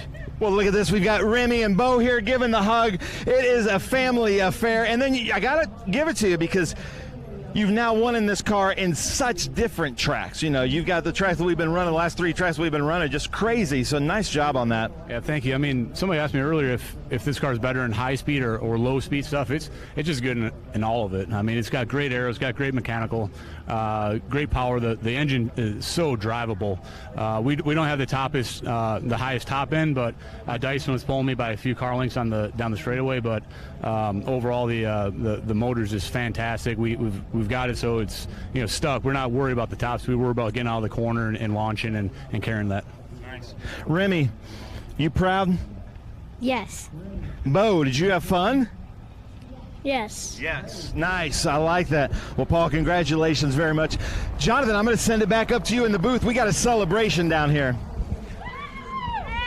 Certainly is, and great to see the family celebrating, and obviously a very popular win here at home for Paul Menard. And see, friends and family all greeting him. A nice moment, nice touch, Eric. Yeah, and this is home obviously for the Menard family, but it's home to a lot of race fans and a lot of crew members over the years in Trans Am will come back to this place throughout different series as well. So this is a beautiful racetrack. Let's take a look at your final results here for Trans Am at Road America. Confirmation: Paul Menard, Brent Cruz, and Amy Ruman your podium. Don Yount in 4th, Tommy Dreesy 5th. Good result for Tommy that. He needed it. Keith Grant 6th. Ricky Sanders does win in XGT. Lee Saunders wins in SGT in 8th. And Raymond Cobbs did get the car going again, so he did finish in the top 10. Well done to him. He'll pick up some points. And Kaylee Bryson is 2nd in SGT as her consistent season continues. Danny Lowry did get back out and does finish 11th. Then Grant Forsyth Coffey is the winner in GT, and he beats Hampton and Cohen. And Adam Andretti, sadly, and Dyson and Carlson not finishers of this race. So in a moment, we'll go down and we'll get down to the Jim Weed Winner's Circle yet again to enjoy the celebrations. But before we do, let's take a look at some of the highlights from the race we just saw. And away they went. And off into the distance, Danny Lowry leading Rick Sanders early on. A little bit of smoke from Josh Carlson in the 36. That meant he had to retire. And there you see the gap between the XGTs. Lee Saunders leading away in the Viper in the 84. And Chris Coffey from Dallas in the Maserati leading in GT. And it was a good battle early on in SGT between Saunders and Richard Forsyth and, of course, Kaylee Bryson.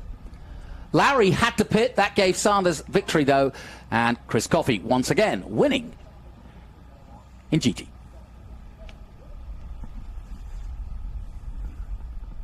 And don't forget, if you enjoyed that and you want to tell your friends that they should take a look at it, MAV TV Thursday night is TransAm night. TransAm Thursday, as I call it, TA2 starting at 8 p.m. Eastern on the 4th of July, just before you hit the fireworks. Listen to our fireworks from TA2, and then at 9 p.m. Eastern, TA, the race you've just seen. But Thursday nights is your night to catch up on TransAm if you did miss the live broadcast. Have to love the amount of folks in Victory Lane here. That's Victory Lane used to be next to the building, but now in the heart of this racetrack. Here are the highlights then of our TA and Brent Cruz, and early on fighting with Andretti, getting into second place. Dyson turned around by, of all people, Menard. Little tap from behind. Around went Dyson, but more was to follow. Dyson would side his way back through the field, but then had a voltage problem, we believe, and pulled off at 5. Andretti, likewise, got bodywork ruining the tyres and did get back out, but it just wasn't fixed, and even the next tyre was going sideways. But it was all Menard in the number 3, another win. Let's head down to Ben Sissel, who's about to do the podium. Ben. Road America, get loud! The Road America SpeedTour. Yeah, Tony, look at that. Look at the camera guy right here. Right here, look right here. Come on now. There you go. See, you guys, you made the cut. Nice job. Nice job. Our camera guy doesn't do that for just any crowd, Road America. But we got to keep up the energy because that was a crazy race. The Road America SpeedTour TransAm Series presented by Pirelli. We absolutely love coming to Road America. We hope to come back here for many, many years. Do you guys hope for the same? Nice. All right, oh, wait, hold on. I got to call out my friend Lawrence Loshak. Lawrence Loshak, come here, buddy. Come on up here. From Milwaukee, Wisconsin, Lawrence Loshak, an ex-TA driver. Lawrence, you've been telling me about Road America. We miss you in TA, but you're building some really cool motorcycles. Welcome back to TA. I appreciate that, man. It's really cool to be back. I mean, the TransAm series is just so incredible, and obviously Road America, it's great to be here. It's been 3 years since I've been back to the track, but there's only one thing that's going to pull me back. It's right here at TransAm. Nice. How about that, guys? Lawrence, dude, thank you for coming out. But now get out there and be loud for us. Lawrence Loshak. All right, we're going to start in GT. I can't tell you how much work this team has had to put into things for the last 3-4 weeks. Third in GT, all the way from Dallas, Texas, in that beautiful Maserati. Let's hear it for Colin Cohen. Hobieton, there he is. Nice.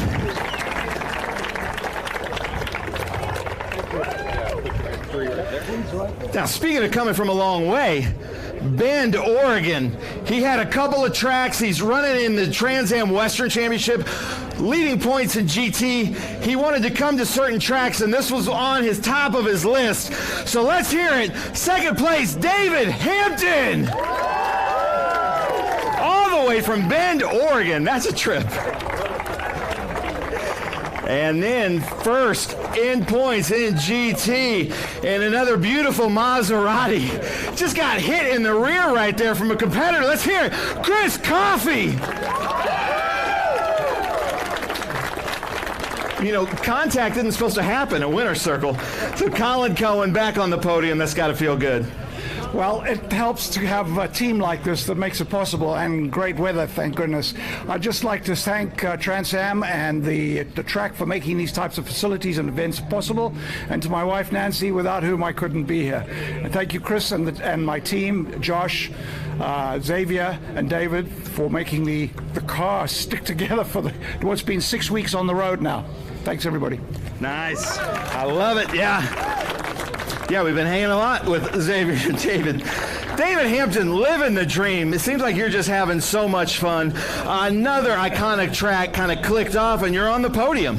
Absolutely. Yeah, what a fun thing. This is just absolutely amazing. We've been on the road 3 weeks, not 6 weeks, but to kick off some of these really, really cool tracks, I'm just so blessed. I got to thank my team and my wife for doing this with me. Just thanks to TransAm and all you guys. The TransAm guys are just awesome. I love racing with you guys. Thank you very much. Nice. How about that? Now, a little TransAm tradition. I let him off the hot seat last time, but he does a little nature boy Ric Flair. Let's hear it, Chris Coffey. Woo! Nice. How about that, Wisconsin? All right, Chris, take the mic. Tell us about your race. Man, so the race was pretty interesting. The track got covered in oil there right at the start, and so that made it really hairy. This guy drove right around the outside of me, so had to fight back for it. But boy, I'll tell you what, the past 6 weeks, we've done 4 races in 6 weeks, and I couldn't imagine it'd be as much work as we did. And I couldn't have done it without David Rice and Xavier, and of course couldn't be here at all without Colin. So just want to thank my wife at home, who's been having to hold down the fort and take care of our 4-year-old son all alone, and I'm ready to get home now. Nice. How about that? And how about this crowd? Love that. I love that. Come on in, crowd. Love it. All right. Nice. All right, hold these guys out so they can see the 3. Now listen, after they take this picture, these hats, these cubes are available to the loudest fans. So let's hear it. Colin Cohen, David Hampton, Chris Coffey. How about that? Gee, woo, Hampton's got an arm. Look at that. Man. GT class has an arm. Let's see what you got there, Colin. See, how about that little boomerang hat? Who wants Colin's hat? Free Sunoco hat. Ooh, nice. Ooh, Chris Coffey. Oh, and that little floater. Hampton, though. I think Hampton's got the arm. All right, come on, Wisconsin. Get loud. Colin Cohen, David Hampton, Chris Coffey. Long traveling to Wisconsin for these gentlemen and teams. Now we do have our champagne celebration. We've got teammates up here. So Hampton, you're on your own, buddy. Oh, they're going to shoot out. See, look at that. How about that for camaraderie?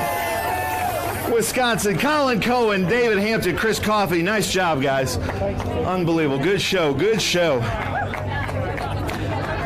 Who's that? Kaylee Bryson, second there? All right. Super GT, SGT.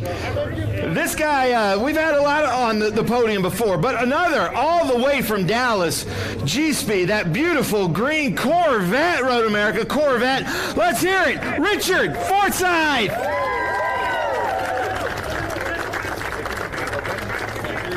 Now, she is breaking records all over the place this season in different series, but we've got another Corvette here.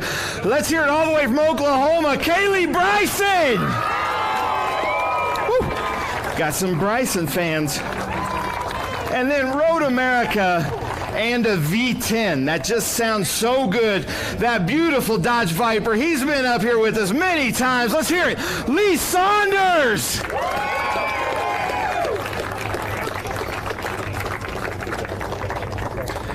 So, Forsythe, you and Kaylee went at it at Mid-Ohio just a few days ago, and now it looks like she might have gotten a little bit of the better of you. Yeah, she is an amazing driver, and she's got a great coach. Obviously, she just kicking butt. I didn't have anything for her today, and we ran into some shifting issues and electrical issues a little bit, but at the end, and she was gone by then anyway. I can't say enough about Lee here. God, he just disappeared, and, in the cloud of smoke that was somebody's the differential fluid, I think, flying out. But, yeah, this is an amazing facility. The crowd is so friendly. We have met so many nice people here that are just so hospitable, and my team is unbelievable. They replaced radiator and clutch lines and electrical gremlins, and the chill out had a problem, and they came through and got it all fixed, and then we had a couple issues later, but I didn't have anything for either of these two. They were fast today. Nice. How about that?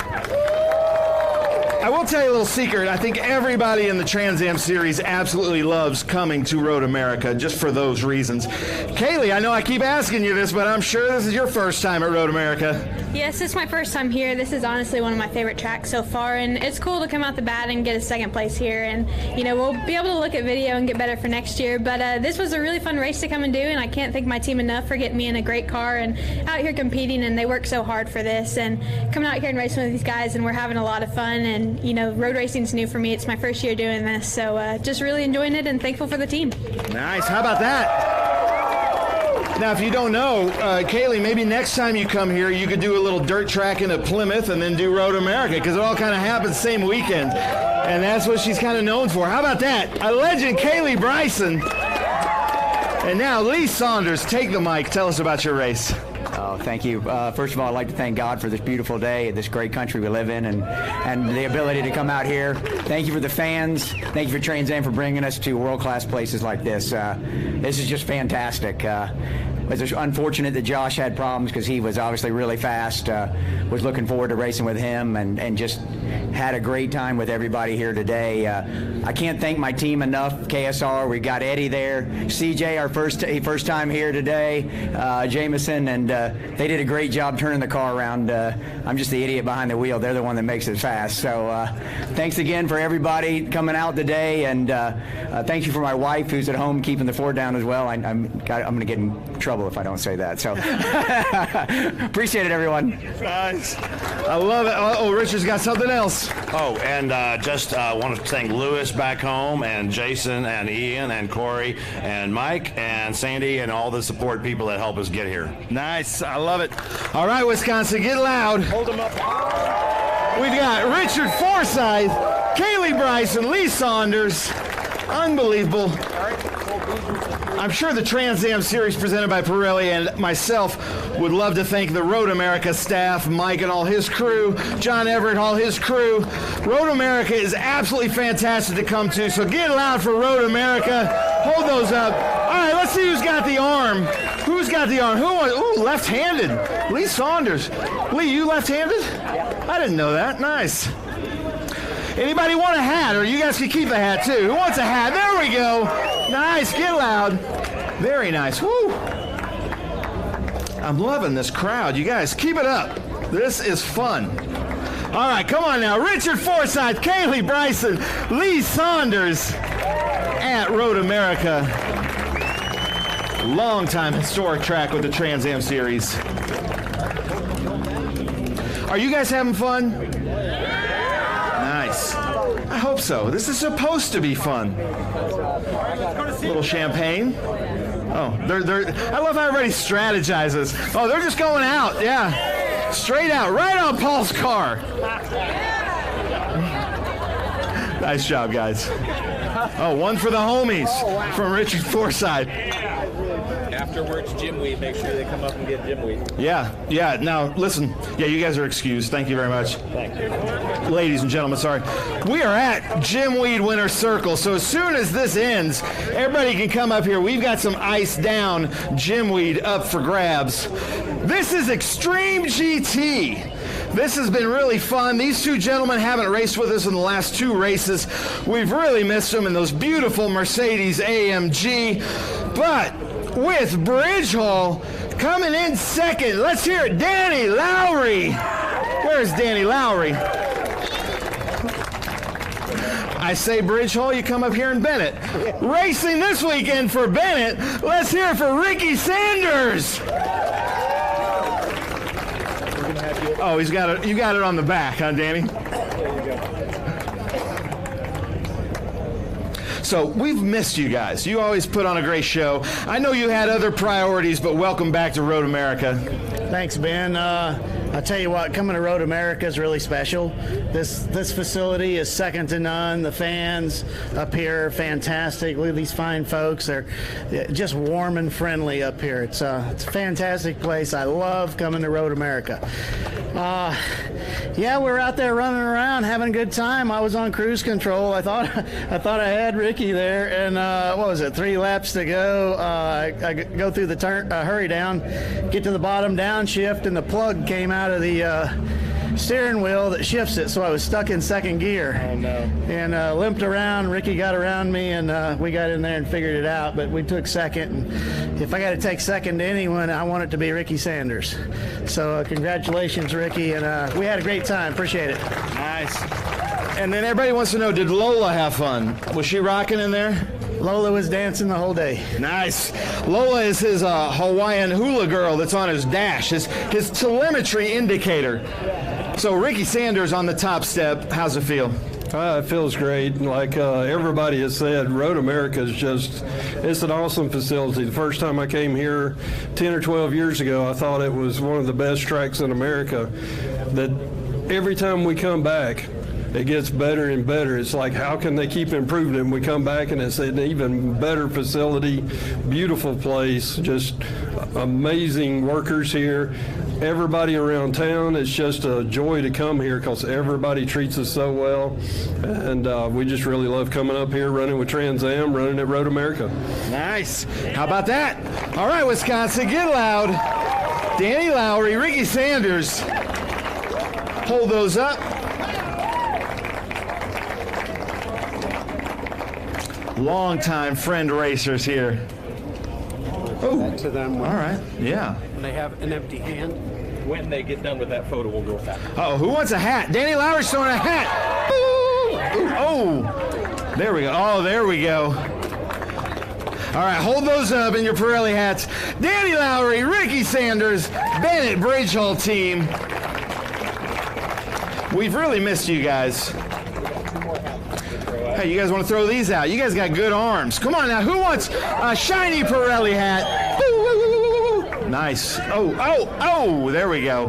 There we go. All right, what are you guys doing here? What? Oh, right at me. Great. Nice. I can't wait to get pulled over smelling like alcohol. How about that, ladies and gentlemen? Danny Lowry, Ricky Sanders. They looked right at me and just went, that's why we wear glasses up here. All right, ladies and gentlemen, special treat. TA, these 900 horsepower, absolute monsters that one of the drivers up here just found out is a blast to drive. Two-time Trans Am champion at Road America in a Corvette. Let's hear it. Amy Ruman. Even the grid girl likes Amy Ruman. We're getting the heart hands over there. McNichol Chevrolet Valley Automotive Group. Amy, right over here. I mean, you might be able to steal it. You know, you guys could arm wrestle about it. All right, ladies and gentlemen, last year's Cube 3 Architecture TA2 Series champion. He tried to get into one of these at Sebring and wasn't able to make it happen because he came down a little bit ill.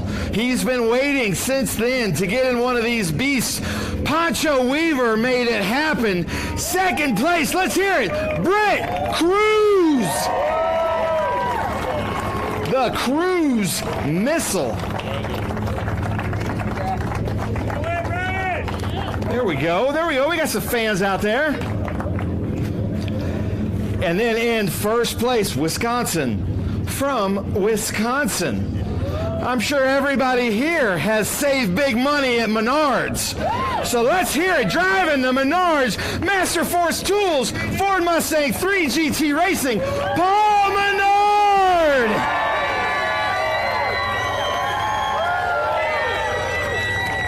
How about that?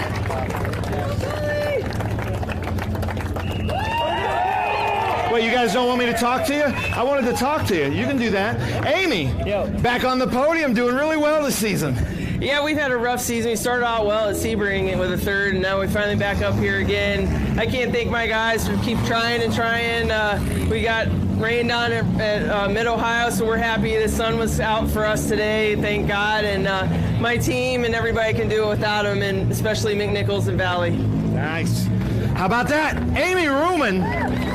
Good day for Corvette. Now, Brett Cruz, is not often that you get out of a 550 horsepower monster and then get into like a 900. But now that when you get back in your TA2, you're going to be like, man, that kind of feels a little bit weak. How much fun was it? Because I've heard from everybody, these are the most fun cars to drive.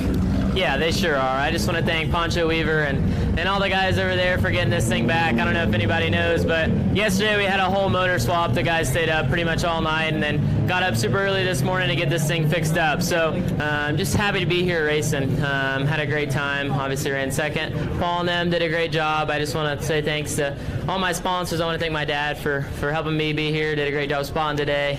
Mobile One Racing and Steal It and all the guys that are on that race car. They did a great job. Everybody at Toyota Racing for helping me be here and looking forward to the next one. Nice. How about that? I want to point something out, too, because TransAm has a long history of what I call, like, privateer racers. Where's Pancho? Pancho, raise your hand. Now, where's your crew? Because you only have a crew of, like, 2 dudes that are, like, just out of high school. So that is true privateer. So to replace an engine overnight here and then to be on podium, that's got to feel good. How about that for Pancho Weaver? Now, not to speak out of school, the dude knows what he's doing, though. He used to build chassis for Dale Earnhardt. So it's not just the normal privateer, but privateer nonetheless. Paul Menard, man, you know, you've just been the class of the field all season, but to do it at home, that's got to feel extra special. Oh, you grab it for me. It's special. I mean, Road America is my favorite racetrack, hands down. I love coming here. I've been coming here since I was a little kid. And I took a little golf cart ride yesterday with my wife and kids just to show them all the spots that you can get to a pure spectator's track. So thanks for having us come back and run these really cool Trans Am cars. They're the most fun race cars I've ever driven in my life. Hope to do for hope to run another couple seasons in this deal and then maybe call her quits, but we'll see how it goes. We're winning races, we're having fun. Paul Gentilozzi 3GT. This car has been so fast at every track we've gone to, high speed, low speed, dry, wet. We start off just a little bit pushy, play with my bars, and then I got a little bit loose, played with my bars, and at the end I was right back to baseline and the car was just hooked up. So thanks for everybody coming out. Thanks to 3GT, and now we take a little break for a couple months and go to Watkins Glen. So thank you all for coming out. Nice. How about that? So Amy Ruman, Brent Cruz, Paul Menard. Brent Cruz did just tell me that he ran out of gas there on the last lap and had to kind of limp it in. So hold up those cubes, and then we're going to see who has the arm. You got it, Chris? All right, you got some people that want one. I know Briggs wants one. Amy with the arm. Ooh, Ruman took that one. And you guys are welcome to throw out or keep those Sunoco hats. Oh, who wants Amy's hat? Come on now. Ooh, there's a little curvature to that. Oh, the 3GT guys are fighting for it. Uh-oh, where are we going? Paul, you're not excused yet. Oh, there you go. How about that? Come on, Wisconsin. Paul Menard knows what he's doing. All right, Amy Ruman, Brent Cruz, Paul Menard.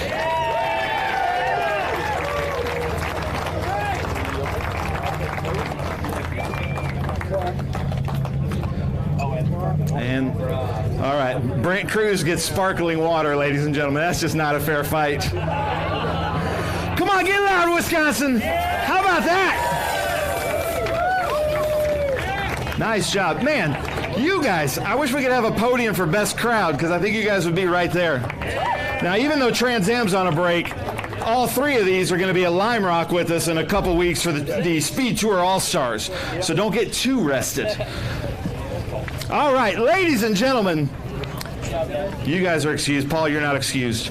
Our MCO lap leader of the race goes to Wisconsin's own Paul Menard. How about that? Throw that out when he's done with it. Now, Remy might want that. You might not want to throw that out. It's up to you. Doesn't smell like champagne. Yeah. Remy, you want that? You want that, Remy? How about that? There we go. The Pirelli teddy bear for Remy. And then, Chris, did you get the photo with Paul? Okay, Paul, look at Chris, our photographer there. And then we're done with Jim. All right. Well, guys, Jim Weed Winner's Circle. That does it for the TransAm Series presented by Pirelli. Come up here, get some Jim Weed on ice, on Chris Dyson, basically. Thank you guys so much. We will be back here next year. I've heard rumors, I can't confirm this, it may be over July 4th. So everybody bring your bratwurst and your grills. Jackie, did you have fun? Nice. I love it. I love the fans here. We hope to see you guys all back next year. Tell your friends. Thank you so much.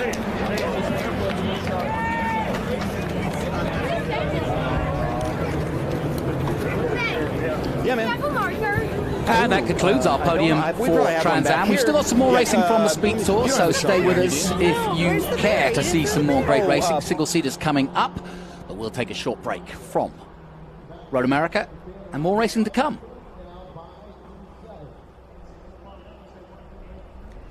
Been a beautiful day here in Wisconsin. We had a lot of rain overnight, in Friday night, and luckily none last night.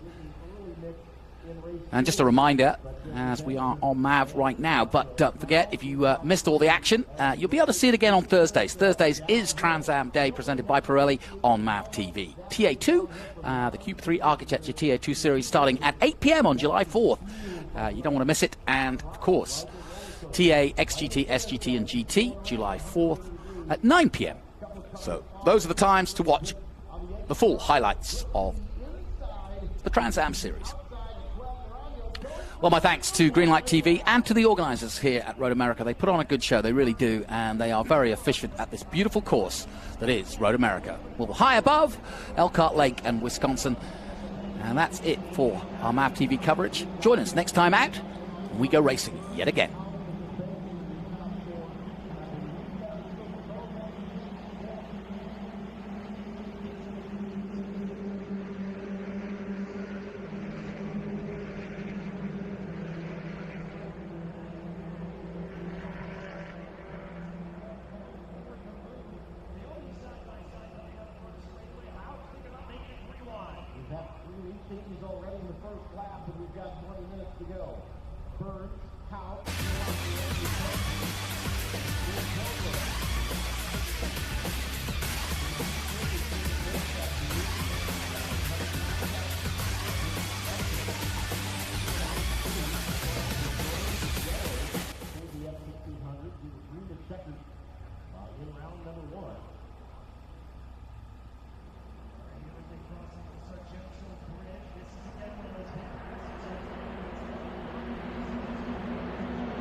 Kind of surprising things, and he rockets by Sima. There's Forrest said. One of the ways you overtake here at Sebring is really good in the braking zone, like this one right here.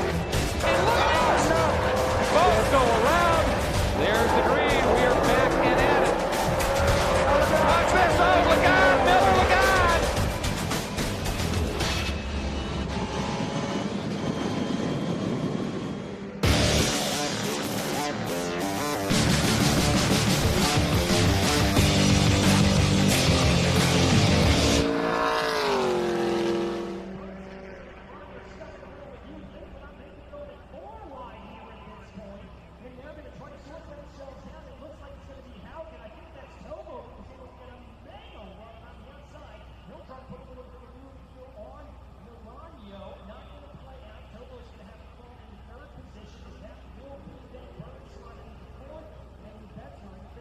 DJ with these huge new rubbers. Excellent choice. George Sargento, 16.5 minutes remaining. Urano and Halker side by side as they head towards the race. Who can predict a little bit of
And a warm welcome back to Road America. It continues to be an absolutely scintillating day here, and the weather is set fair, as it has been all day long. We've got one more race to bring you, but before we do, we're just getting ready for that. Let's take you back to our SpeedTour Presents Stories from the Paddock. And today, we take a look at Andrea Robertson. Some of the guys I've driven with in the series at ALMS have just come up to me. I've had some pretty big bear hugs.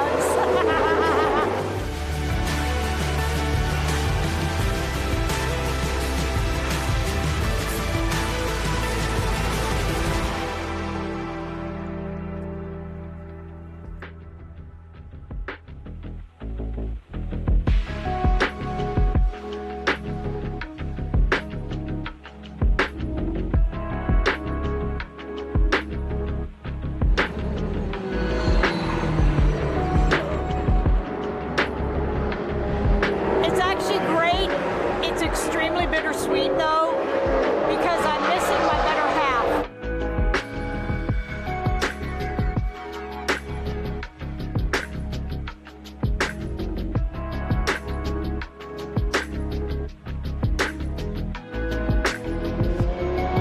I want to do this because this is something me and Dave had done for years. We did it together as a team. I want to honor that memory with what we built together, what we accomplished together, and I frankly like racing.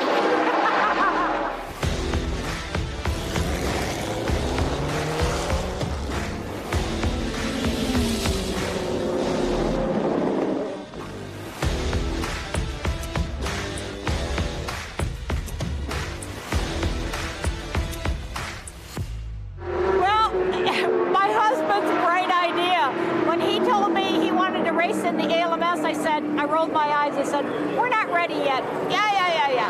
So we did it.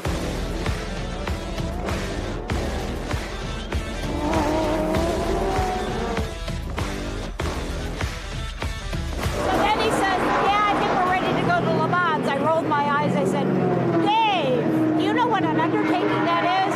We're going to do it.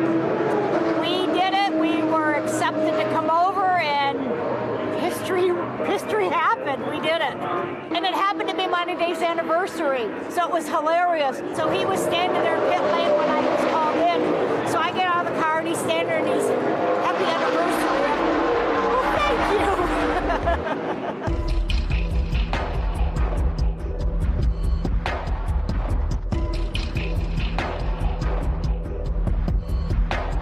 you. When we got up to the podium and we saw how many throngs of the people, we were just shocked, and we stood up there and people were shouting our name and we're waving, and we're like, oh my God, this can't be real. This just can't be real.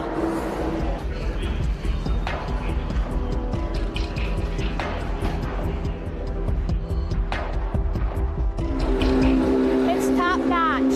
It's really top notch. And again, some of the guys I've driven with in the series at ALMS have just come up to me. I've had some pretty big bear hugs. Well, you know what? I'm going to do my best. I finish my race, I'll be happy.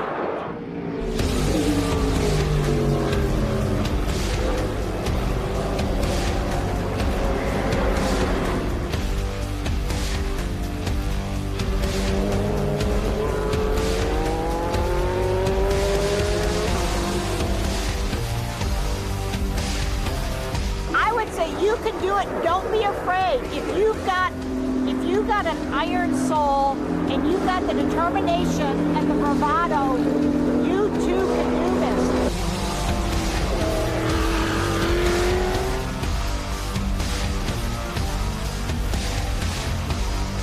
I think so.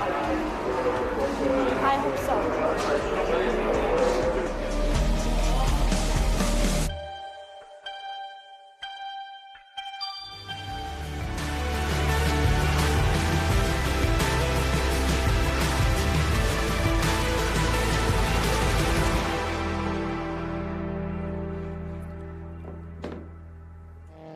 What an uplifting story, what a lovely romance, and what a great race story too. And there's stories like that throughout the paddock, and that's why we feel it necessary, actually, to bring you these stories from the paddock because we have a vast paddock in the Pirelli family that includes SVRA, FR, F4, and of course TransAm, and that's what we're featuring this weekend at Road America.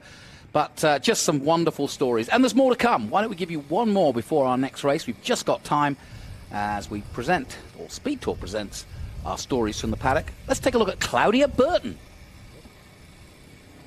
You know, this is a labor of passion.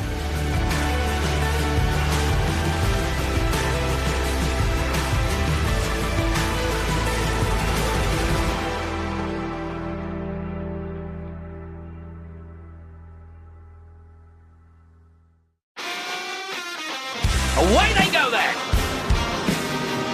Big spout of flame coming out the side of that car.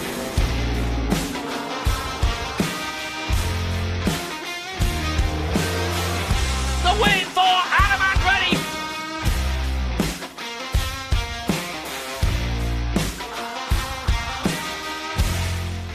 So many things happened that weekend.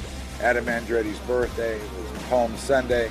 We're both spiritual guys, Adam and myself, and for it to come together, the first win under those conditions was truly special. Long time in the making. I've been racing TransAm for over 25 years, and I wanted to do something a little different and build a car of our own. It all has to work together. It all has to work. The coach work, the aerodynamics of the car, the chassis, how it puts power down, I would say is one of the most important things. The biggest difference in this car is the positioning of the fuel tanks. You know, other people have tried multiple tanks and things, but this is the first car that has the whole fuel capacity in front of the rear axle. So this is similar to like an open wheel car for safety reasons and also for a better balance. Because we're trying to basically consume the whole tire in 100 miles. So that's what we try to do is there's no rubber left after the 100-mile race. And that has to do with spring rates and downforce and a variety of things that consume the tire and the track surface. The unfair advantage, a superior chassis, a superior car. Something that every manufacturer strives for is to make a better car.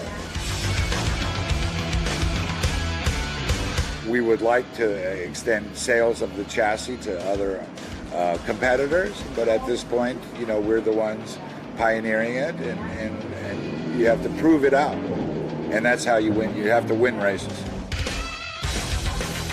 So this is chassis 1. Chassis 2 is on the surface plate, and it will already incorporate a lot of changes that we have found over the last 6-7 months of running this car. It's not only in the shower, it's everywhere.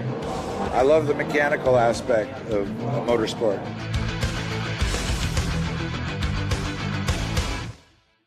The commitment and discipline that it takes to be a professional driver is exceptional. Adam brings a good depth of knowledge of setup on the car. Adam is a fast driver, so it balances out very well with the team. His input and Damon, lead engineer on the car, to get the maximum is what we're after, maximum potential from Adam and the car. Well, in some ways, I think we have built the ultimate dinosaur here, right? A carbureted car, probably the last of its type. This is a labor of passion, not of economics. TransAm is the greatest American GT cars. They have been for some time. NASCAR is nice, but their whole series of rules and regulations that don't really allow maximum speed. They haven't reached maximum speeds in over 20 years, where we're going to tracks and going faster than we ever have before. So it's a different approach to motorsport.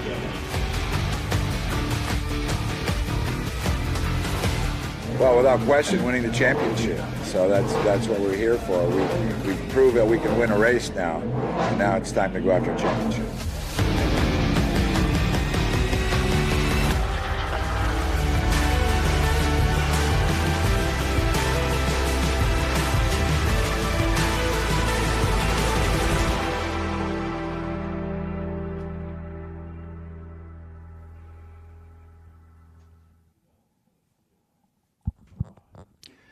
Yeah, fascinating project for Claudio Burton, and of course they do have a win under their belts with Adam at Road Atlanta earlier this season. Didn't go so well this weekend for Adam and the Burton chassis or the Burton car, but they will be continuing to develop and continuing to get better and better. And Ben, you were saying when they get it all right, they're going to be unstoppable, aren't they? It is, yeah. The development of the car.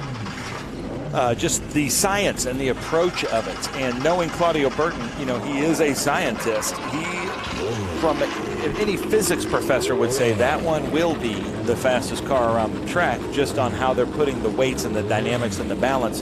It's just now they have to kind of prove it because there's so many moving parts in any race car, and they basically kind of rewrote the script on how to build a GT1 TA car.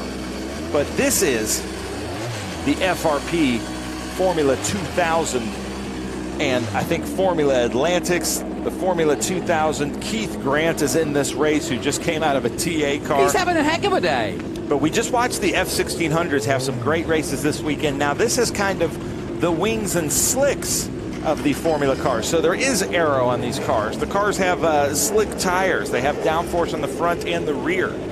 This is going to be a fun race. These are very fun cars, but looking at this class just from afar, it's all very different ways to do the same thing. Wings and slicks Formula cars. Sometimes they're very low CC engines, but very light. Sometimes they've got huge engines, so they're not as nimble, but they've got huge engines. And for Road America, that's pretty important. Yeah, no question. This is our final single-seater race of the day, and our final race of the day, in fact. And a good strong field as well. First time we've seen them in action, and F2000s, and an array of different cars, but all very much similar in their approach to, like you say, power to weight ratio is a premium, and you need power at Road America, no question about it. I've got the weight. I don't have the power. Hoosier Tires. Hoosier Tires, a longtime supporter of motorsports. Yeah, you're right. Keith Grant and David Grant. I can't believe this is the third race in a row. That is a lot of laps. And you see Keith Grant, like he's in good shape. You know, this is a lot of downforce, a lot of G's in totally different ways than this car and the TA car. Yeah. You feel a lot of the G's kind of laterally in these open wheel cars, the back and forth, left to right. In the TA car, it's more forward and backwards, just with the power.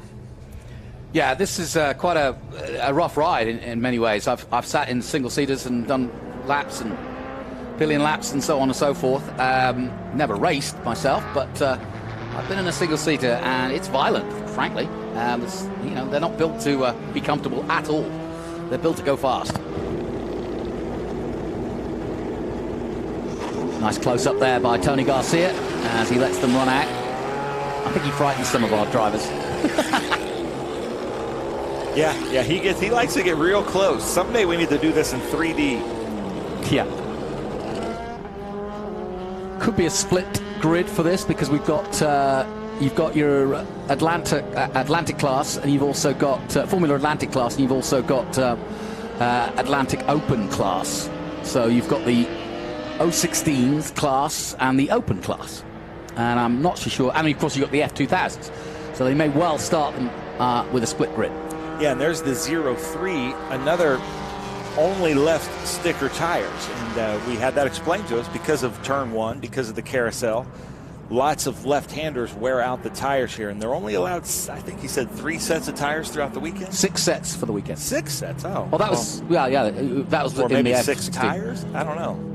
Yeah, it can't be 6 sets, can it? Yeah, maybe somebody can tell us on YouTube. I don't have a grid sheet, so you'll do the timing and scoring, and I'll monitor YouTube. How about that, Jonathan? Sounds so good to if you're me. watching on YouTube, leave us some comments. To be honest, this is a great class of cars, but Jonathan and I just don't have the education on these cars. But I feel like our watchers, the people that are watching, that are tuned in, some of you do. So let us know if you have any information on these cars or drivers. We love to hear it. Yeah, one of my favorites on the internet, boy from New York, he says, too many ice creams, Ben. Too many ice creams. I have had a lot of ice creams, as has my son, who's sitting next to me. And I'm not saying this is a commercial. Yeah, but he's eating Mission chips as we speak, listening to us on the headphones as the cars come through Mission Foods Turn 5. Nicely timed. And he's had a lot of ice cream, too. We are in the dairy state, so when in Rome. Yes, that's true. Had my cheat skirts. It really is a long turn, that carousel. And when you see it from the drone, it really gives you a perspective of just how long a turn. It's one of the longest corners, I think, in motor racing. Yeah, what's the old Formula One track that they ran in the 60s? It was long, banked turn. Monza, or which one was it? Yeah, Monza, obviously, yeah, absolutely. That was effectively an oval. Yeah. Very scary. I've stood on those bankings, and yeah, very steep indeed. What's funny is you go to the top because you want to see what it's like to be up there, and then you don't think about how you're going to get down. And there's only one way down, fast. Yeah. I did a piece to camera once there at Monza and thought, hey, here's the old track, and then I couldn't get down. And then your knees are like screaming. So this is the last race of what has been just really nice weather here at Road America. Love coming up to this section of the country. The people are so great. The track, the food at the concession stands at the track. Just, you've got to come up to Road America. There isn't a bad spectator spot around this. We have not changed the settings on our video camera here on our drone. That is as pretty as this place is. Skill Juck says, let's go! Nice. That'll wake you up. Yeah, a little Tom Brady in there.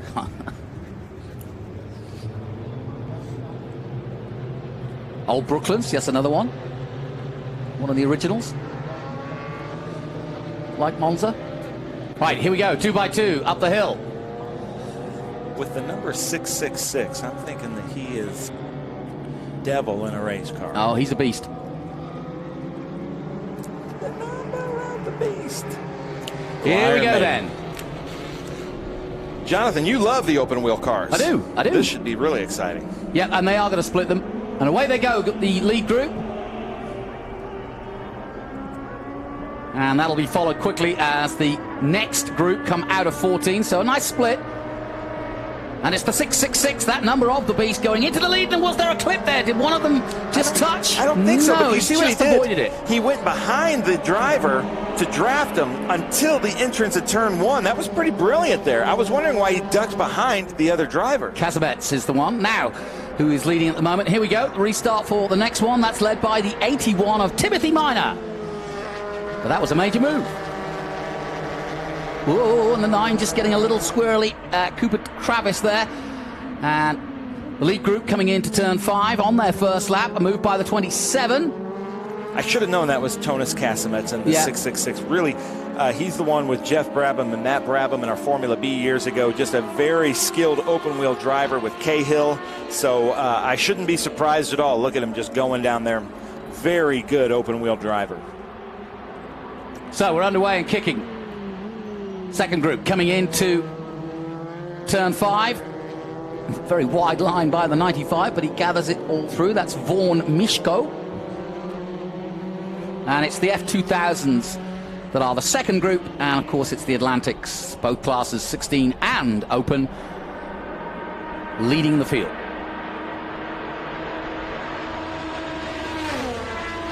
Beautiful sound, huh? That's my favorite camera. Is it? Well, Levi set that up today. He did a good job. Appreciate that, Levi. So Tonis Casamets out front, and then David Grant, I believe, in second. We'll see when they come back around to timing and scoring. No, look at that, a lead change through Canada Corner, Jonathan. Yeah, that's right. In fact, at second place now, Casamets, as they come up the hill out of 14. Still pretty close together are the top 4.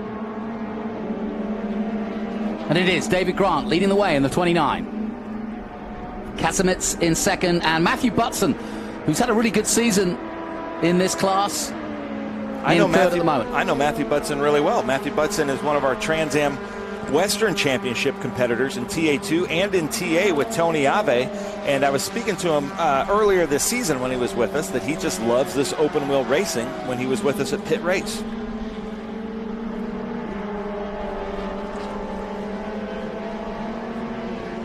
Trying to work out, is that Dudley Fleck in the 74? I think he's in the 24. I just got an email from 4MLA4D on YouTube. She says Dudley Fleck is in the 24.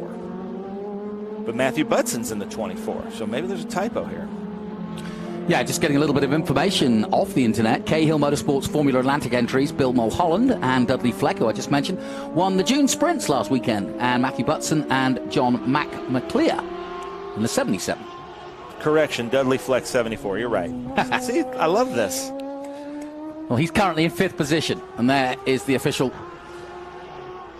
lead board for their feature race 2.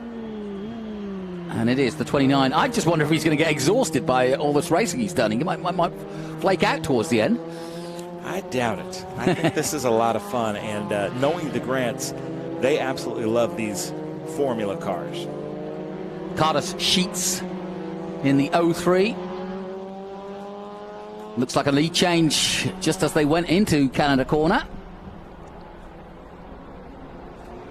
Livingston had problems in the first race. He was also in the F1600 race, and now 10th in the 33, just behind Nathan Bird, another one who's been with us for quite some time, learning his way. Very talented driver. And now I'm seeing this. This is the first race that I've really gotten to commentate on, but I think the draft is very important in this race, too. Oh, big time. In some formula cars, the draft with the big wings doesn't help. But in this one, it looks like the draft is going to be ever so important. So maybe these top 3, 4 are going to kind of just race around until they figure out who's going to be there at the end when the white flag comes up. And these are the Atlanta 016 class at the front. Kesemets, Grant and Butson, that's who you're watching. Keith Grant just off the back of them in 4th place. And then Dudley Fleck into 5.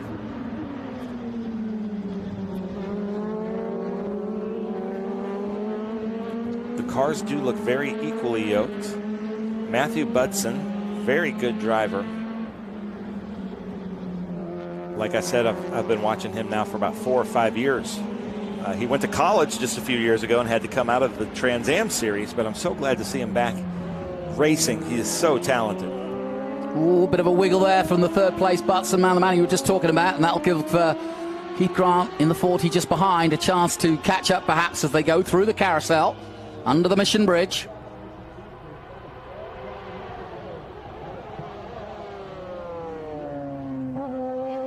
And that was the F2000 just going through there.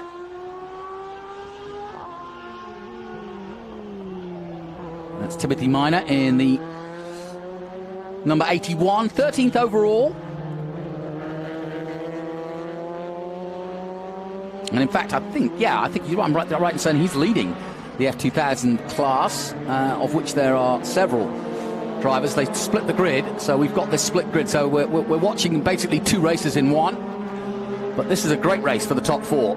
And you're right. Keith Grant now kind of getting up behind Matthew Butson, closing that gap as we see Tonis Casemets come down into the Cube 3 architecture, turn 1. And then there is Bela Fleck in the 74. What's his first name? Dudley. Dudley Fleck. Anybody remember Bela Fleck and the Flecktones? Great band out of Nashville. I'll take your word for it. Through goes the 77. That's John McClear. Is it McClear or McAleer? I think it's McAleer. McAleer, McAleer. But he's got some really close company in Richard Zobar. 2 Atlantic 16 class, really going at it. Wheel-to-wheel stuff. These Atlantics just look really good on track, just really well planted. Well, this new track surface really holding up nicely. It was interesting listening to Eric about how when it first got repaved, there was a lot of, not complaints, but it was such a different track and needed time to bed in. And, of course, heavy weather up here during the winter.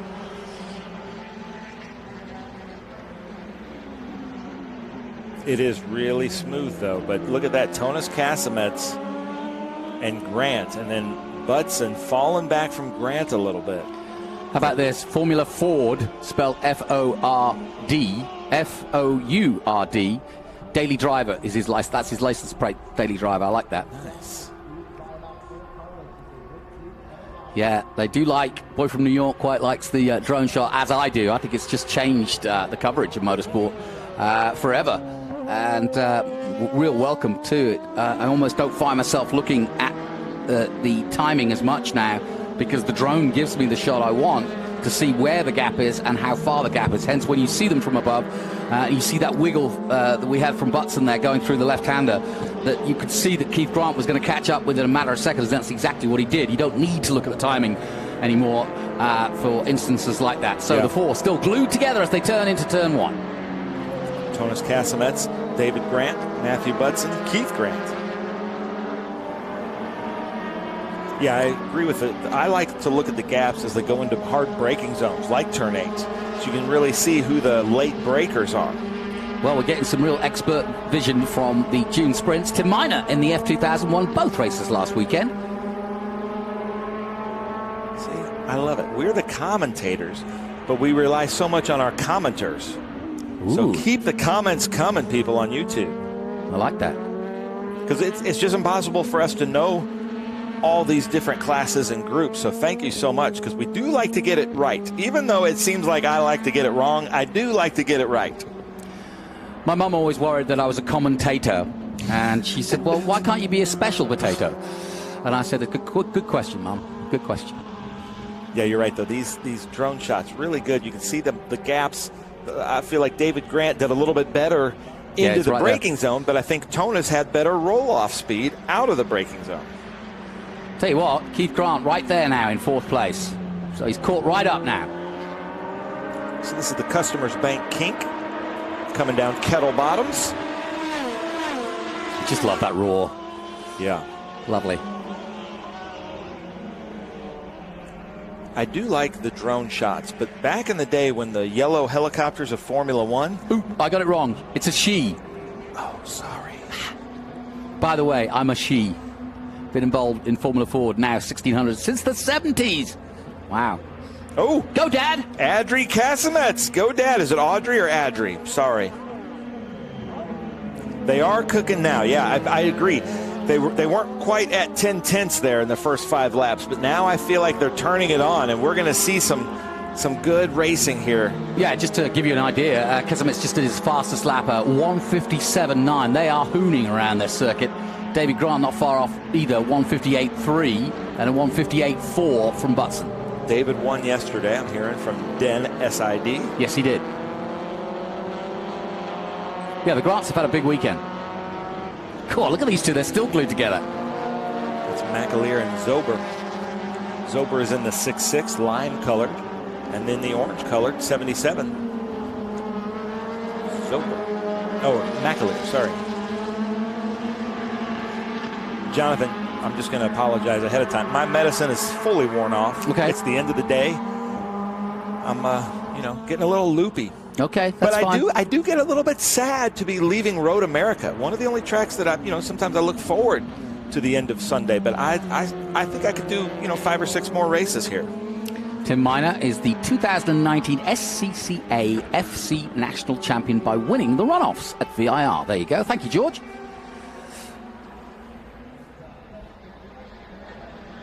Hearing from J.G. Wentworth that they want some. They want to see what's going on in the F2000 cars. Well, I can tell you. I think it's because Timothy Minor is got a strong lead over Paulie Gatto, and obviously this race at the front, being a 4-way battle, is a little bit more interesting in terms of what may or may not happen. But Tim Minor in full control at the moment in the F2000 class, and in fact. Paulie Gatto, who's behind him, is in the Atlanta Open class, and the next is Gabriel Khan. You said it is Khan, not Kayan? Khan, yeah, like Shaka Khan. Okay. Ooh, I learned this yesterday. We're getting the cross white flags from the starter stand, which means we're halfway. Whoa. Ooh, that was a little bit itchy on the grass. Don't want to be too close to that. Sorry, JG, that's probably not the 2000 that you wanted to see there. Forcing them off the pavement. They like your Bela Fleck reference. See, yeah, Bela Fleck and the Flecktones, man, a great band. Saw them perform live last year. How about that, Aaron Creed? It is. Oh, Aaron Creed. Hey, Aaron Creed. Nice. Yeah. Some of the best musicians ever assembled in a band. There you go. Well, here we go. Look at this. Now they're coming up on the 2000s. High praise from a Grammy Award winner. I'm privileged to be sat next to. This is where it's going to get really interesting, Jonathan, because now the leaders have to make their way through these 2000s. Yeah. Whoa. Come on, Tonis. What are you doing? Yeah, that was a little too close for comfort, wasn't it? He almost went under him. He almost went under him. You're absolutely right. A lovely shot into Speedville, under the bridge. Hardly spent any time out there, but it's a great place to be in the carousel. Yeah, it really is. And they've actually leveled it out. Every year they just make some different improvements. You can see a little place here at the Kink, a great viewing area. The paths along here through Kettle Bottoms, just a great place. If you want to pick one place to come watch road racing, I would say it's Road America. If that's your intro to road racing, you've really come to a great facility. Getting some good intel here. The 266 in 15th, that's Dane McMahon. Has an interesting career. Started off in karts in 2020 and within 3 years has moved to the national shifter and is his first year in F2000. Whoa! Steady, son. That was Butson. Well, he almost got his Butson kicked. There it is. Now Jonathan's medicine's worn off. All right, ladies and gentlemen, this is about to get real fun at the closing hours, the closing stages here of this race. So they're spreading out a little bit. Now, some of that may be the lapped traffic through here. Yeah, good point. But, yeah, Aaron Creed usually gives us the really good information on the stock cars, late model cars, but also with some music there. Nice job. That is the 40 of Keith Grant. Just got out of a TA car. That is also yellow and black. Yeah, he's dropped off a bit, hasn't he, from the leaders? Yeah, but I think a lot of that could be the lap traffic. Yeah. And that's why Tonis almost drove under that car, because he knows how important it is to catch lap traffic at the right time. You see the size difference in just the bodywork of those two different cars. And obviously power to weight ratio very strong on the former Atlantics. Well, I'm getting from Den said Grant's dad races in Trans Am. Yeah, Richard Grant. But then there's also his uncle Milton Carrie. Grant and Carrie, his cousin. So also races and all wins. The Grants, yeah. Did they need a grant to pay for all that? Maybe. They the family is big into building in Memphis, Tennessee, my home state. So we appreciate that. And Richard and Milton both celebrated 50 years of racing in the last 2 years. So you know you're living right when you can celebrate 50 years of racing. Milton, wasn't it? Yeah. He is just, I mean, he's a human phenomena. 50 years, wow. High above the famous Canada corner, the Kink and Kettle Bottoms. There's also been a lot of action on the infield this weekend. Mm-hmm. Yeah, we had Optima search for the ultimate street car there in the go-kart track to your bottom right. Yeah, we've been filming that as well.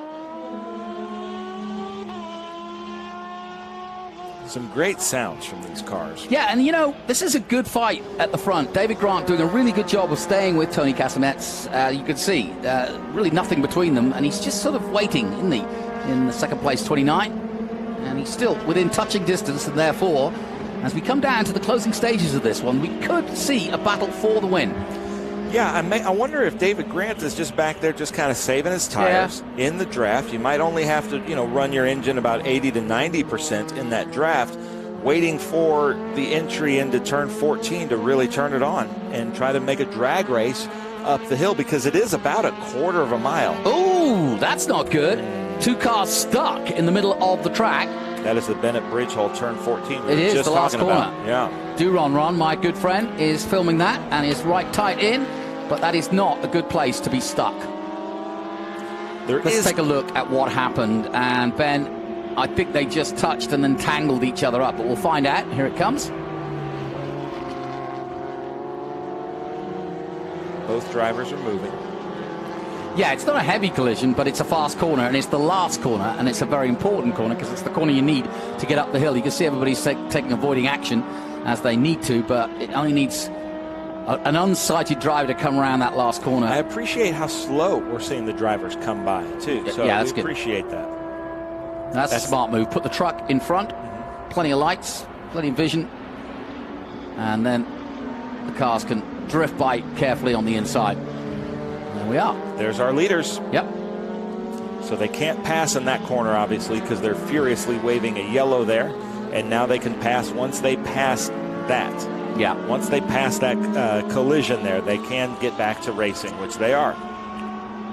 Now, can David Grant make a move now in the closing stages of this one? This is as close as he's been as they dive into our Cube 3, turn 1. Oh, he did go a little too wide there. He's lost ground there. And that could be what makes or breaks this race. Possibly. I wonder if he got too close in the draft. And then when got washed out. Yeah, got washed out like the jet wash. Yeah, look at the gap now. Yeah. So it's kind of game over, that one. That was a very decisive move in the wrong way for David Grant. Matthew Butson may catch him too in the closing stages. Keith Grant just behind in 4th in the all yellow and black.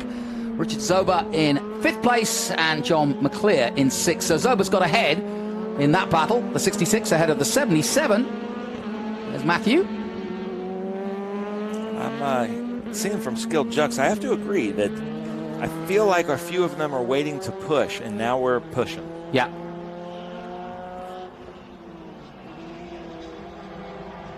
And with a driver like Butson, who we saw get a little bit squiggly there at 14, but now that he saw that with Grant, sometimes when you see something like that happen in front of you, you're like, okay, here's my chance. So he might be, really turning it on here too. But Tonis Casamets, which is pretty normal for Tonis, has really just pulled away. And just a reminder, we've had a request.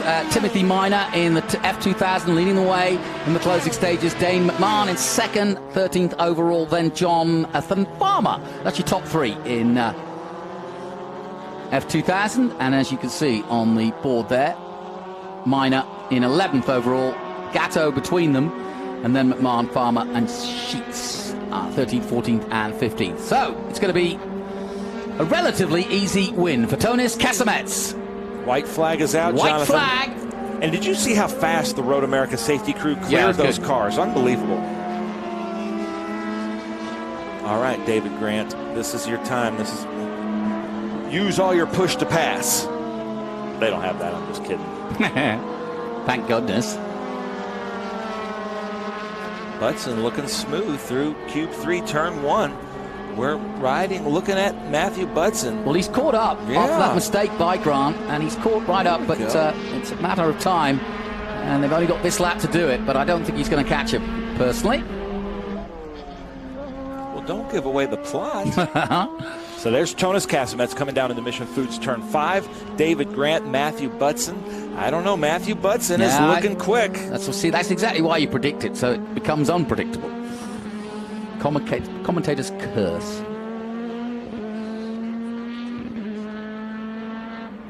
Final lap in our final race then from the Speed Tour. It's been a good weekend. Beautiful weather here at Elkhart Lake. I've been following Tonis Casamets for about 12 years in all different racing. I've never seen him make a self-imposed mistake. So I'd kind of write him off as first place here. Yep, I would agree with you there. But the David Grant Butson, that might be, that's still up in the air. Still a little bit of traffic to deal with, perhaps, as he comes into Canada corner. And it is a good battle, this one, for 2nd and 3rd. Butson doing everything he can. Try and close it down into Canada for the last time. And he's only a car or 2 lengths behind. Might just do it on the run up the hill. And here comes your leader. And he'll just play a waiting game. Tonis doing? Come on, Tonis. Don't collect it now. Yeah, I'm going to say, gets gingerly past the 93 of Steve Hamilton. Oh, but look at that. Grant now coming up behind him. Yeah. Not enough time. No, and likewise, Butson not able to get any closer. Checkered flag out then for Tonis Casamets. Big applause. Grant 2nd and Butson in 3rd. And Keith Grant taking 4th. There he is. I like to see the crew come out to the racetrack like that and congratulate them. Yeah. The Cahill crew out there. So congratulations to our winner, Tonis Kasemets. He did a pretty proficient job, and as you say, I've been watching him for a fair few years myself, and yeah, he doesn't have self-imposed mistakes very often. Oh, Whoa Nelly saying, does Aaron Creed have any weird Kasemets facts? I don't know. Aaron, you got anything? And then Audrey Kasemets, my dad's car was literally a bare tub 2 weeks ago. So proud of him for getting it done. You know, Audrey, he always seems to get it done. Certainly does. Well, that concludes our coverage of the Speed Tour. Where are you next, Ben? I think I'm with you in Lime Rock. Yeah, the that's All-Star true. race. Yeah, the All-Star race. Looking forward to that. I'm going to my nephew's wedding. You met him, Zach, at Watkins Glen a few years ago. Yes, I did. He's getting married in Kansas City over the July 4th weekend. So that's my next adventure. All right, and yeah, take a look. All-Star event at Lime Rock, mid-July. Should be a cracker in the sunshine of Connecticut. And looking forward to that one. But our thanks to Road America for hosting us this weekend. That concludes our coverage of the Speed Tour. I hope you've enjoyed it. We'll be back again for... That is the fastest cool-down lap I've ever seen. That's like at race speed from Tonis. I know. Sorry. No, you're right. Well, the others are still finishing the race. So I hope you've enjoyed the action, and our thanks to Greenlight Television for bringing it to you. And next up, it's Lime Rock, Watkins Glen, and the run-in to COTA at the end of the season. From me, Jonathan Green, from all of the crew, bye-bye for now. Okay, so pretend this is your race car. It's on the trailer, and you have an accident. Ouch! At least your truck's insurance will pay for another one? Yeah, not so fast. Standard insurance won't replace your race car, whether it's in the trailer, in the paddock, in the garage, or the repair shop. But at Hagerty, we can protect it for what it's really worth anytime it's off the track. No matter what or where you race, offer less than a set of race tires. Hagerty, let's drive together. Taking on the challenge, moving ahead. It's about going further, faster. At Customers Bank, we know that great things happen when you combine the best of technology with a deeply human touch. So we offer a wide range of personal, small business, and commercial banking solutions with outstanding personal service, giving you the edge you need to take on tomorrow.